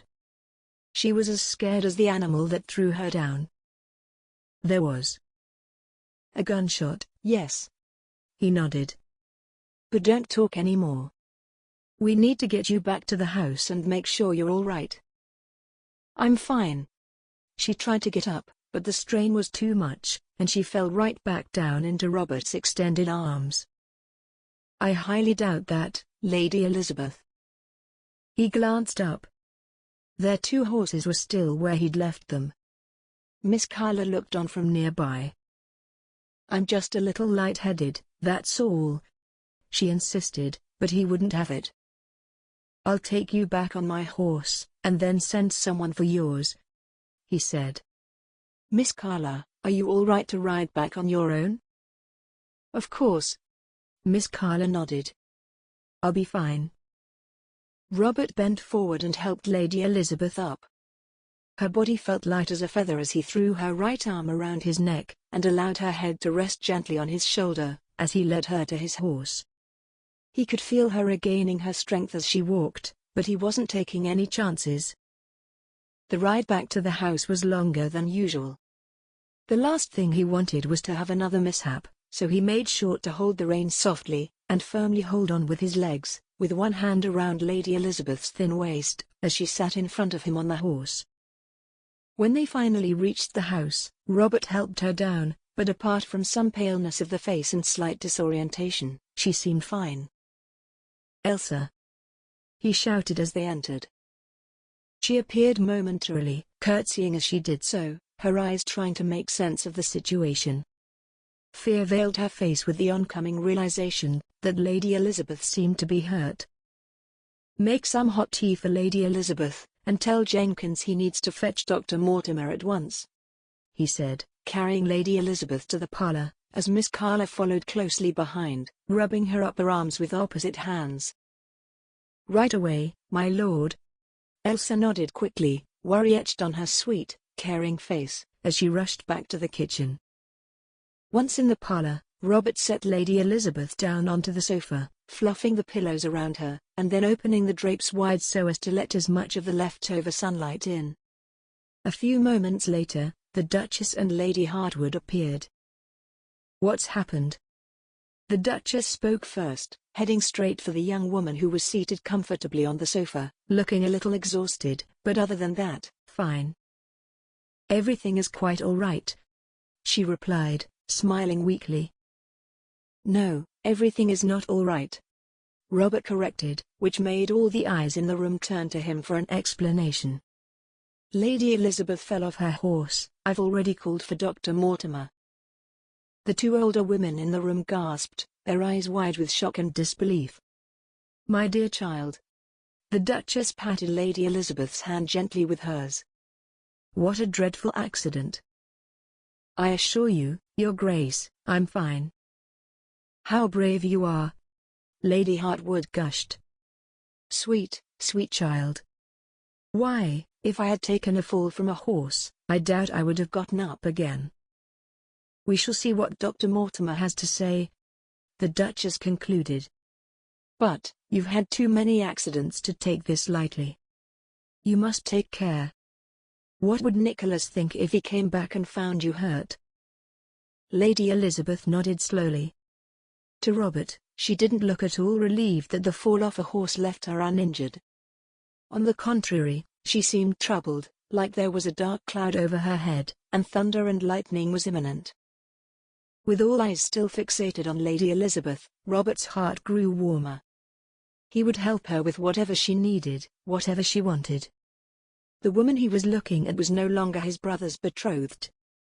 She was so much more, and there was nothing he wouldn't do to make her his. He still had 5 days until his brother's return, and he planned on making the best of them. His best 5 days. The beginning of the rest of his life. A happy life with the woman he loved. "She told me she loved me. She loved me." The rest of the noise in the room dissipated all around him, as his eyes remained fixated on the lovely young woman resting on the sofa. How he yearned to take her by the hand, and tell her that everything would be all right. Soon, he hoped. Chapter 18. "Your Grace?" Elsa walked into the parlor after knocking appropriately, and being called in. "Dr. Mortimer is here to see Lady Elizabeth." "To see him in, Elsa." The Duchess waved her hand at the servant girl, not taking her eyes off of Jane. A few moments later, a tall, lanky man of about 60 years of age entered the room. His scarf was wound tightly around his neck, and the collar of his coat was lifted up. He had a thick mustache, which was streaked with what used to be thick, black hairs, but now, most of it was white, as was his short hair. "Good day to all." Dr. Mortimer bowed respectfully. "It is always a pleasure to see your Grace, only I wish it were under better circumstances." "I share the sentiment, Dr. Mortimer." The Duchess nodded, glancing over at the patient. "This is our lovely guest, young Lady Elizabeth Travers. She is Nicholas' bride-to-be." At those words, Jane blushed, but not for the reason that seemed to warm the Duchess' heart. She dared not look over in Robert's direction, not after all those truths were revealed, and they hadn't spoken about them since, for lack of privacy. The lies had transformed from a flurry into a storm, and only the real Elizabeth could set things straight now. But she was nowhere to be seen, and this notion clawed at Jane's heart every single waking moment. "It is truly a pleasure, Lady Elizabeth," Dr. Mortimer bowed. His lips were thin, and he seemed the type who never smiled. Jane couldn't even imagine a doctor who would smile while examining his patients, as if that would detract from his expertise. "Jenkins had already informed me that the young lady had taken a fall from a horse." He turned to the Duchess, and Jane couldn't escape the feeling that they were treating her like a child, who wasn't old enough to speak for herself. "Yes, that is what happened." Jane took over before the Duchess could say a single word. "There was a gunshot, and the horse got frightened. He threw me." "Oh, terrible business." Dr. Mortimer nodded, a little absent-mindedly, as he put down his black leather medical bag and adjusted his thick-rimmed glasses. Everyone had given them some room, as he sat down on the sofa next to Jane. First, he took a long look at her, which Jane endured. She expected him to start extracting shiny instruments from his medical bag, but he did no such thing. "Could I ask you to take a few steps around the room?" he inquired. Jane nodded. She got up, welcoming the lack of dizziness, and walked slowly around the sofa, without needing to lean onto anything. She remembered that she had fallen onto her back, but apart from some light pain, which increased only upon pressure points, she didn't feel anything else was amiss. She had more than her fair share of bruises during her childhood, so she wasn't worried about another one. "Thank you." Dr. Mortimer nodded. "You may sit down. I see there are no broken bones. And, you obviously aren't in any pain." "No." Jane shook her head. She was well aware of the fact that even if she did have a broken bone, Dr. Mortimer wouldn't be the one fixing it. He wouldn't even do any kind of a serious medical exam, as that meant that he would need to work with his hands, something physicians such as himself didn't consider gentlemanly. For anything like that, Jane would need a surgeon, and she doubted there was one available all the way out here. She had indeed been fortunate. "Has the lightheadedness subsided?" he questioned, pushing the middle of his glasses up towards his forehead, gazing into her eyes. "Yes." Jane nodded, glancing at everyone. "Honestly, I feel fine." "Let's let the good doctor be the judge of that, my dear," the Duchess interrupted like a worried mother would. "Well, from what I can see, the young lady is in perfect health." Dr. Mortimer got up. "She is oriented, concentrated, and in no pain. If, however, you notice some bruising, which is quite possible, I advise bathing the body part in warm vinegar. You might also add a little brandy or rum to it. The most important thing to bear in mind is to keep wetting the cloth with the vinegar and rum mixture." "We shall do that, Doctor." The Duchess jumped in again. "Also, I would keep her food light and cool for the next couple of days," he added. "If need be, you can send for me, but from what I gather, the young lady will be fine after a good night's rest." "Thank you, Dr. Mortimer." The Duchess smiled as she walked over to him. "I do hope to see you and your lovely wife at the 12th Night Masquerade Ball." "Naturally, Your Grace." He gave her a quick bow. "Gertrude wouldn't miss it for the world.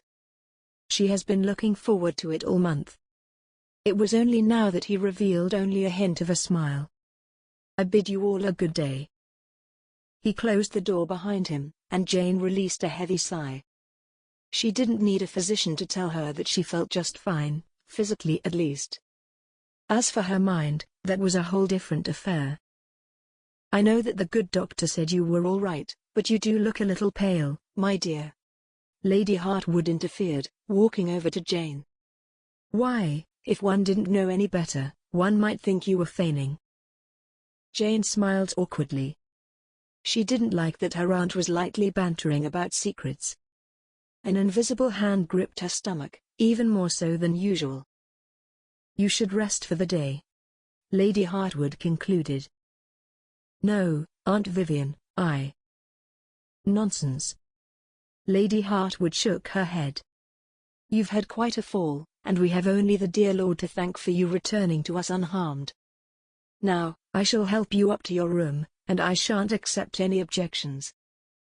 Jane looked at Robert helplessly, but she knew he could offer little help here. It would be improper for him to help her up to her room, which was what she really wanted to have happen. So, the only thing she could do was accept her aunt's proposal. "I do believe that is for the best," the Duchess agreed. "You just rest, dear child. I shall remain here with Robert and Miss Carla." The thought of Robert staying with Miranda, and sensing that both the Duchess and Lady Hartwood were actively working on getting them to spend more time together, made Jane feel that pang of jealousy once more, despite his profession of love for her. It was still a secret, one that needed to be kept at all cost. But the clock was ticking. "Thank you, Aunt Vivian." Jane smiled feebly, allowing Lady Hartwood to take her by the hand and lead her out of the parlor. Jane walked slowly, and despite believing she was all right, the climb up the stairs took her breath away, leaving her panting just a little at the top. "See, my dear?" Lady Hartwood grinned. "You do need your rest, otherwise, you would be fagged to death." Lady Hartwood led Jane to her room, then closed the door behind them. Jane went over to the chair by the window and slumped down into it. Perhaps she did need to rest a little. Her body would follow that command, but her mind was disobedient. It was swarming with fearful thoughts, one more frightening than the other. Lady Hartwood walked over to her, and adjusted the window, so there was more sunlight. "There." She smiled. "Much better." Lady Hartwood inspected the room with a swift gaze, noticing the few dainty pieces of jewelry and a small, folded letter on the desk. "More word from home?" Lady Hartwood inquired, taking a few steps towards the desk. Jane quickly turned from the window, and realized what Lady Hartwood was about to do. People weren't prone to reading another's mail, but seeing as they were family, Jane wasn't certain if her aunt would refrain from such a transgression. "No." Jane jumped from the chair and rushed over to grab the letter, before her aunt could even brush her fingers against it. "I mean, yes." Jane took the letter, gripping at it so tightly that the tips of her fingers turned white with pressure. Lady Hartwood gave her a puzzled look, with her hands down at the sides of her plump, round body. "I just feel guilty that I am not spending Christmas at home." Jane blushed at this lie, but she knew that she couldn't allow her aunt to even suspect what the letter might contain. The consequences would be devastating. "Because of your mother?" Lady Hartwood asked, nodding sympathetically. "Yes. But, I'm sure she knows that a woman's place is with her husband." Lady Hartwood was obviously on her side. Or, in this instance, with her betrothed. "Oh, I do know all that." Jane sighed. She wished to be alone, but she couldn't just ask her aunt to leave her be. That would be rude. Instead, she would lie down in bed for a little while, and perhaps, her aunt would read between the lines. "Maybe all of you are right, I just need to rest a little, and I'll feel much better." "That's the spirit." Lady Hartwood beamed at her. "I'll just lie down for a while," Jane said, shoving the letter into one of the upper drawers of the desk, then walking over to the bed. "We shall call you down for dinner." "Thank you, I appreciate that." Jane smiled softly. Lady Hartwood put her chubby little fingers on Jane's shoulders, then gazed deeply into her eyes. "You look so much like your dear, late father." Jane lowered her eyelids. She didn't want to discuss any family. This was dangerous ground, and she might slip up any minute, without even knowing. "He was such a wonderful man," Lady Hartwood added, her voice trembling a little as she spoke. "He was, Aunt Vivian." Jane smiled back.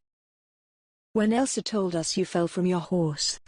She paused dramatically, taking a deep breath, then exhaling loudly as she continued to speak. "I swear, I could feel my heart beating all the way down in my heels." "You are very kind to worry so, dear aunt." Jane lifted her hand and petted her aunt's, which was still resting on her shoulder. "But, there is no need. I do think that was rather heavy-cavey business," she continued. "I know men like to hunt pheasant and partridge, but my word, they do need to be more careful where they aim." "I'm sure it's nothing, Aunt Vivian," Jane explained. "Still, you were very fortunate, Elizabeth. You could have gotten seriously injured, or even worse." Lady Hartwood released a gasp. Jane never even considered that, but in reality, her aunt was right. It truly could have ended tragically. The more she spoke of the implicit possibilities, the more Jane's mind raced with thoughts of fright and anxiety, especially after what her aunt had just mentioned. Who shot that gun? Was it really some unknown hunters out and about? Or was it something more ominous? Jane couldn't get those thoughts out of her mind. "Oh, I'm sorry, dear." Lady Hartwood shook her head. "I shouldn't be scaring you with all those things that could have happened." "No, Aunt, it's not you," Jane assured her. "It's just been a long day." "It truly has. Do rest, dear." "I will, Aunt Vivian." Before Jane could turn away from Lady Hartwood, she felt her aunt's plump arms get wrapped around her neck, and bring her closer into her soft body. It was an awkward hug, one that Jane hadn't anticipated, but one she could not refuse either. She hugged her aunt back, a little lightly, trying to understand that this sweet woman was simply happy that her niece didn't get hurt during such an accident. When Lady Hartwood finally let go of her, Jane exhaled softly, as if released from a human prison of sentiment. Her aunt was still smiling at her. "I'm so glad that you didn't get hurt," Lady Hartwood added once more, then slowly tiptoed out of the room. "But, I shall leave before I get too mawkish." Jane was finally left alone. She glanced out of the window at the sun, which was now slowly setting. For a moment, she was afraid that she would be swallowed alive by darkness. The only way to make the darkness disappear was to shed light on the truth, the whole truth. Smiling at the setting sun, Jane knew what she needed to do. She would tell Robert the whole truth, no matter what. She wouldn't let anything stand in her way this time. Chapter 19. Jane woke up feeling anxious that morning, but somehow, determined. She couldn't wait any longer. Her accident during horseback riding proved to her that danger was much closer than she herself had anticipated, and the letters were proving to be more and more ill-omened. Now, Jane knew what she was going to say. At least, she hoped she did. The only thing left to do was to make sure that she somehow stumbled onto Robert alone somewhere, without it raising any suspicion. This, she knew, she couldn't do alone. "You sent for me, Lady Elizabeth." Elsa was standing in the doorway to Jane's room, her hands crossed in front of her body, which was slumped forward, as her eyes looked down. Jane felt a kindness towards this girl, and not only because Elsa could prove to be an invaluable ally at this point. There was more to it. Jane felt like she could see glimpses of herself in Elsa's face, and that both frightened her and delighted her. "Yes, do come in and shut the door, please." Elsa had gotten used to Jane's gentleness of manner, and stopped being shocked at Jane's pleases and thank yous. "There is something I need you to help me with, Elsa." Jane spoke softly as she stood up from the desk she was sitting at. "Me?" Elsa repeated. "Whatever it is, I assure you I shall do my best to help." "I know you will," Jane assured her. She almost felt bad dragging this poor, sweet girl into the whole affair, but she knew there was no other way. "I apologize in advance, for this might put you in an awkward position." "I don't understand." "Here." Jane grabbed the little piece of paper from the desk, folded it quickly several times, hoping it wouldn't open on its own and spill its contents to an unfamiliar eye. Elsa took the little bundle into her trembling hands, as if she was accepting payment in pure gold. "I need you to take this message to my Lord Robert." Jane's voice was down to a whisper, even though she was certain that the doors were closed, and they were alone in a room whose walls had no ears. "You need to do this right away, Elsa." Elsa looked at her a little confused, a little scared, but deep down, Jane sensed she could trust this sweet girl. If not, then all was lost. But she couldn't allow herself to think that way. Not yet. Not when everything was still so close, almost at an arm's length. "All right, Lady Elizabeth." Elsa smiled gently. "I will do as you ask." "Thank you ever so much." Jane took Elsa's hands into hers, cold and clammy, trying to warm them up. "You have no idea how much this means to me." Jane knew that if anyone had heard her talk to a servant that way, they would think she had gone completely mad. But Jane knew better. If she was mad, then there was a different reason for it. And the reason was love. "Go, sweet Elsa, go."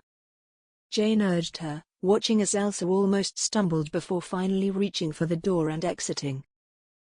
Once alone, Jane took a deep breath. The truth shall set you free. She believed that with all her heart. And, if they were destined to be together, then the truth will also be that which would bind them forever. Robert was squeezing the little note in his coat pocket as he went out of the house. If caught outside, his pretext would be the same one as always. He just wanted to check on the flowers in the greenhouse. Lady Elizabeth had written to meet him behind the greenhouse. She would be waiting on the little bench, underneath a big weeping willow tree, which was now devoid of any leaves. He remembered that bench well. He himself had hidden there from the world on more than one occasion, when it seemed that everyone was against him. Now, it seemed appropriate that he would finally be able to express his feelings for Lady Elizabeth once more in that extraordinary place. The snow squeaked underneath the soles of his shoes as he walked forward. The wind blew softly, chilling him, but only so far as to calm down his rapidly beating heart.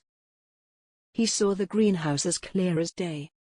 He stopped before the construction, then instinctively turned around. He thought he'd heard footsteps behind him, as if someone had followed him. But it was only the wind, so he kept on going. When he walked around, the first thing he thought was that Lady Elizabeth probably wouldn't even be there. It was all a charade, and the message was a mistake, and she had taken back all of the things she had said underneath the mistletoe. "No. I can't think that way." He shook his head fervently, then the veil was lifted from his eyes, and there she was. Lady Elizabeth was sitting on the little bench, both hands brought to her lips as if she was trying to warm them up through her gloves. She wasn't looking in his direction. He took another bold step, and with each subsequent one, he felt more courageous, more daring, more unconquerable. When he finally reached her, he didn't need to say anything. Her gaze lifted to meet his, and her cheeks were red, but not only from the cold. "You came," she said with excitement. "How could I not?" he answered, taking a seat by her side. "Perhaps, when I tell you what you came to hear, you might regret the decision." She spoke in a low voice, as if she was scared, but nonetheless, determined to go on. "Elizabeth." He spoke her name out loud, like so many other times when it was on the tip of his tongue, but social customs prevented him from saying it. "There is nothing you could ever do, nothing you say that will change the way I feel about you." He took her hands into his and brought them to his lips. Her lips trembled, as if a very difficult truth lay upon them. "Say it, whatever it is, say it. I will remain here, I promise," he urged her softly. "There is so much, that I know not where to commence my story," she sighed. "Perhaps, from the beginning would be best." He grinned, hoping to put her in a good mood, so whatever it was she had to say would come easier. "Then, I suppose the first thing you should come to find out, is that my name isn't Elizabeth." "What do you mean your name isn't Elizabeth?" he said, confused. "My name is Jane White," Jane admitted, her voice threatening to break, but she was maintaining it well. "I am Lady Elizabeth's maid." "What?" Robert got off from the bench and turned away from Jane, raking his fingers through his hair. Of all the things he had expected, this was far from anything he could have imagined. Lady Elizabeth wasn't Lady Elizabeth at all. She was a maid. A maid who had been pretending to be a lady for weeks now, enjoying their trust and hospitality, all the while harboring a shameful secret of her own. "How is this possible?" he asked, aghast. "And, why would you willingly deceive everyone around you? What on earth possessed you to do such a thing?" "That is the complicated part of the story," she told him, obviously saddened. "So, where is the real Lady Elizabeth, and why isn't she here?" "Lady Elizabeth is in love with her cousin, Simon Carla. He is the Baron of Hartwood." Robert knew that name was familiar for some reason. "Yes. They fell in love during the London season, and she found herself being forced to marry the Duke of Cromwell. Your brother." Robert ended her sentence. "Nicholas. She isn't here for a very simple reason. She doesn't want to marry him. She wants to marry Simon." "But, what does that have to do with you being here?" He still didn't understand the whole plan. Why did she, and for that matter, why did you need to go through this whole charade, instead of simply stating the truth? She needed some uninterrupted time, during which she could elope and marry Simon, without raising anyone's suspicion. She could only do that if everyone thought she was where she ought to have been. "Which is here, with us," Robert mused. "Exactly." "So, this was all her plan?" he asked. "Of course." Jane nodded quickly. "I was merely supposed to accompany her on her way here. But then, she came up with this insane plan, I simply had to go along with it. She is my friend, after all." "Friend?" he repeated. "I know that is impossible in the world we live in, but I do believe she considers me a close friend, as I do her." "When were you thinking of letting the rest of them know?" "She and Simon will arrive around the time of the 12th night. She had promised me she would." Her sigh revealed anxiety and worry, as if she herself wasn't certain of what she was saying. She needed to convince them both. He didn't say anything to that. He was still adjusting to the idea that Elizabeth wasn't Elizabeth at all. She was Jane. She was someone else entirely. But was she really? A rose by any other name? He remembered a quote from Shakespeare. She was still the same woman, was she not? He looked at her. Those were the same deep, blue eyes he fell in love with. Those were the same soft hands he laid his lips onto more than once. Those were the same cheeks he had seen blushing so many times before. Was she not the same woman then? Jane stood before him, enduring his steady gaze, not looking away once. He had seen her courage, her determination. Now, he had seen her soul. Not many people, men or women, would dare to reveal all this. But, still, despite all common sense, he couldn't escape the way he felt about being lied to, the feeling of being betrayed by the person to whom he opened up his heart to. Life had played a cruel trick on him, once again, as if he had deserved it, and he needed a whole other lifetime to make up for it. "I never meant to fall in love with you," she said, with a broken voice, on the verge of tears. "I never meant for any of this to happen." She reached out to him, but he took a step back. He was too hurt to say anything else. "I appreciate your honesty, Jane," he said impassively. "But, I must return to the house, before someone sees us together unaccompanied." He turned, leaving her alone, underneath the weeping willow tree, where he himself had sought life's answers so many times before. Now, the answers he got made his heart ache even worse. Chapter 20. The following morning found Jane even more worried than usual. The 12th night masquerade ball was approaching fast, but Elizabeth's letters spoke of nothing specific. The last letter Jane had received lay on the little desk, open, and read several times. Each time, Jane reread it with new hope that maybe she had misunderstood something. But it was always the same. "We're coming soon, dear Jane. Please, be patient." Jane started pacing through the room nervously. Of course, it was easy for Elizabeth to ask her that. But, what Elizabeth failed to acknowledge, was the fact that the clock was ticking, and the moment of revelation was near. Even the threatening letters kept coming, the messages always changing but remaining ever so ominous. At that moment, someone knocked on her door. She released a frightful sigh, as if she half expected to see her blackmailer standing in front of the door. "Yes?" she called out. The door opened, and Elsa showed herself. "Pardon my intrusion, Lady Elizabeth, but I have a message for you." "A message?" She urged her to come in, and made sure she closed the door tight. Elsa fumbled in the pockets of her skirt, then extracted a little piece of paper. Jane took a step back. Her eyes widened in shock. Was it another blackmail letter? "I was told to come straight here with it," Elsa explained, offering her the folded paper. Jane hesitated, then seeing the look of surprise on Elsa's face, finally accepted it. "It's from..." Elsa started, but blushed before she could finish.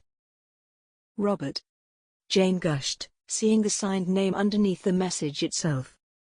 "He wants to meet me in the garden." "Yes, Lady Elizabeth." Elsa nodded, amused by the exultation that overtook Jane.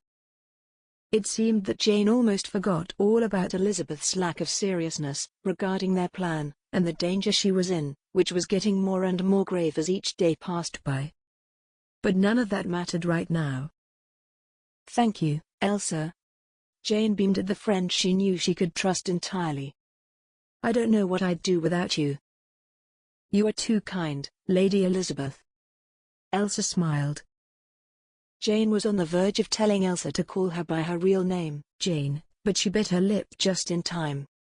She had to be a little more patient, and stay out of trouble while doing so. "I must head out." Jane grabbed her jacket and shawl, put them on quickly, and rushed out of her room, then out of the house. She found Robert easily. He was tending to his flowers in the greenhouse, despite the cold that reigned outside. She walked in, and the sound of her footsteps disrupted his focus. Gently, he put down the potted plant, then turned to her, taking off his gloves. Her cheeks were blushing, both from the cold and from just being summoned here, in anticipation of the reason behind it. Without a word said out loud, he walked over to her, then took her by the hand and led her to a small bench in the corner. "Thank you for coming, Elizabeth." "Jane." He corrected himself in time, and she knew she couldn't hold it against him. It was a lot to take in. A lot to get used to. She was more than willing to give him all the time he needed. "It took a lot of courage to do that." He nodded. "To get all the truth out the way you did." "But, the truth isn't out yet, Robert." She reminded him, and that gloomy cloud floated over her head once more. Only this time, she wasn't sure she would escape it that easily. "Elizabeth writes to me, and she keeps telling me to have faith, but I fear my faith is dwindling." "Do you have faith in me?" he suddenly asked, her hand still in his. "I..." She paused, but not because she was uncertain of her own feelings. She was afraid of what this might do to him and his reputation. She couldn't let him ruin himself for her. "I do have faith in you, but..." "Then, that is all that matters." He smiled. "What do you mean?" She wondered, hoping that she understood it correctly, but wanting to be absolutely certain. "What do you think I mean, you silly little thing?" He chuckled. "What could be the only reason to summon you here, in secret, and putting poor Elsa in an uncomfortable position once more?" "Well, I do have a few guesses." She beamed, slightly flushed. "The reason I reacted as I did, was that it was all a shock to me." He started explaining. I honestly didn't expect you to say what you did. But, now that I had some time to think about it, I know what I want." "You do?" I do. He nodded.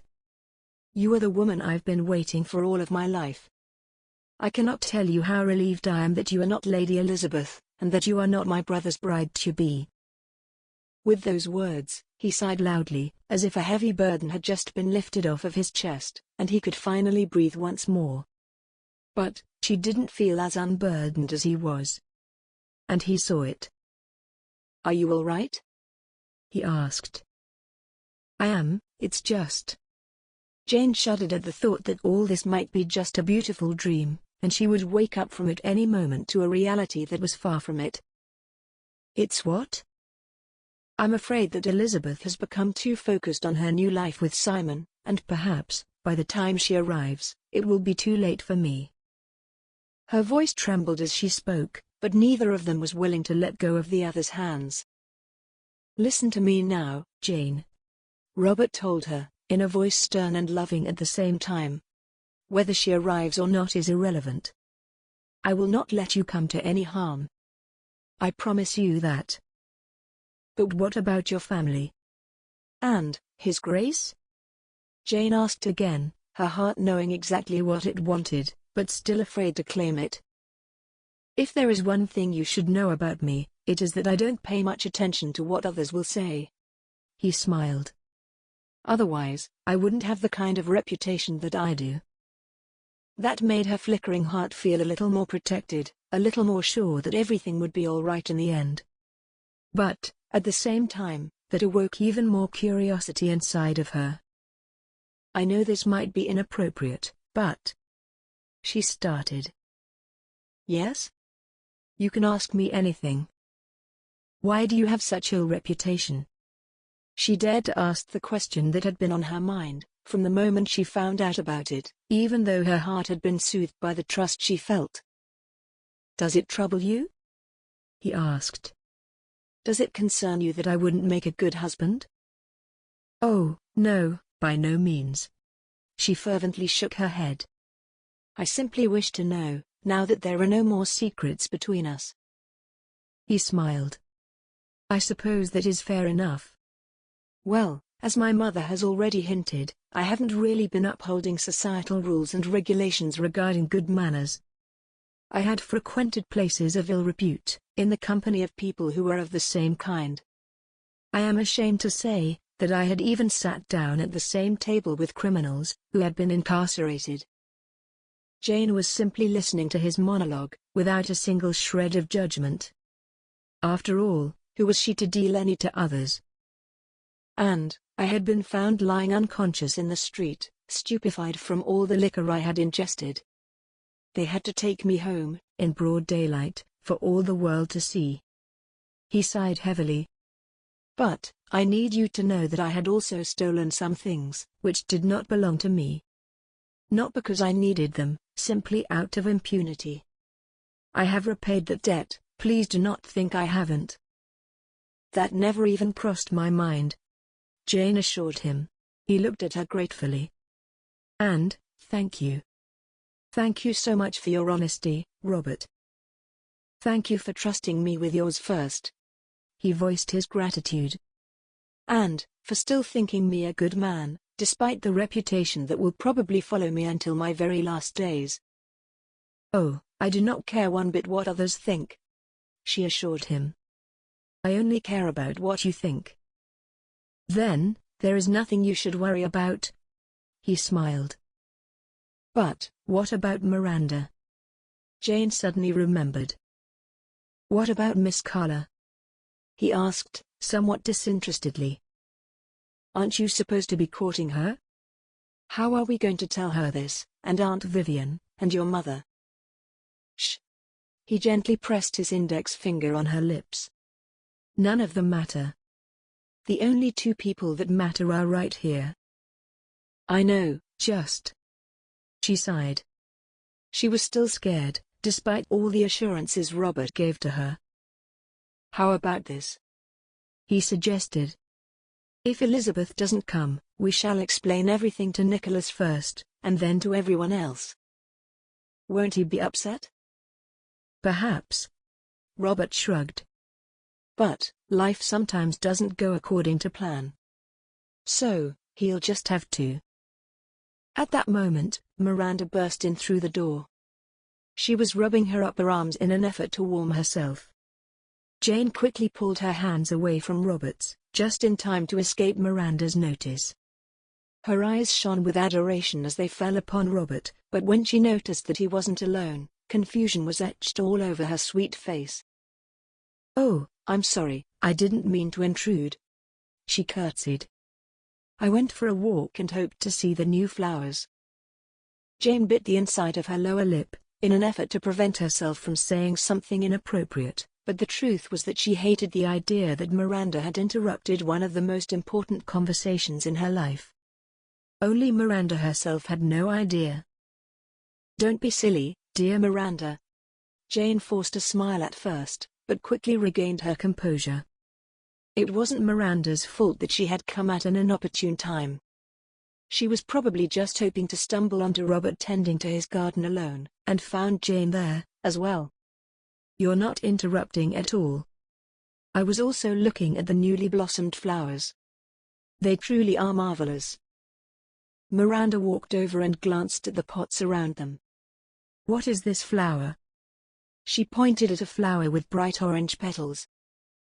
Robert started explaining, but Jane wasn't listening.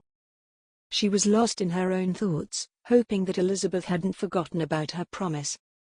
Because a forgotten promise always meant trouble. Chapter 21. The 12th Night masquerade ball had finally arrived. The mansion was done up beautifully for the festive season. Everywhere she turned, Jane could see signs of Christmas. For most people, it was the happiest time of the year. Usually, she felt the same, but not this year. This year, she had too much weighing on her, too much fear to allow her to enjoy the festivities. Jane looked at herself in the big hallway mirrors, as she waited for Aunt Vivian and Miranda to join her. She was wearing a long gown the color of fresh lilacs, with a high empire waist and slightly puffed sleeves. Inside, she felt a strange mixture of exhilaration and anxiety. When she glanced over at the big grandfather clock, it seemed to remind her of the inevitable passage of time, and the fact that very soon, the truth would be revealed. She would have no more control over it. That realization brought her a strange sense of peace, even though she was terrified of the consequences. But, Robert had promised he would be by her side, no matter what. The mask she was holding, a dark purple butterfly with colored stones, was still in her hand. She knew that the moment she put it on, she would need to wear it until the end. But, in a way, she felt like she had been wearing a mask throughout her entire stay here. The only person who had seen her take it off was Robert. And, he had forgiven her. He had accepted her. Jane pressed the mask to her eyes, and tightened the ribbons gently in the back, making sure not to dishevel her hair, which Elsa had put so much effort into. "My dear Elizabeth, why, you look ravishing." A throaty voice was heard from the top of the stairs, and Jane looked up to see two familiar faces. Aunt Vivian had decorated herself lavishly, as if it was her every eligible bachelor would be casting their eyes upon, and not her daughter, who was dressed more modestly, but was still the more beautiful of the two. Miranda was wearing a blushing pink mask, which went along with her dress. Her mother's was the more discernible one, cherry red, with delicate lacework both on her dress and her mask. "Thank you, Aunt Vivian." Jane smiled, as she waited for the two to descend. "You two also look divine." "Thank you." Miranda smiled. As Jane stole a few secretive glances at Miranda, she was certain that someone as sweet as her would have no problems finding a suitor. She was only glad that the suitor in question wouldn't be Robert. With those thoughts in mind, Jane joined the duo, and they walked into the ballroom. "My, what splendor!" Aunt Vivian pressed her hand to her bosom, looking around the decorated space. Most of the guests had arrived by that point, and Jane could see the Duchess conversing with some of them. Her mask was the least inconspicuous one. After all, she needed to be recognized as the host, even at a masquerade ball. It was bright red, with sparkling green peacock leaves. Even her usual royal demeanor had intensified, and she resembled a queen among her royal subjects. But Jane wasn't interested in any possible mingling this evening. Her eyes were surveying the room for a familiar pair of eyes, a familiar way of walking, one she hadn't seen since she came here. Unfortunately, that person wasn't there. Jane could feel anxiety creeping up on her, like a long-legged spider, becoming faster with each step. Elizabeth should have arrived by now. She had promised. Could she have gone back on her word? The thought terrified Jane. No, she would never do that. Not Elizabeth. Jane tried to convince herself that Elizabeth was already there. Only Jane couldn't really recognize her, with everyone wearing a mask. Or, even if she wasn't here, she was just late. She was probably on her way here, and in any minute, she would negation. Why, ladies, aren't you three a sight for sore eyes? Robert spoke as he approached them, all huddled together in the corner. Oh, you charmer, you. Aunt Vivian giggled. Jane gave him a little curtsy, noticing how well-groomed he looked.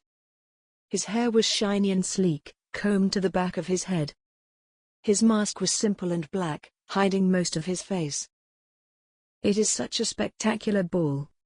Miranda smiled at him. It certainly is. He nodded. It is all Mother's doing. You know how she likes everything to be perfect. At those words, he glanced over at Jane, but she was still busy looking into the crowd, still hoping that she would recognize one of Elizabeth's dresses she used to wear, or perhaps that Elizabeth would somehow reveal herself to Jane. But Jane couldn't see anything, no matter how hard she tried. Are you looking for someone, my dear? Aunt Vivian purred. Perhaps someone very dear to your heart?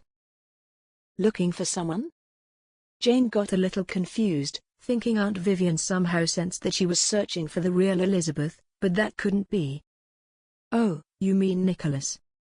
The Duchess had actually told me that he should be arriving first thing tomorrow. Tomorrow? Aunt Vivian gasped. And miss the ball? Apparently, the weather is dreadful, and no carriage is willing to start until the early hours of the morn. Traveling through the night is treacherous enough, without the possibility of a storm. That is indeed true. Aunt Vivian nodded. Oh, you poor thing. Having to spend the entire ball without him. I'll manage somehow. Jane gave her a smile, as Aunt Vivian squeezed her gloved hand quickly.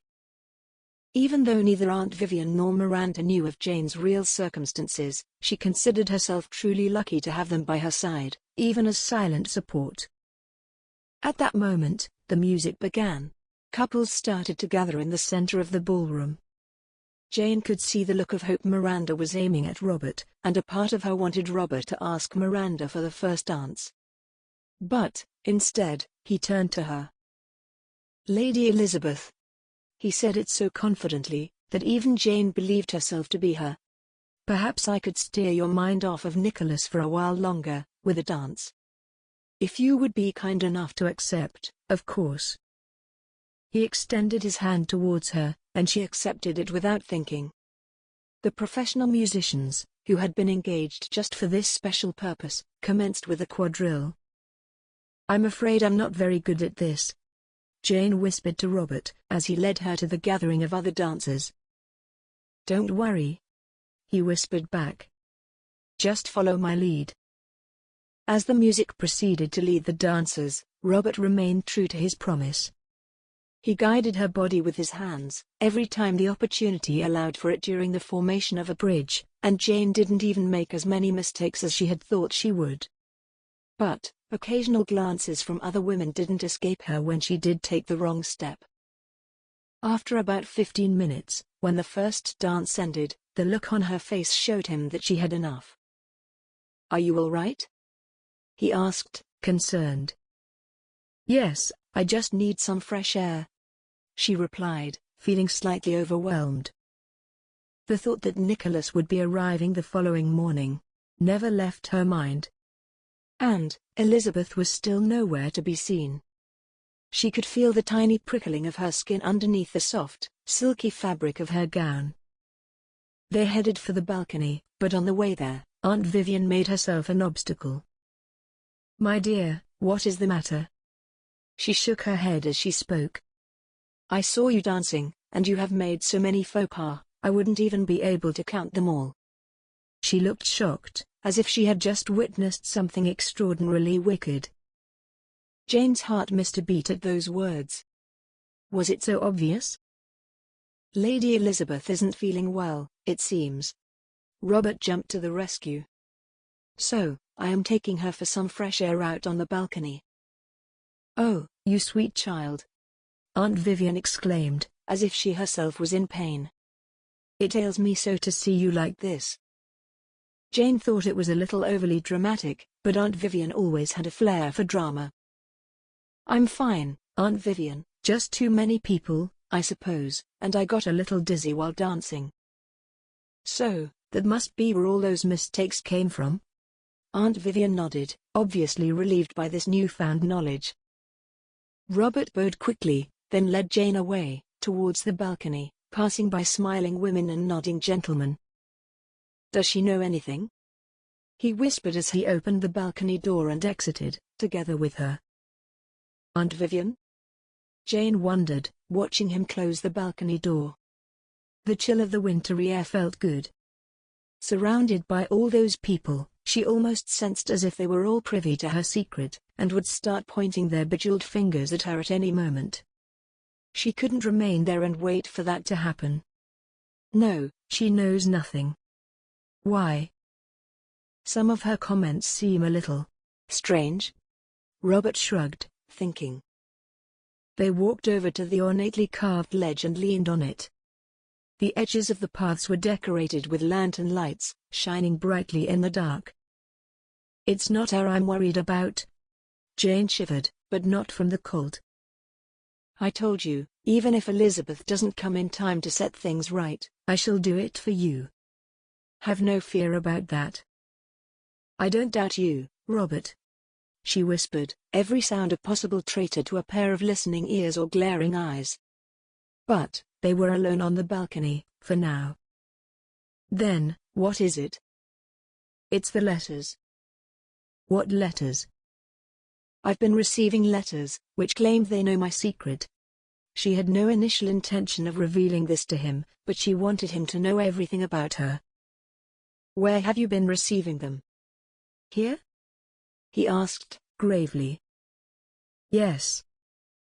"And, it doesn't say who they're from?" "No, that's what makes it so frightful, Robert. It could be anyone." She shuddered at the thought of that someone being here, at the masquerade ball, and they didn't know it. "Whoever it is, they know my secret. And, I'm certain they will tell it in the most inopportune moment."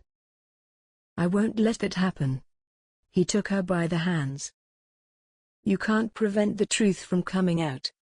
She smiled weakly. She never knew a person could be this torn. On one side, she was so elated, her heart filled with joy. Robert knew who she was, and he was still standing by her side, holding her hands in his. But, on the other side, the truth about her was a double-edged sword, and whoever was wielding it was bound to get hurt. She didn't want that for Robert. She didn't want that for anyone. "But, I can hold your hand." He smiled back. Jane felt a sudden rush of tears, so she quickly wiped the corner of her left eye with her gloved hand. Robert caressed her cheek softly. She wanted him to kiss her, even though the reasonable part of her brain assured her that would be the worst thing to do under the circumstances. "Jane, I love you." Robert spoke with a tone Jane had never heard him use before. "Ever since I met you, my life has been different. I finally see what it was I was missing." "You don't think I would let a few stray truths snatch you from my arms?" "Robert," she moaned softly, as he leaned in so close that their breath mingled in the air around them. She knew that as long as she lived, she would never belong to any man but him. She was certain of that. Now, she understood why Elizabeth dared to risk her undergoing with such a plan, which threatened to destroy all of them. Elizabeth would have done anything to be with Simon, just as Jane realized she would do anything to be with Robert. It was love, pure and simple. Suddenly, they heard some commotion from behind them. With her other hand still in Robert's, they turned around to face the balcony door, only to realize that they weren't alone. Someone had been standing there.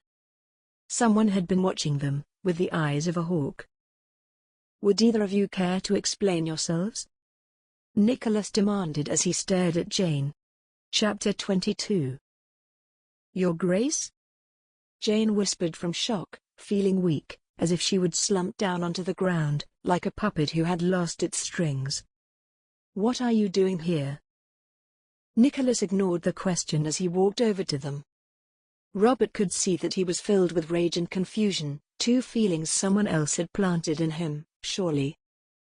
"I must be interrupting something to receive such a cold welcome, am I not, dear brother?" Nicholas hissed. Robert was left speechless. He never thought that his brother could exhibit so much malice in speech alone. However, he tried to understand. Nicholas had just witnessed his brother and, who he thought to be his betrothed, in an intimate setting that promised more indecency. It was only natural that he would be upset. "Nicholas, there are things you are not aware of." Robert tried to speak calmly to his brother, even though he himself was barely managing to keep his composure under the circumstances. Nonetheless, his brother wouldn't let him speak. "Oh, I think I know everything," Nicholas corrected him, as he watched Jane take a step back behind Robert. "Miss Carla has been kind enough to explain, so I wouldn't be left in the dark, regarding the happenings between my own brother and bride-to-be." "Miranda?" Jane widened her eyes in disbelief. "Nicholas, look." Robert took a step forward, feeling the urge to protect the woman he loved.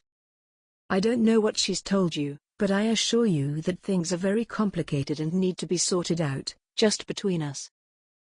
"Oh, no." Nicholas shook his head. "You have chosen to take it out into the open, when you first took Elizabeth's hand into yours, with the demand for more than just familial companionship. That's exactly what we need to talk to you about." Robert continued, anxious to say what he had to say, before someone else barged in, and made an already complicated situation much more convoluted. "I'm done listening," Nicholas growled. "I come home, expecting to be welcomed by my family and the woman I am to marry, but what do I find instead? Traitors under my own roof." "Your Grace, we're not traitors, please believe me," Jane started pleading. "And, you?" Nicholas' eyes were full of malice, and Robert was once more taken aback by this. "I don't want to hear a word from you. When Miss Carla told me that something indecent was going on between my brother and my betrothed, I thought, surely she must be mistaken. But, even her mother assured me of this.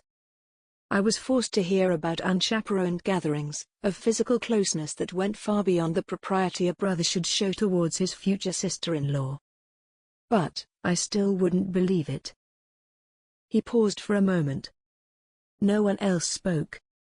Robert knew that Nicholas wouldn't even begin to listen to what they had to say, until he said what he had to say first. That was the only way to sort out this mess, to listen to him first. "Then, they tell me you two are out on the balcony," Nicholas continued, shaking his head in disbelief, his dark brown eyes wide with shock and anxiety, at what he had encountered. My heart was still unable to believe them. Still. Jane looked down at her feet. Robert knew exactly what she was thinking. Without any intention, they had hurt those around them. And they would continue to do so until the truth was out. "When I finally saw you, hand in hand, I knew it." Nicholas' voice trailed on. It was true. Cold wind started to howl all around them, and Robert could feel Jane shivering behind him. "Nicholas, I know you're hurt, but listen to me." Robert took another step forward, this time tugging the mask off of his face, and revealing himself to his brother. "What Miss Carla told you is true." Nicholas' face lit up with anger, and Robert thought he would lunge at him, like a ferocious animal attacking out of hunger and need, refusing to leave any prisoners. But Nicholas remained put. He didn't move. "But, That's not the whole truth. Jane finally mustered the courage to speak, and Robert allowed her. This was, after all, her story. He was merely her shoulder to lean on, but she needed to take the lead. That was the only way she could come out of it victorious. "There is something else you don't know," Jane continued. She stepped away from Robert, his body not protecting or hiding her any longer. She was standing on her own. The wind howled even louder, the chill pierced through the thin, silky fabric of her dress. She was trembling with fear as well as cold. But Robert knew that she had to do this on her own. Jane sighed heavily, her fingers reaching all the way up to the mask she was wearing. The music was heard coming from the inside, beckoning. Robert knew that once they returned to that ballroom, nothing would ever be the same again. And he was perfectly all right with that. Finally, Jane pulled the mask off her face, revealing the whole truth. The mask fluttered down onto the ground, and Robert knew Jane would never pick it up again. "You." Nicholas pointed his accusing finger at Jane. "You are not Elizabeth." "No." Jane shook her head sadly, her voice down to a whisper. "What have you done with Elizabeth?" Nicholas roared so loudly that his voice echoed in the distance. "I haven't done anything to her, I can assure you of that." Jane tried to speak to him calmly, but Robert knew that wouldn't provide any results. He had never seen his brother like this, not even in his own worst days of youth. Nicholas had always been the pride and joy of the family, never succumbing to his emotions and always keeping up appearances. Only, not this time.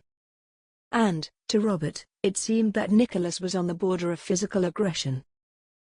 At that moment, the door to the balcony opened up, and a few curious onlookers walked out onto the balcony. They had noticed the commotion almost instantly, and remained close in an effort to see what this was all about. However, none of the actors of this drama had noticed the arrival of the audience. They were too involved in this heated show. "Liar!" Nicholas shouted. At that point, he rushed over to Jane, and grabbed her by the wrist, his fingers clawing around her hand, like a cage with no key. Then, he proceeded to pull her by the wrist, as she kept on wriggling, and trying to free herself from his mad grip. "What are you doing?" Robert screamed after him, but Nicholas had already managed to kick the balcony door open, and dragged Jane down into the ballroom. Her groans echoed throughout the room, and the music stopped playing, everyone in shock at the gentleman who was dragging a lady so rudely through the crowd. When they saw who it was, they were all the more stunned. It seemed that the whole world had stopped, to witness why the Duke of Cromwell seemed out of his wits. "What is the meaning of this?" The Duchess' voice thundered throughout the ballroom, as the crowd separated to let her pass through. Her eyes were wide with shock, her demeanor bordering on anger. All the chatter quieted following her words. "Nicholas."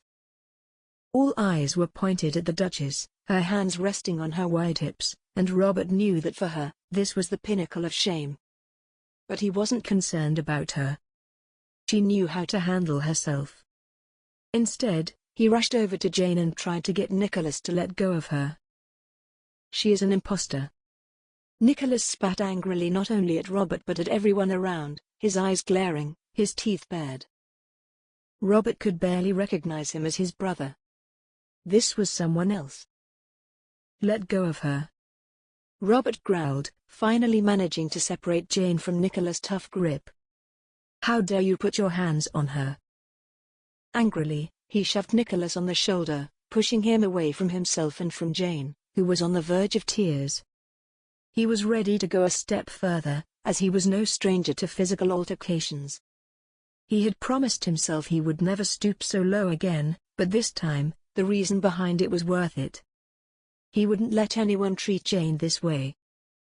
"Robert!" the Duchess shouted again. "Stop it, this instant."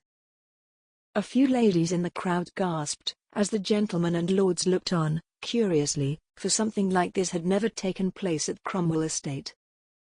"She needs to explain where the real Lady Elizabeth is," Nicholas shouted again. What are you talking about? The Duchess exclaimed in shock at the insinuations that were just put before her. Robert had never seen her look so flushed in her entire life, she who had always been very reserved in the way she behaved in the public eye. He also felt like he had failed Jane somehow. He wanted to take her by the hand, so they could run away from this place forever and never look back.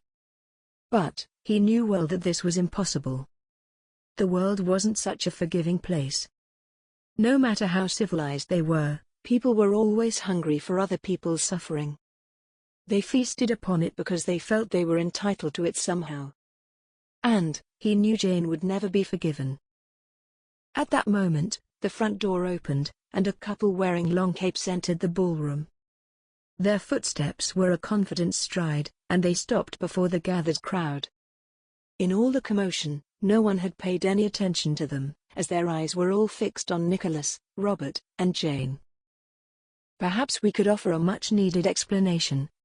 A lady's voice was heard, beckoning everyone to turn their attention to her. Robert couldn't recognize the face that appeared from underneath the hood. He didn't need to.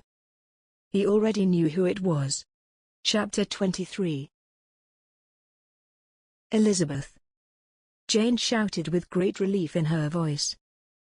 Robert was still standing by her side, holding her hand, and she knew that was the only thing keeping her safe. She had already given up all hope, from the moment Nicholas grabbed her by the wrist and started pulling her. At one point, she almost lost her balance, and could already see herself stumble down. But, instead, when she opened her eyes, she was facing something far worse than instant death, the judgment of the landed gentry. Elizabeth. The Duchess looked at Jane first, then at the newly arrived Elizabeth, then she looked at Jane once more. I suggest you let the lady explain everything, Mother. Robert spoke with such satisfaction that it made Jane almost giggle, even at this torturous moment. Him squeezing her hand only added to the sense of calm that was now slowly blossoming inside of her. I do apologize for the lateness of our arrival. The real Elizabeth spoke, as she dusted off a few stray snowflakes on the shoulders of her cape. The man next to her, who Jane knew to be Simon, had also revealed himself and bowed with a smile. Simon. The Baroness shouted, recognizing her son as one of the newcomers. What are you doing here? All eyes were on her. Jane looked around and noticed that everyone's lips were parted. Their eyes were wide with disbelief, at this drama not only taking place at Cromwell Estate, but also taking place on the 12th night. Jane smiled softly, for now, she realized that there was no better moment for Elizabeth to have appeared. All in good time, Mother. Simon spoke cordially, making sure that his words reached his mother, all the way in the middle of the crowd that surrounded them. But, the Baroness started. Please, allow for the explanation to take its rightful course. The Baroness huffed, but her red face revealed that she had been put in her place, and she despised it. However, she allowed them to continue. The road was treacherous, and it took us much longer than we had anticipated. Elizabeth explained, as if everyone was interested in the details of the road, and not the human drama before them. And who are you? The Duchess stepped forward angrily. Your Grace. Elizabeth beamed. I am the real Lady Elizabeth. Nicholas answered for her, taking a step towards her, but stopping once he realized that the man next to her held her hand in his. You are my betrothed. Why are you here with this man? Jane almost felt sorry for Nicholas. First, he faced a woman who claimed to be his beloved, only to find out he was being deceived about her identity. Then, another truth followed, a much more painful one than the first. This is Simon Carla, Baron of Hartwood. Elizabeth shone with pride, as she introduced her husband to those who didn't know him. My husband. The room was filled with gasps once more, and there was one which was louder than the rest of them. Aunt Vivian was standing somewhere in the back with Miranda, and it was only now that she started to realize what was happening. This cannot be. The Baroness shook her head in a cry of disbelief, but Jane could see that Miranda's hands rested on her mother's shoulders, in an effort to calm her down. "Jane, please step forward." Elizabeth beckoned, with her arms outstretched, not paying attention to that commotion, but remaining focused on the task at hand. Jane did as she was asked, not letting go of Robert's hand for a single moment. The four young people who had been the cause of all this commotion were now standing before all the guests, who were still wearing masks. Jane felt like she always had, being judged by strangers, those who didn't even know her, for something only she herself knew the true reason for. But, with Robert by her side, and Elizabeth finally stepping forward, Jane felt like this burden could finally be taken off her back. "This lovely young woman is named Jane White," Elizabeth started to explain to a flabbergasted crowd of onlookers. "And, she has been so much more than a servant, so much more than a friend to me. It is to her that I owe all my happiness, but for you to understand why you must hear the entire story." Jane could see the looks on the people's faces change. Where there was once anger and resentment, she could now see curiosity, even sympathy. They were patiently waiting. But the Duchess wasn't so patient, and neither was Nicholas. There was a coldness in their stares that chilled Jane to the bone. "This entire plan was my idea, and I convinced her to play the role I have set up for her, which was that of myself. I'm sorry, but marrying you, Nicholas, wasn't something I wanted. It was just an arrangement done by our parents, who hadn't taken into account how we felt about it. When I realized that, I knew I had to escape it somehow, and a plan unfolded in my mind.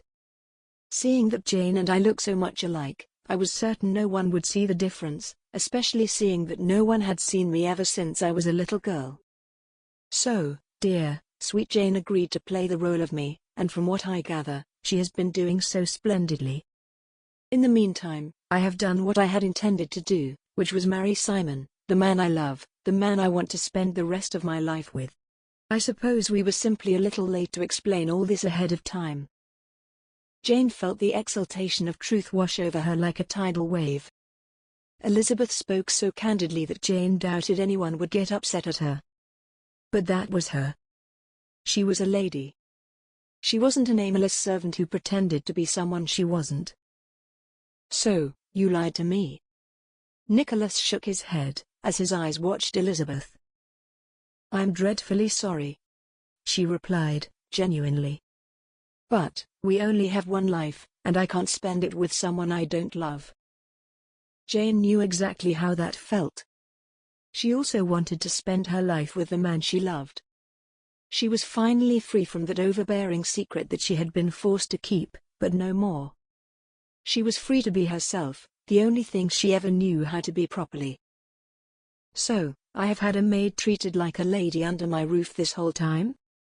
The Duchess huffed, taking a stand beside Nicholas, whose broken heart was etched all over his face. "I apologize, Your Grace." Jane curtsied. "You have been nothing but gracious, and we have taken advantage of your kindness." "You most certainly have." The Duchess huffed again.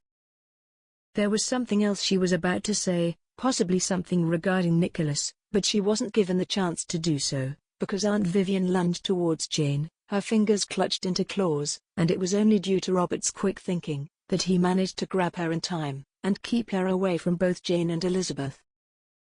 "You!" Aunt Vivian screeched like an old witch about to be burned at the stake, cursing everyone she laid her eyes on. Jane winced, her entire body leaning back in fear at this woman, who had been nothing but a paragon of virtue and kindness, throughout their entire stay at Cromwell Estate. "Unhand me, you brute!" She cursed at Robert, who held her hands backwards, so she could not reach out to either Jane or Elizabeth, whose pale faces were wrought with fear and confusion at what was happening. "Baroness! What on earth is the meaning of this?" The Duchess thundered again, her rage boiling at this point, because not only was her masquerade ball ruined, but she had also become the object of public scrutiny, as this drama would certainly be talked about for months to come, and that was what she dreaded the most. "You ruined everything!" the Baroness screamed at Jane. "This is all your fault." Miranda appeared by her mother's side, fear and anxiety etched on her usually cheerful face. But, now, she was witnessing a drama of epic proportions, and her mother was at the very center of it. "Mother, you need to calm down," she urged, worried that something even worse might follow. Jane knew the feeling. She felt the same. "I refuse to calm down," the Baroness spat. "My perfect plan was foiled by the bastard child of the Duke of Lancaster." Chapter 24.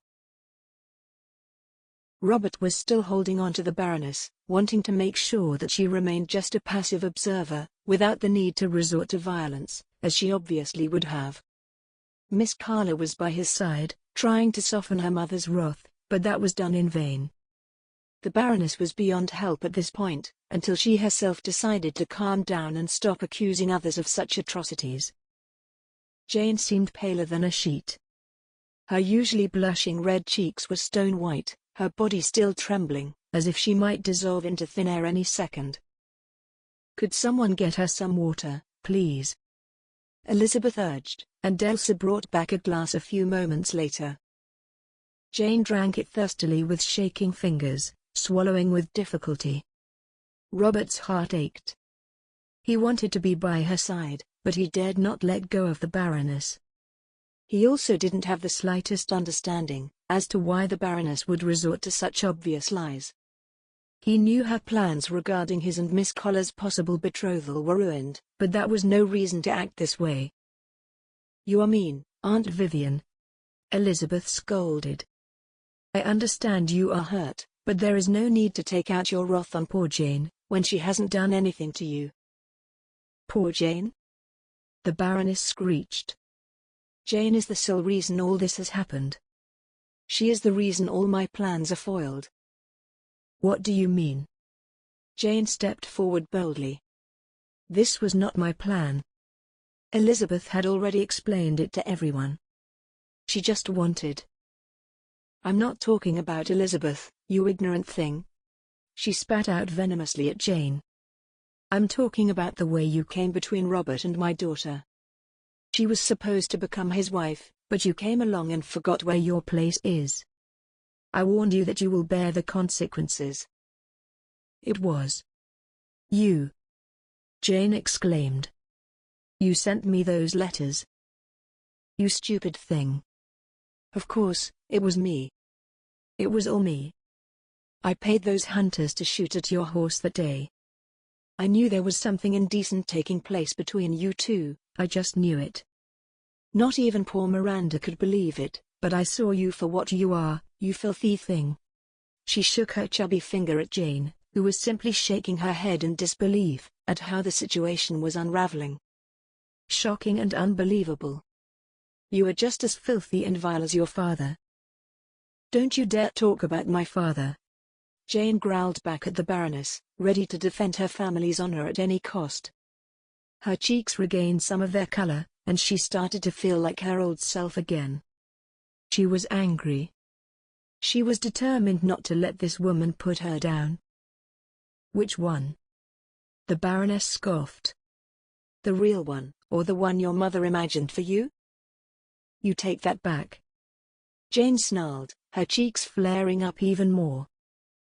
At that moment, Robert knew that this wouldn't end well. He needed to come up with a plan, one that would bring this to a favorable conclusion. He surveyed the room for familiar faces, all of whom had already taken off their masks, in an effort to be able to see the show more clearly. He was certain of that. But this didn't matter now. He needed to get a constable here, before things turned even worse. "Never." The Baroness continued their debate.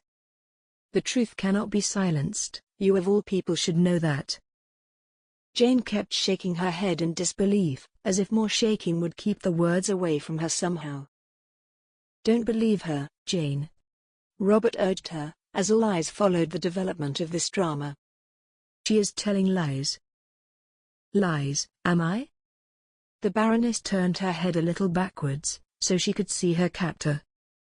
"Truth always hurts, and I know all about it. Your mother gave herself to the Duke, and then he threw her away, like the laywoman that she was, refusing to even care for the child. But she blackmailed him into staying at the house as a maid, promising never to tell the Duchess. Those are all vile lies. Jane groaned, her voice sounding like she had something stuck in her throat, and she was having trouble getting it out. My mother would never do that, never. Suddenly, Miss Coller's soft-spoken voice filled the room, revealing what they were all so desperate to know. It is true, Jane. Jane was left speechless. A single tear glistened in the corner of her eye, but Robert knew she was too proud to let it show, to let it roll down her cheek. Somehow, it disappeared right there on her cheek, as if Jane herself willed it into oblivion. What are you talking about, Miss Carla? Jane asked, her voice growing softer, mirroring the weakness of her entire body. This cannot be true. Don't you dare say a word, child. The Baroness hissed, like a venomous snake at her own child, and they could all see that this woman was truly mad. There was no right or wrong for her any longer. All she cared about was getting her way, her truth, and the destruction of those she despised so fervently. Mother, this cannot go on. Miss Coller's kind-hearted nature had surfaced once again. Her voice rang like a church bell, echoing in the ballroom, like a beacon of hope. Be quiet. The Baroness shouted again. Do not speak against your own mother, or else. I cannot condone what you did, Mother, she replied. Then, she turned to the others. Everything she has told is the truth. Miss Carla spoke softly, as if it was she who was under the scrutiny of her peers. She was trembling, like a thin tree about to face a storm, but she stood strong. Mother had always wanted to become a duchess, but when the Duke of Lancaster rejected her, in the cruelest of ways, I think it was then that she stopped differentiating between right and wrong. She was consumed by grief, by anger. She paused, for the final line that would round it all, the final truth that would resonate more than anything else before that. And she is the one responsible for the Duke of Lancaster's death. More gasps were heard in the ballroom, but this time, the Baroness didn't speak out in protest. Her body slumped underneath the pressure of the truth, and Robert felt that he could let go of her. There was no more fight left in her. Her daughter was her ally, all the way up to this point. Now, she had no one by her side. Still, he kept his grasp of her arms. When one had nothing to lose, one could be unpredictable. He made a few steps back and ordered the butler to fetch the constable. Then, he returned closer to Lady Hartwood. How? Elizabeth spoke, Simon's arms around her, trying to soothe her. Miranda turned to her. She paid some bandits to attack and kill him on his way from London. Oh, my God. Elizabeth would have fallen straight to the ground, if there was no Simon to keep her steady. She was obviously overcome by pain, and the memory of what happened. And, now her plan was for me to marry the Duke, then to arrange a similar accident for the current Duke of Lancaster, so Simon could inherit it all. Mother? Simon shook his head, his usually boyish facial features now turning darker and more mature, under the weight of what his mother had done. Is this true? No, can't you see? There was a wildly insane glare in the Baroness' eyes. It is not me. It is all her fault. Hers. She kept pointing at Jane. That bastard child of the Duke. It's all her.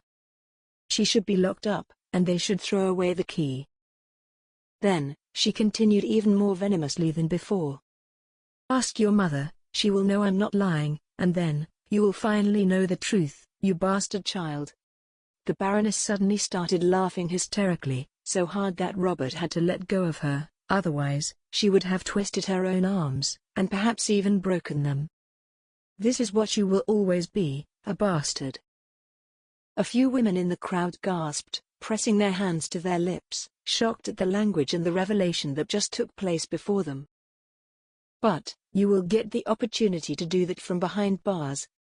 She kept on laughing, with her finger of accusation pointed at Jane. Constable. We need a constable.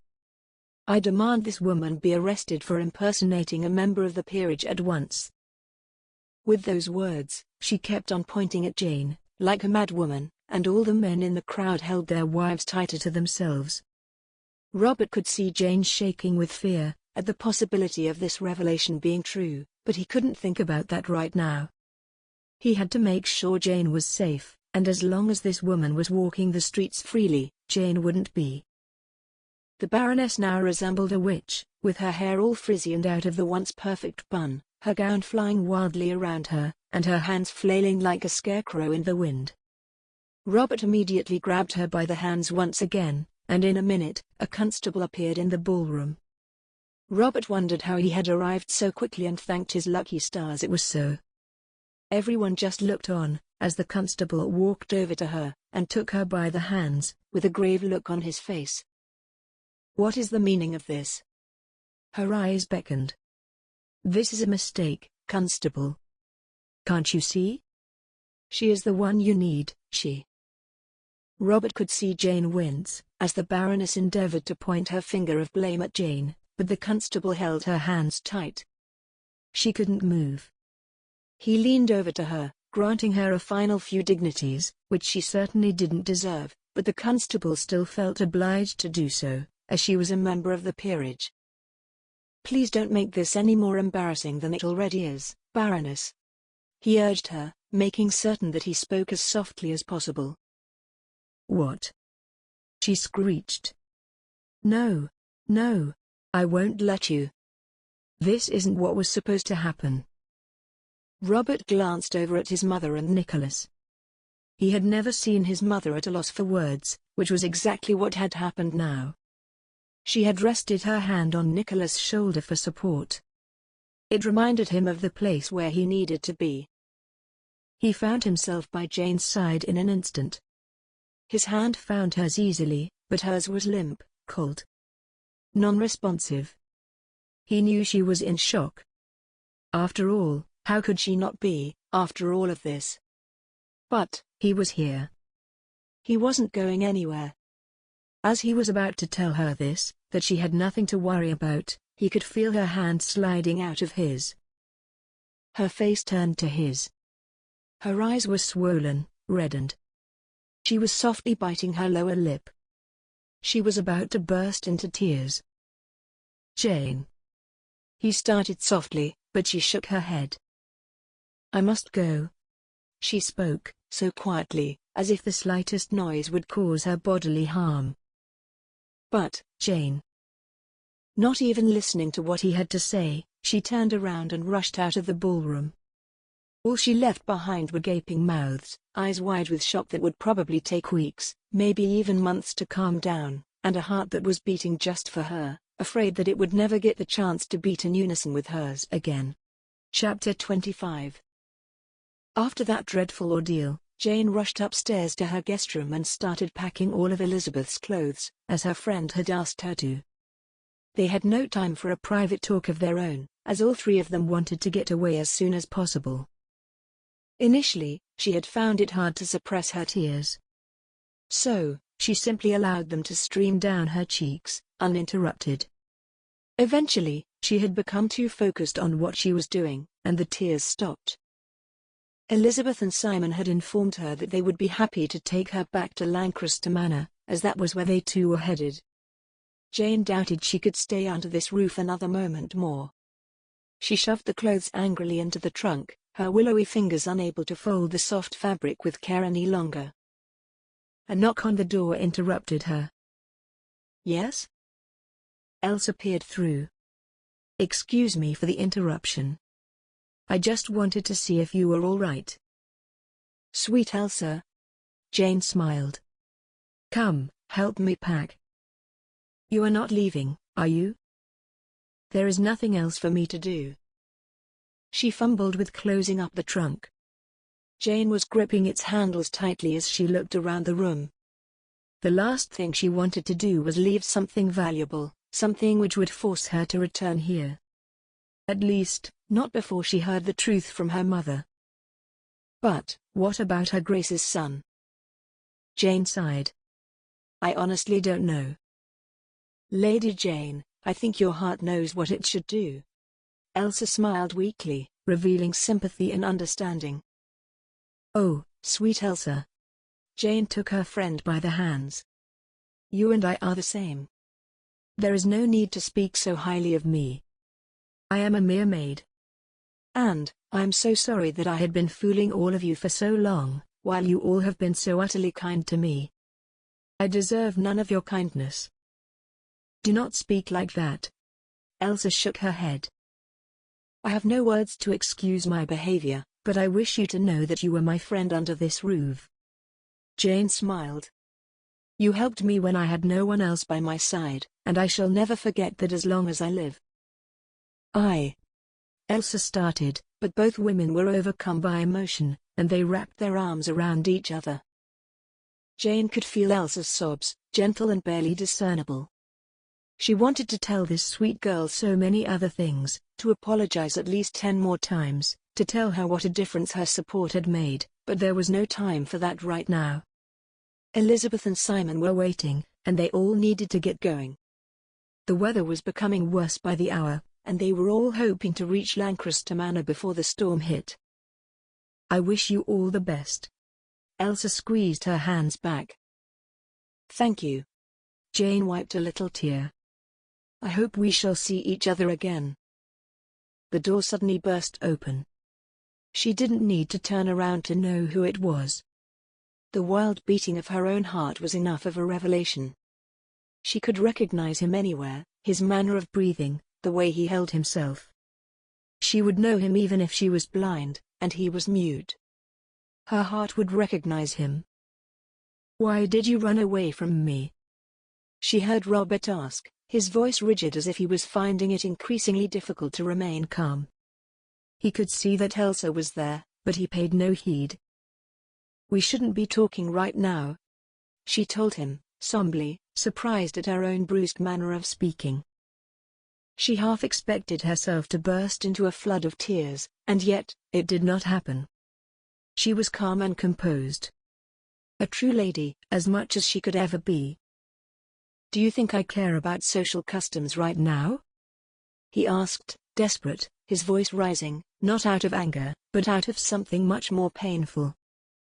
She was familiar with that feeling herself. She could see the extreme anxiety in those eyes, which she knew she loved more than life itself. But those eyes were not for her.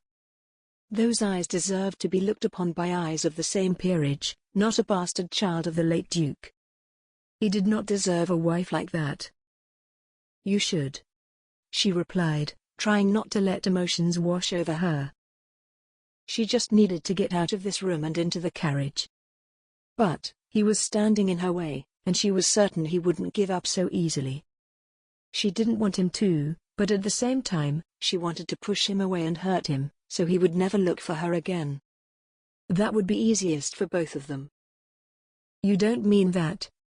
He shook her head, approaching her. You told me you love me. I know you do. She was staring right into his eyes, so close to him that she felt she would drown in that brown depth. You deserve someone better. Someone more worthy. I don't want someone more worthy. He snapped. I want you. She looked down, her graceful fingers squeezing the grip of Elizabeth's trunk, as if her dear life depended on it.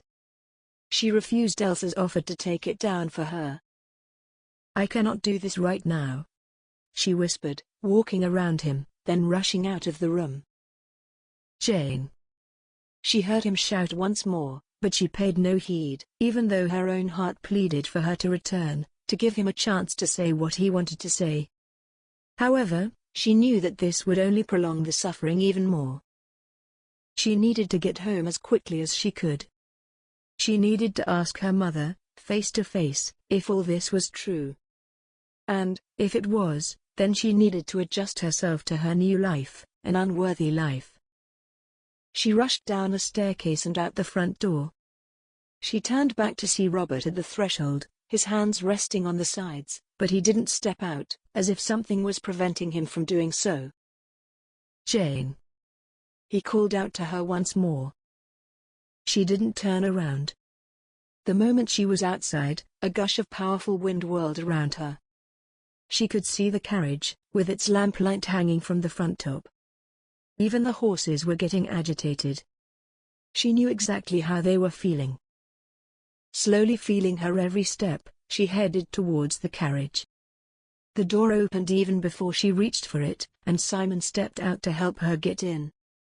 Once they had all settled back inside, the coachman was given the signal to head to Lancaster Manor. Jane sat opposite Elizabeth and Simon, who, despite all the commotion that had just taken place, still seemed mostly focused on themselves and their love. She was glad it was so.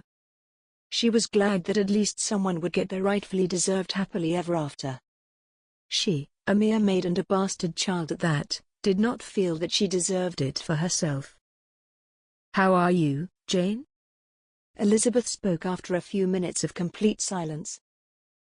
Jane wasn't in a particularly chatty mood. But, she could not selfishly keep quiet. "I feel like the world has lost its meaning," Jane replied in the only way she knew how. "But, that is not so, dear Jane, you shall see," Elizabeth assured her. "And, in all this commotion, I hadn't even expressed my gratitude for everything you've done. I know I asked too much of you, but know that I couldn't have done any of this without you, Jane. I owe my happiness to you." "I'm glad that at least someone ended up happy," Jane sighed. To Jane, Elizabeth's happiness wasn't contagious. It was almost an insult to her own pain, her own humiliation. But, she knew those were just her own private emotions. Elizabeth was there for her, as she had always been, and she only wanted to offer help. "I'm afraid nothing will ever be the same, Elizabeth," Jane sighed, glancing out of the window, but all she could see was darkness, just like the gloom that reigned in her heart. She could see no light of hope. "But, what about Robert and you?" Elizabeth continued, remembering everything Jane had told her about their blossoming relationship in her letters. "I can't punish him like that." Jane shook her head. "That would be selfish of me." "What do you mean, punish him?" "I am a woman unworthy of any man," Jane said, her cheeks vivid red with the shame of what she had discovered about herself. "My only hope is that they are mistaken somehow, Miss Carla and Lady Hartwood. Or, at least, that my mother wasn't what they described her to be. I can't believe that. I need to hear that from her." "Then, that is what you must do." Elizabeth nodded. Jane could see that this revelation had taken a toll on both Elizabeth and Simon as well.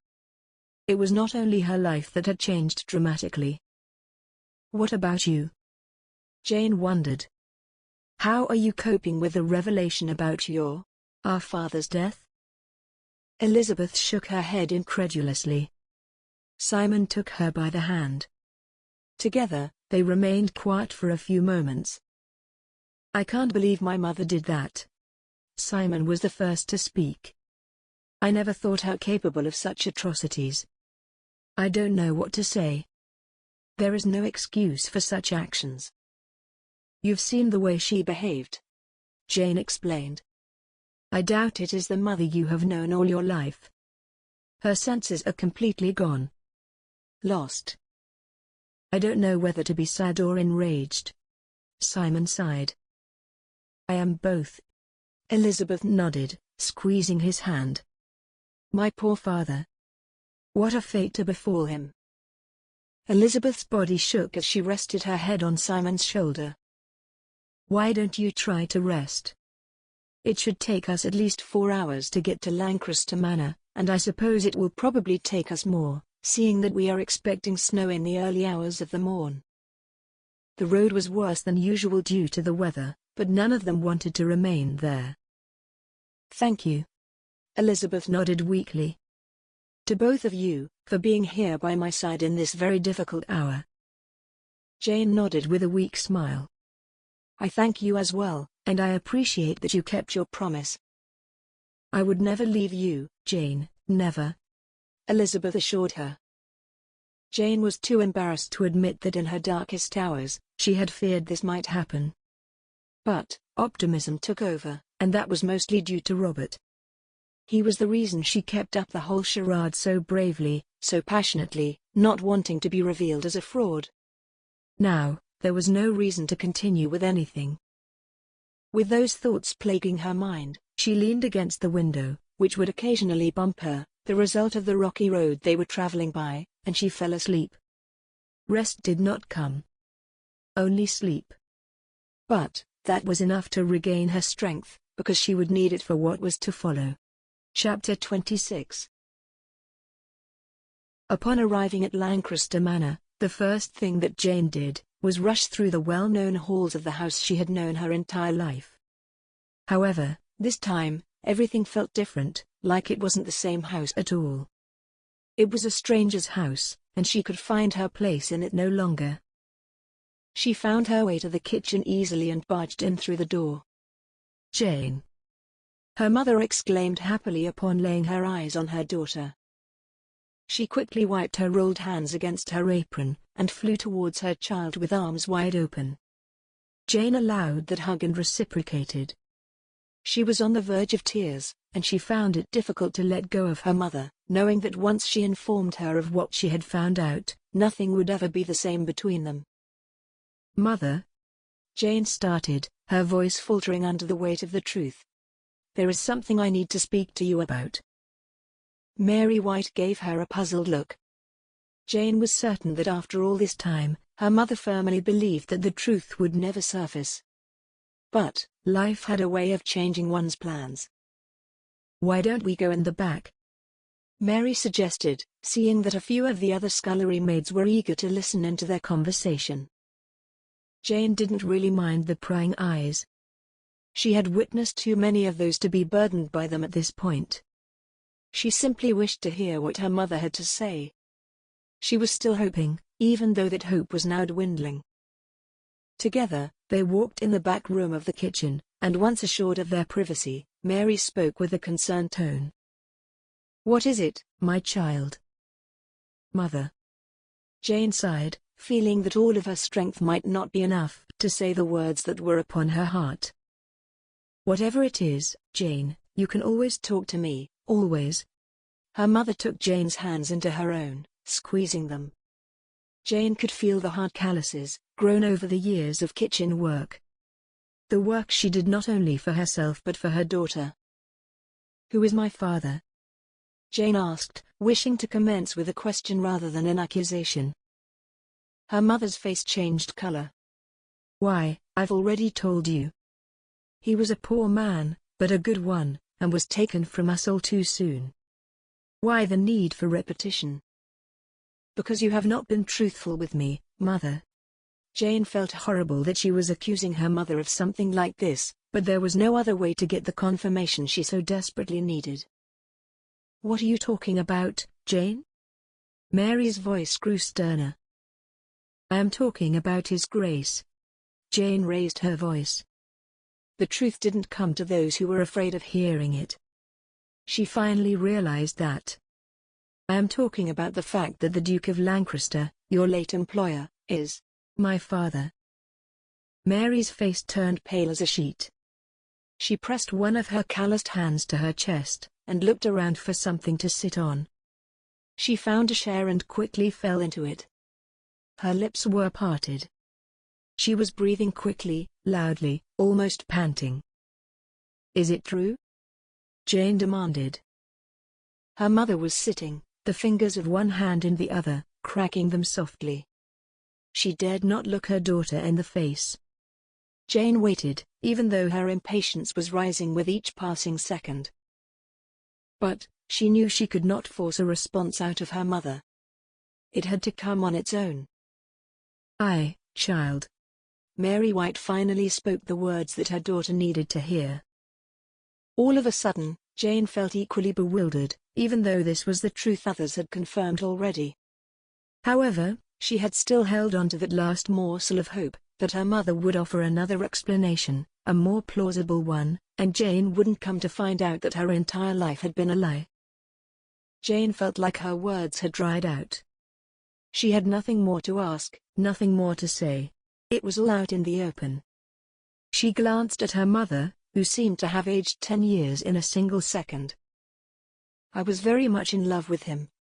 Her mother started to explain in her usual thick accent, which she would always revert to when she was talking about something grave. I loved him as only an innocent young woman could love an experienced man, older than herself. And I believed every single thing he told me. She paused a little, as if talking brought her great physical pain, and she needed to rest to be able to continue. I still remember his words. She kept on, despite the great discomfort and pain. He told me he would make me his duchess if I bore him a son. Maybe I shouldn't have believed him, but I did. Jane's fingers trembled as she listened to her mother's story. Then, I had you. Mary finally gathered the courage to lift her gaze and look at her daughter. Jane could only see love in her mother's eyes. Pure and simple. From the moment I held you in my arms, I knew you were the one I'd been waiting for. I remained in his employment, but he threatened me that he would send us both away, if I told anyone about it. So, I kept quiet. Jane wondered how many sleepless nights this secret had caused her. How many tears had her mother cried? How much heartache could one heart take? She felt sorry for this woman, finally realizing the sacrifice she had undertaken to have her. I was always afraid that someone would notice how alike you and Lady Elizabeth are, she continued. I've heard people say you could pass for sisters. That is, dear Jane, because that is exactly what you are. Half-sisters. Jane felt a pang of pain deep inside. She remembered all those instances when she was playing with Elizabeth, only to be dragged by the hand back into the kitchen, while Elizabeth was simply summoned to return to her lessons. No one knew they shared the same father, not even them. And yet, Jane felt like she always had some sort of a premonition. A feeling that there was more to their bond than mere friendship that was not allowed by societal standards. Jane, you need to understand that there was nothing else to do but keep quiet. Her mother's voice was desperate, pleading.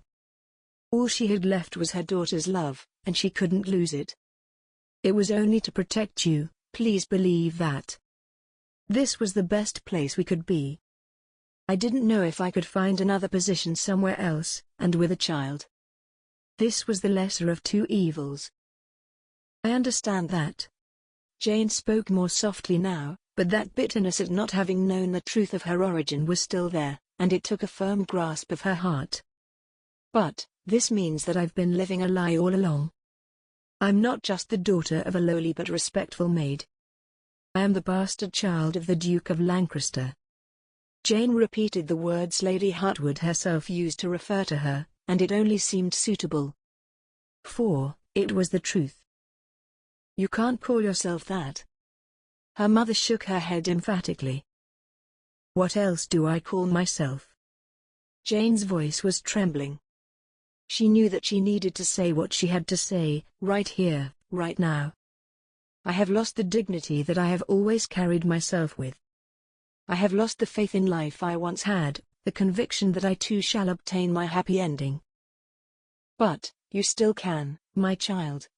Her mother urged, even though it was obvious to both of them that those words were spoken in vain, for Jane did not believe them. And you will. There is a man out there who will love you, no matter what. I would truly like to believe that, Mother. Jane tried a weak smile. Such things happen to ladies of noble families. To them, such indiscretions belonging to their parents are forgiven. But not to daughters of maids. That is not the world we live in. We can just pretend like this never happened. Her mother tried. If only you and I know, then. We can't pretend anymore, Mother.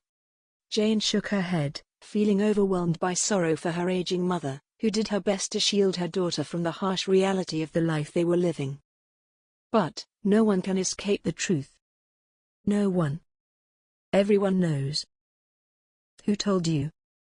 Her mother asked, incredulously. I have made sure to keep the secret in my heart. The woman responsible for my father's death. Lady Hartwood. She must have discovered it somehow.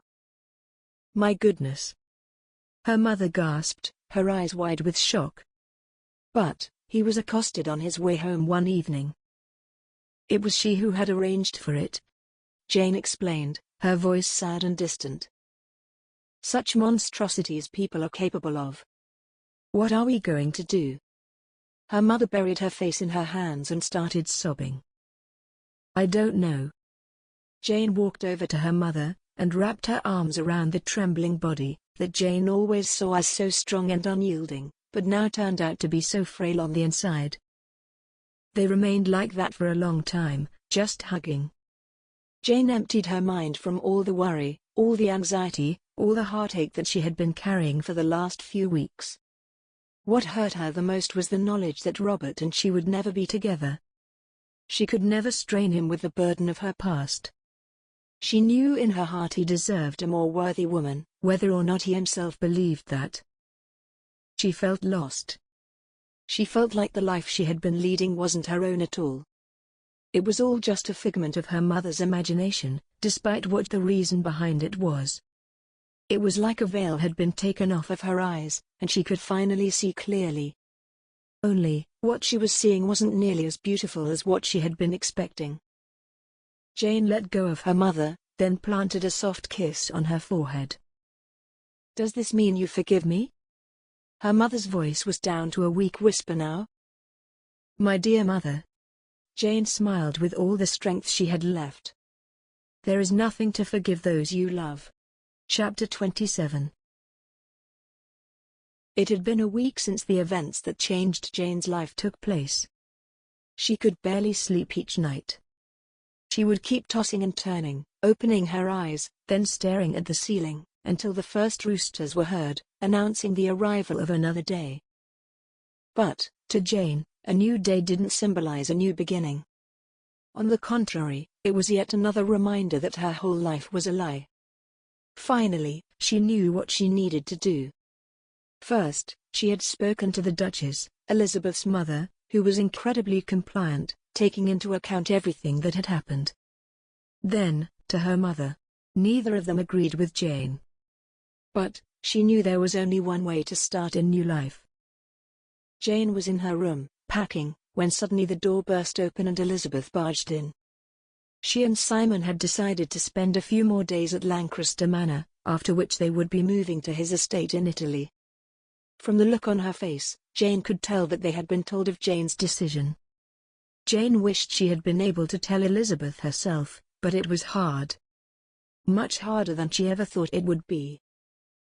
Tell me it's not true, Jane. Elizabeth urged, not paying attention to the fact that she had left the door open and anyone could overhear their conversation. Jane didn't mind either. There were no more secrets left to hide.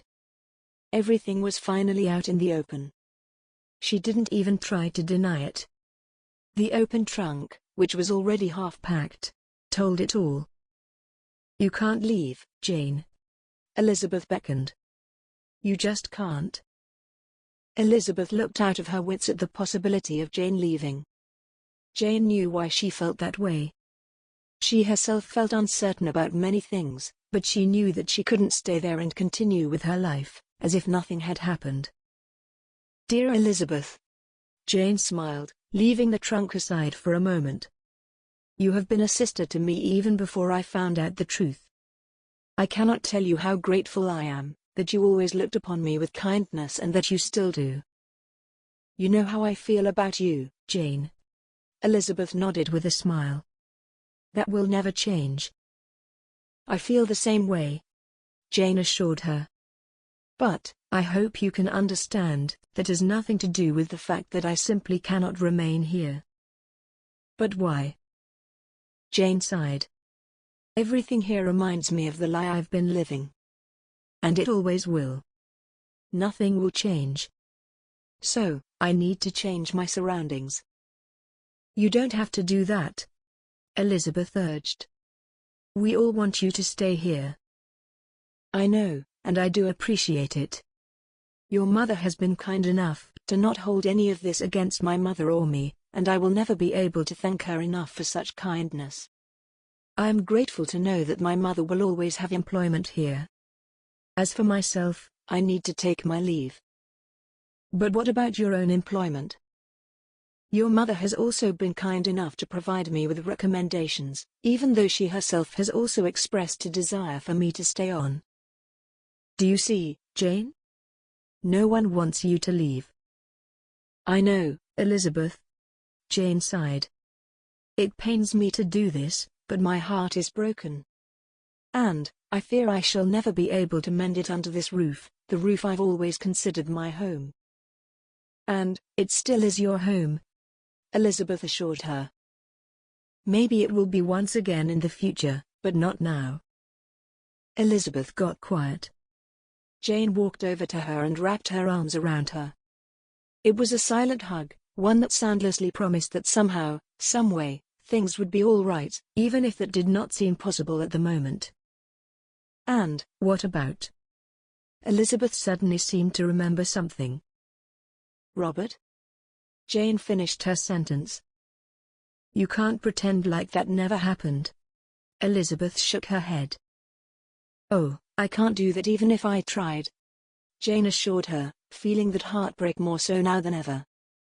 It is one of those things that happens once in a lifetime, and only to the lucky few. And, are you seriously considering leaving all that behind? All those possibilities, the life that you always dreamed of? Elizabeth asked, as they both remembered their talks as little girls, and how they would eventually get to marry men of their dreams, who would make them ever so happy. That may have been possible once. Jane spoke under her breath. Before all this surfaced, all this anguish. I am not the same woman Robert fell in love with. You know not what you speak of, dear Jane. Elizabeth tried to make some sense of what Jane was saying. How can you not be the same woman? He has fallen in love with a lady. Jane started. Then, he found out it was all a lie, but he still accepted me. He still opened his heart for me, even though I had been lying to him all along. But, he knows it wasn't your fault, it was mine. Elizabeth reminded her. That is true, but it doesn't change the fact that he was lied to. Jane nodded. What followed was a horrifying discovery of my ancestry, and I fear this is something no one will look upon kindly, no matter how much they loved me.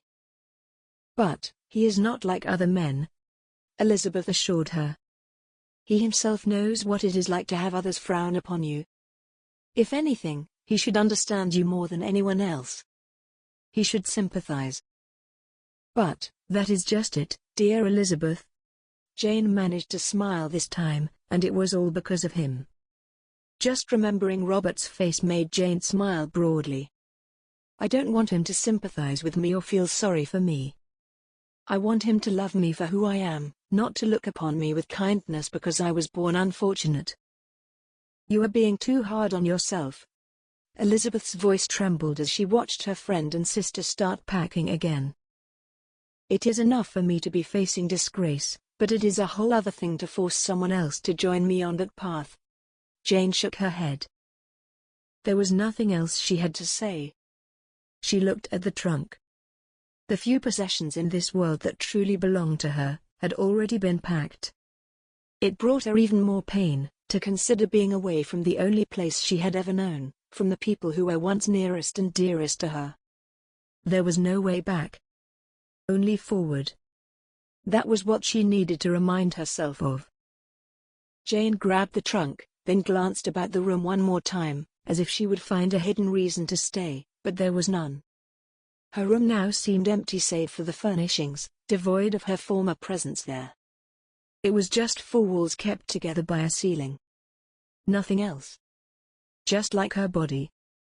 It was supposed to house warmth and positivity, love and compassion for others as well as herself, but her body was merely a vessel of life, devoid of anything but pain.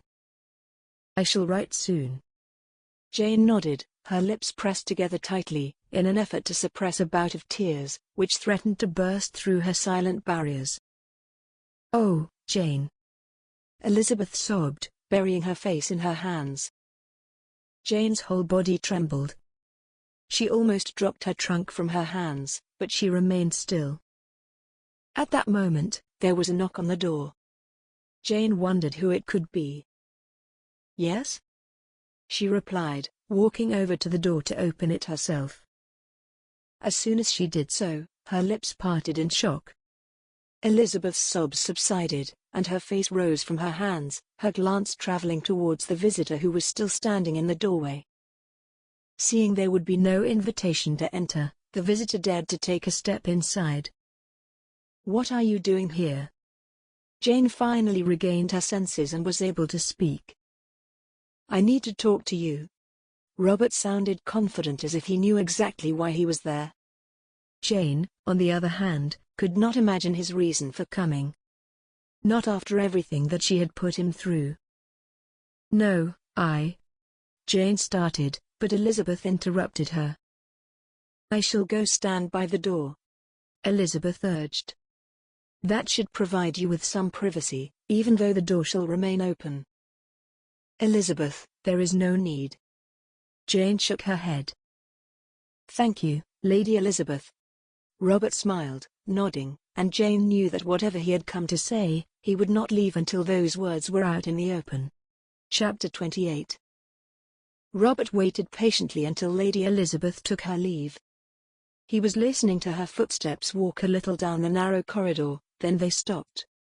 She had provided them with a semblance of privacy, enough to be able to discuss what he came here for, but at the same time, granting them social courtesy. He glanced over at the trunk in Jane's hand. "Do you plan to travel?"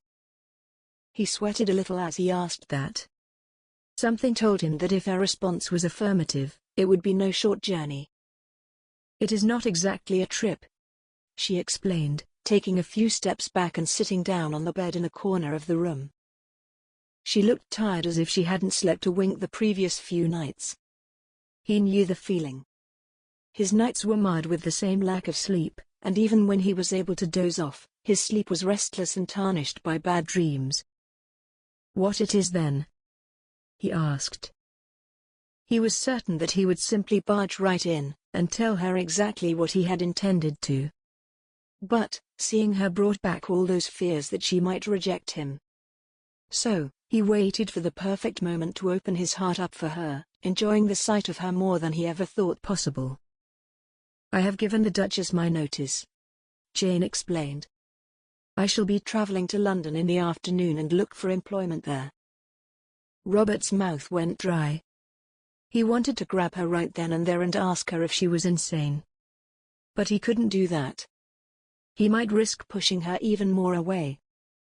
"Is that your plan?" he asked again, carefully choosing his words. "I don't really have a plan," she admitted. "But, I know I can't remain here," she quickly added, as if endeavoring to justify herself to him, to her own self. "What if I told you that you needn't remain here?" he suddenly inquired, himself thrilled by what this suggestion promised. "What do you mean?"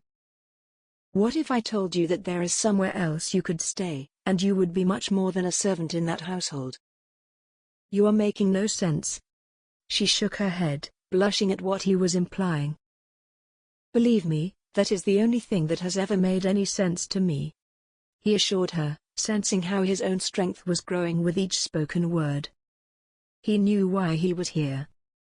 And, he had promised himself he would not walk out of this house until he got what he came here for.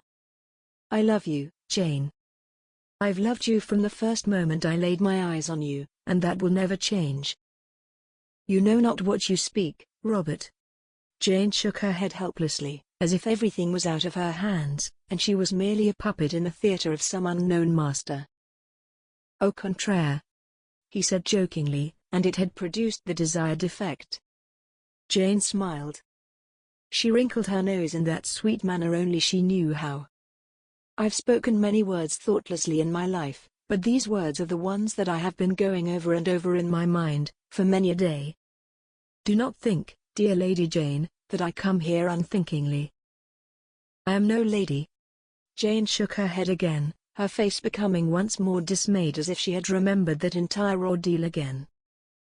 "That is where you are wrong." Robert smiled, taking a step towards her. "Then, another one. I have met you as a lady. And, this is what you shall always remain in my eyes." Jane bit her lower lip as she listened to him speak. He knew that was her unconscious action of trying to prevent a few stray tears from appearing. Slowly, he took another step closer to her, and now, he was standing right in front of her. "You are worth more than a mere maid," she urged him.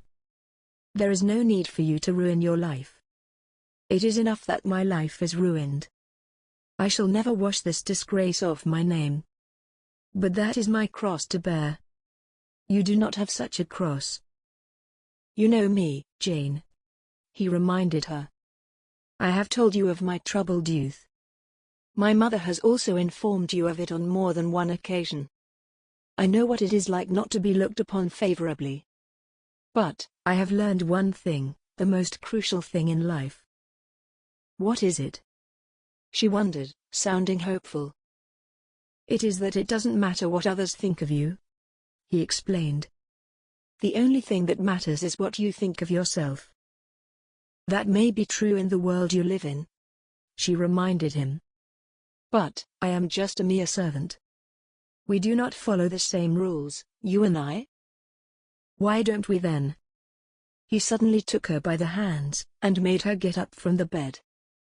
He began to swirl her around the room, holding each other by the hands, dancing to some music only the two of them were able to hear. She started to laugh. "You are being ridiculous, Robert." Her laughter echoed throughout the room, but her eyes sparkled, just like they did before. "If I am, then I am." He nodded, not taking his eyes off of her. "I know of a way where you and I could be subject to the same set of rules, and society cannot do a single thing about it." "What is it?" she asked again, as the silent music stopped and their dance followed suit. "Marry me." He spoke boldly, confidently, knowing that he would only get one single chance to do this, one single chance to be happy with the woman he loved. "You cannot be serious." Jane shook her head, but her eyes were gleaming, her lips spread wide in a smile that showed all of her beautiful teeth. "You cannot." "I have never been more serious in my life," he assured her, still squeezing her hands. "Marry me," he repeated. "I am not worthy of you." She shook her head. "I am not worthy of you," he echoed. "That means we are perfect for each other." Jane chuckled loudly, letting go of his left hand only to press her hand over her lips, which wouldn't stop smiling. "No one will approve of this," Jane reminded him. "Love needs no approval." He shrugged. "What will your mother think?" Jane wondered. "If you haven't noticed, dear Jane, it has been a while since I stopped caring what my mother thinks regarding my business and my life," he explained casually. "This is crazy," Jane gasped, her cheeks blushing, her eyes shining as bright as diamonds. Robert knew there would never be another pair of eyes he would want to keep gazing at, for as long as he lived. Only hers. Only Jane's. Isn't true love always a little crazy? He wondered. No, no, she kept on shaking her head, even though it was obvious to Robert that her heart was on his side. It was her brain, the reasonable part of her, that he needed to convince.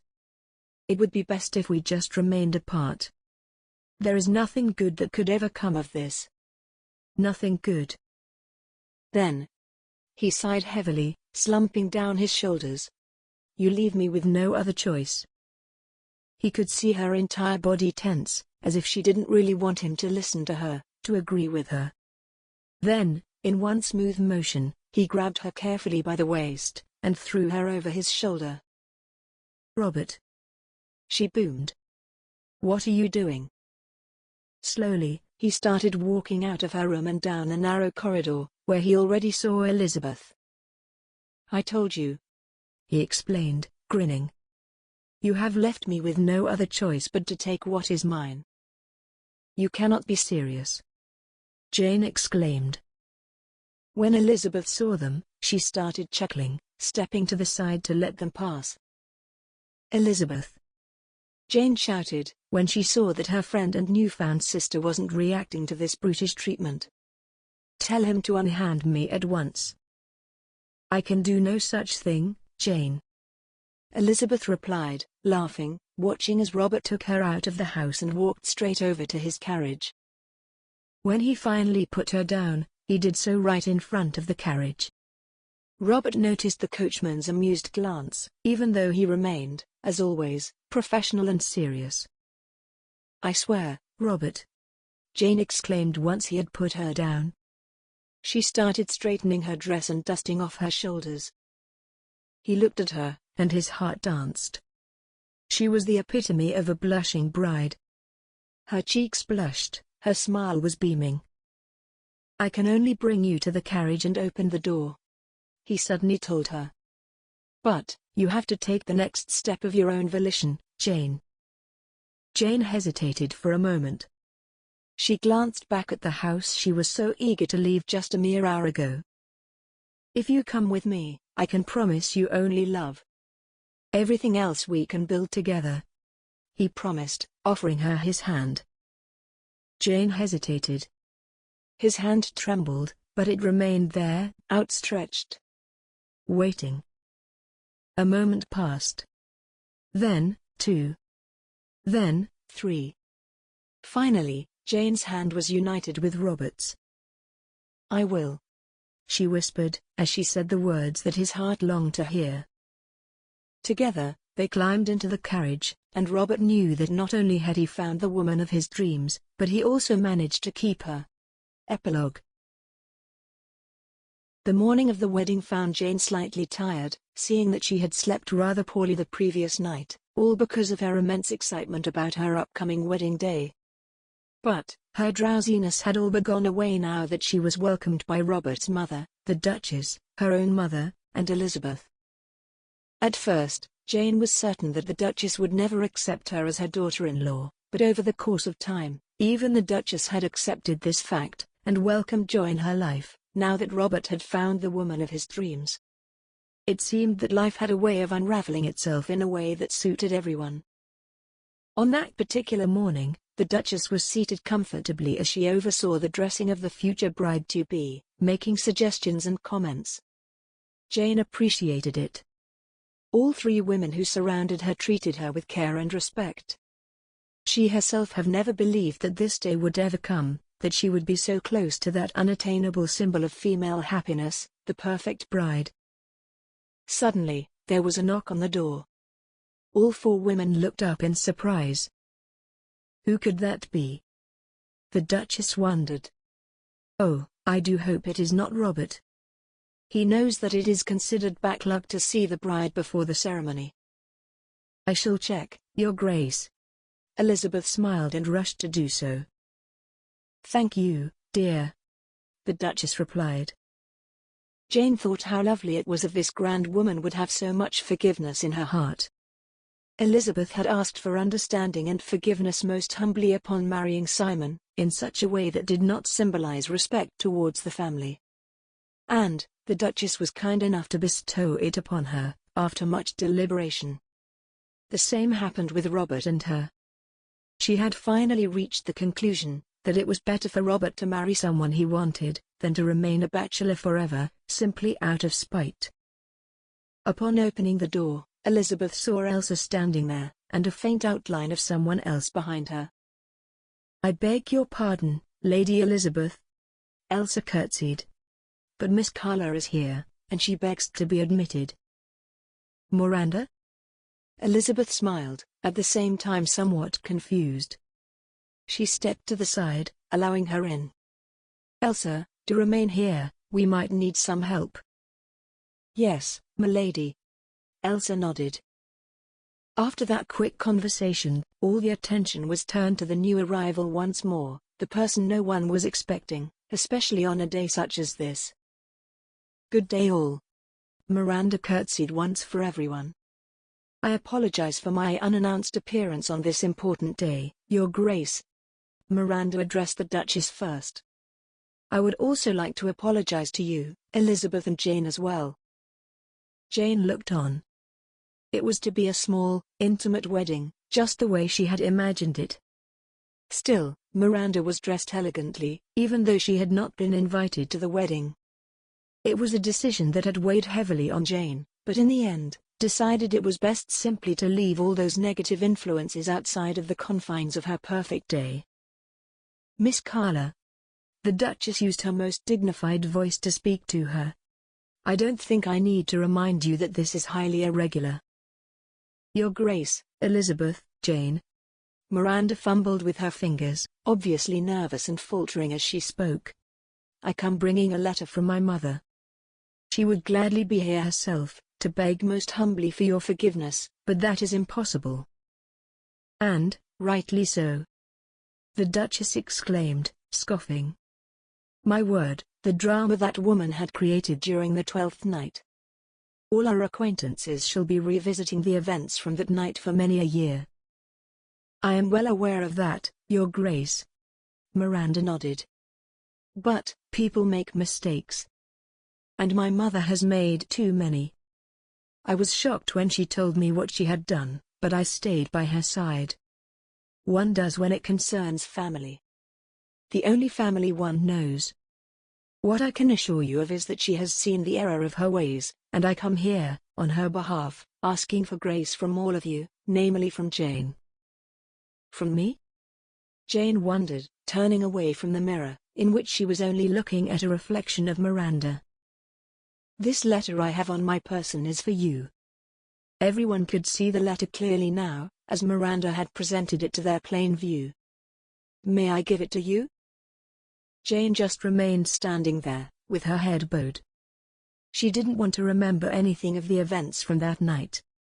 However, at the same time, she knew that Lady Hartwood had been the instigator for the truth to finally be revealed. Now, she had nothing else to hide, nothing else to be afraid of. She had braved it all and deserved her happily ever after with the man who adored her. Yes. Jane struggled for a reply but finally found her voice again. Thank you. Miranda endeavored to smile, but this was no time for such matters. Jane accepted the letter with her trembling hands. She remembered the threats, the accusations, all the deplorable exploits that Lady Hartwood had deployed in her effort to destroy Jane. Yet, she bore no grudges. Lady Hartwood had been punished enough in the eyes of the law, being locked away for many years, which was all that mattered. Human forgiveness was less important to such people. However, it seemed that Lady Hartwood had regained her humanity, the one she had lost ages ago. I apologize again for the disturbance. Miranda curtsied again to everyone. I shall take my leave immediately. Your Grace, Jane suddenly said.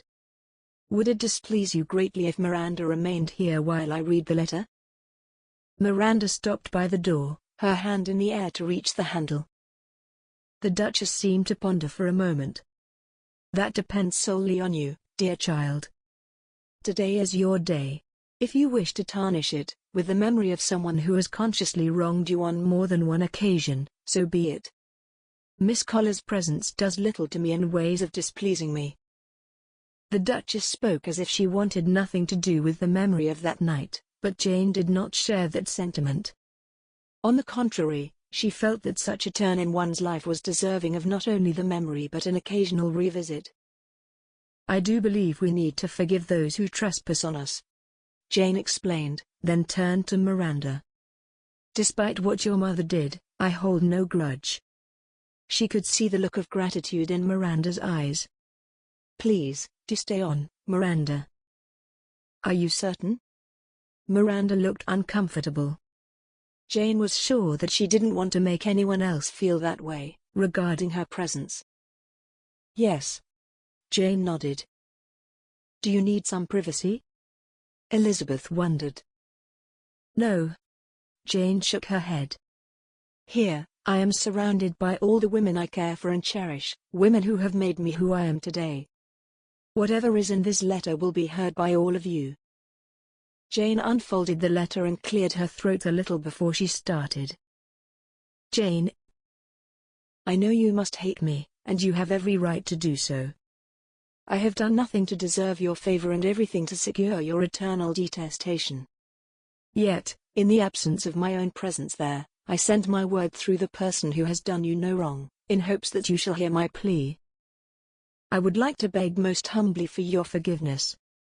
My past actions have been deplorable, and I am ready to pay the highest price for them. My heart is wrought with regret and sorrow at what I have done. I can offer no words of comfort to either you, or your family, or Lady Elizabeth's family for that matter. But, I can offer you my heartfelt remorse. In hopes that you did not burn this letter upon seeing who it was from, I remain your ever faithful Baroness of Hartwood. Jane folded the letter back as it was, then turned to the mirror. The woman who looked back at her was beautiful. She was loved. She was cherished. Despite everything, she was respected and would continue to be so. She smiled at Miranda. Your mother has indeed tried to hurt me, but I see that she did it out of deep personal anguish, and one should never judge anyone whose heart is so filled with grief and torment. I have already forgiven her. Thank you, Jane. Miranda exclaimed. You have no idea how much this will mean to her. Spoken like a true lady. The Duchess voiced her satisfaction with the way this situation had unraveled. Thank you, Your Grace. Jane beamed. Then, perhaps you wouldn't have anything against me inviting Miranda to join the wedding festivities? By no means, dear child. The Duchess shook her head. As I already said, this is your day, and you should be surrounded by people whose presence brings more joy to this already joyous day. Miranda? Jane walked over to her. Would you stay for the wedding? I would love to. Miranda gushed. Jane turned back to the mirror once more, and she noticed that her mother was crying, dabbing at the corner of her eyes with a small, dainty handkerchief, one of the few dear possessions Jane remembered from her childhood. Every time Jane would hurt herself while playing or working, her mother would use that handkerchief to dab at the dirt, blood, or tears. Are you all right, Mother? Jane smiled. Aye, my child. Mary's voice trembled as she gazed upon her daughter at the most important moment of her life. You are the most beautiful bride in the world. Suddenly, the Duchess gestured at Elsa to come over. Elsa immediately did as she was asked, and the Duchess whispered quietly in the girl's ears. Elsa rushed out and returned a few moments later with a blue velvet box, which she immediately handed over to the Duchess, who got up and approached Jane. Now, there were two reflections in the mirror, both fixated on the bride-to-be. This rhinestone necklace belonged to Robert's grandmother, and he, as the youngest of my sons, was to have his bride wear it at the wedding. The Duchess spoke ceremoniously, and Jane was now certain that she had been accepted into their family. If there was ever any remnant of doubt regarding that, all of those doubts were dashed away by this kind act. She opened the box, then, she proceeded to clasp the necklace gently around Jane's delicate neck. Thank you, Your Grace. Jane's voice trembled as she placed her hand over the necklace, that now nestled softly around her neck. I don't know what to say. Just make my son happy. The Duchess smiled. All eyes were focused on the beautiful young woman, who beamed like the sun in the middle of the room. Jane felt like she had risen from the ashes, like a mighty phoenix. First, she needed to be burnt down, completely destroyed, and stripped off of her identity and everything she had known, only to be reborn in the fire of her own love. So, now, she stood before them, a new woman, a woman whose heart was beating for two, as beautiful as a queen. Jane went over the soft fabric of the dress with the tips of her fingers. It was ivory-colored, floating down her body like the soft flutter of a butterfly's wings, accentuated by its high waist. Around the tantalizing, short sleeves, there was a small filigree embroidery of white thread, which only served to accentuate the beautiful simplicity of the dress. A few more stray tears rolled down the cheeks of those present. Jane wanted to break the silence, but it felt like sacrilege. In her mind, she could hear the tune of a long-forgotten song, the one she had loved as a child, the one she and Elizabeth used to hum hidden from everyone in the house. It was the song of a childhood gone, but at the same time, this song reminded Jane of a new beginning. She lifted her gaze and met the Duchess' reflection in the mirror. So, my dear? The Duchess smiled. Are you ready? Jane felt like she had been the source of some unknown power, a warmth, a beacon of light, and she had Robert to thank for this. I am ready. Jane smiled, allowing this tidal wave of a half-forgotten dream to wash over her, and convince her once and for all that her fairy tale life was just beginning. The end? Extended epilogue. 5 years later. Jane watched as the servants set up the yard for the arrival of their guests. Colorful banners were set up. The flags fluttered in the soft summer breeze. The tablecloths were pinned to the tables, the chairs pulled close together. The best plates and silverware were brought out. The weather had luckily allowed for an outside lunch, and Jane considered herself fortunate for it to be so. In her hands, she held a slumbering little baby, whose pink cheeks echoed her sweet name Rose. She was breathing softly, her little nostrils spreading barely visibly. In the distance, she could see her twins, Frederick and Timothy, running through the lush greenery, the knees of their pants muddy and in need of a good wash already. They were, as usual, providing the servants with additional work with their mischief. Freddie, Timmy. She shouted after them, but they paid her little heed, as they were in the heat of their game. To come inside for a change of clothes. At that moment, she heard the sound of familiar footsteps behind her. Oh, do let them be boys for a little while longer. Robert smiled, whispering in her ear, as they both gazed on at the boys, whose joyful laughter permeated the vast space around them. One of the boys was taller than the other, his hair longer and curlier. But, what he lacked in height, he made up for in swiftness of his feet and agility of his willowy frame, which mirrored his mother's. They can't welcome our guests looking like that, she reminded him, shaking her head, as she always did when she was talking about them. What will your mother say? Oh, Jane, that is so endearing. He chuckled. You still think I hold any value for what my mother says? His laughter stirred Rose, and she opened her blue eyes, which were framed by long, dark eyelashes. Her chubby little hands reached out for her mother's face, cooing softly. A single pearly white tooth peeked from her half-parted lips. Good morning, sunshine. Robert beamed at his daughter. The tip of his index finger found her little nose and gently tapped it. She giggled at the motion. Sweet girl. I'd better go get Rose ready for the guests as well, Jane announced. They shall start arriving any moment now. I'll tell one of the servants to change the boys if they can get them to come back inside. Robert smiled, his eyes fixed on the two mischievous dots in the distance, which kept moving about. They looked like they were having so much fun that Robert felt bad interrupting their fun and games. Jane could sense that much. And she agreed with him that boys should have their fun time and enjoyment, although they were at an age when it was important to start following social customs. But, before Jane and Robert could do what they planned, their housekeeper appeared before them. Excuse me, Mr. Jameson, Mrs. Jameson. Mrs. Forrester, their housekeeper curtsied. Her Grace, the Duchess has arrived. So early? Jane exclaimed so loudly that Rose started crying. Oh, no, sweet baby, I didn't mean to trouble you, shh, shh. She rocked the baby softly, calming her down quickly.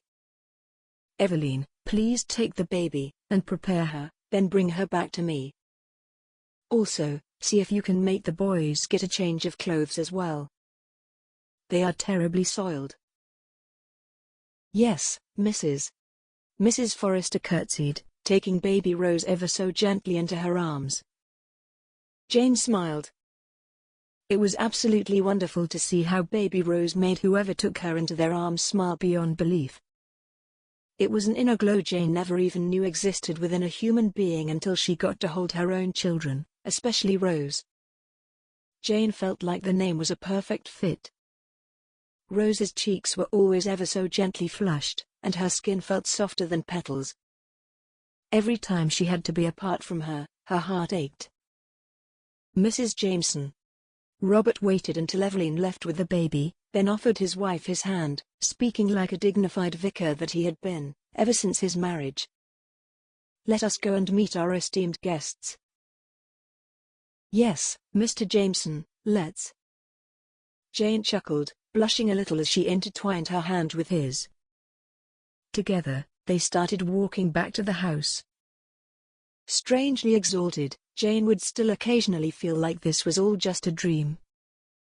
Sometimes, the clouds in the distance resembled a veil that would be lifted off of her any moment, and she would, once more, find herself in her old life, trapped, with no way out.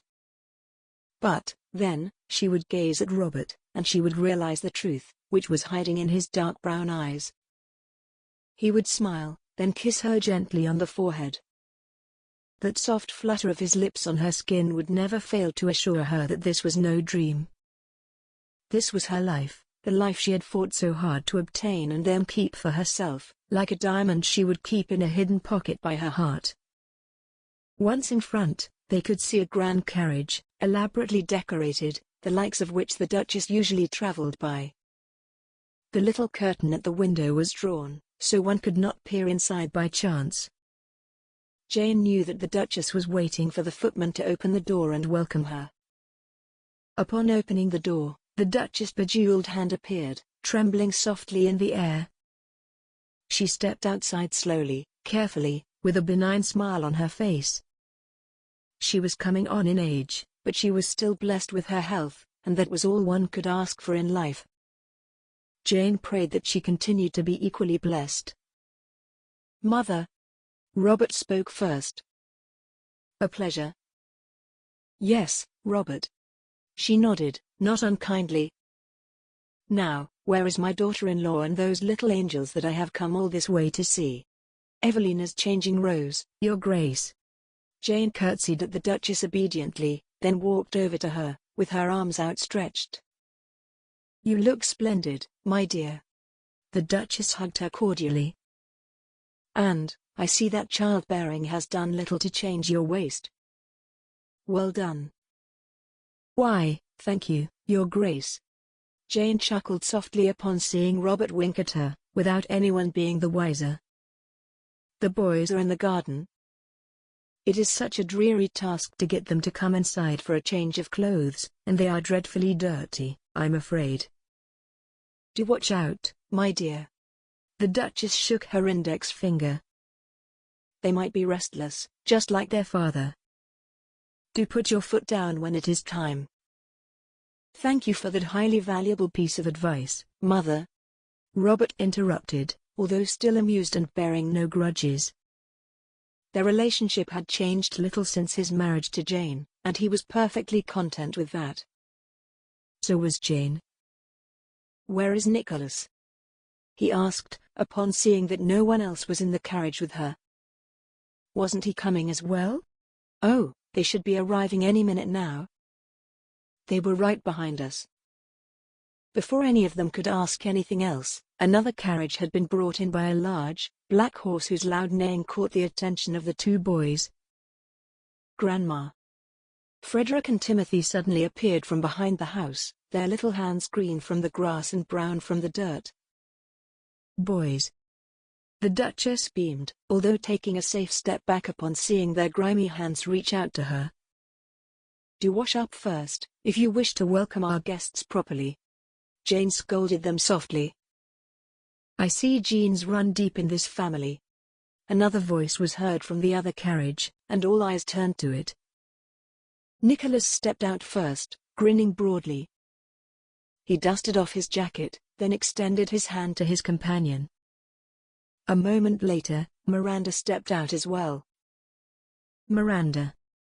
Jane exclaimed, happy to see her friend. "What a lovely surprise." "Thank you, Mrs. Jameson." Miranda curtsied. "Please, call me Jane, as you always have," Jane urged.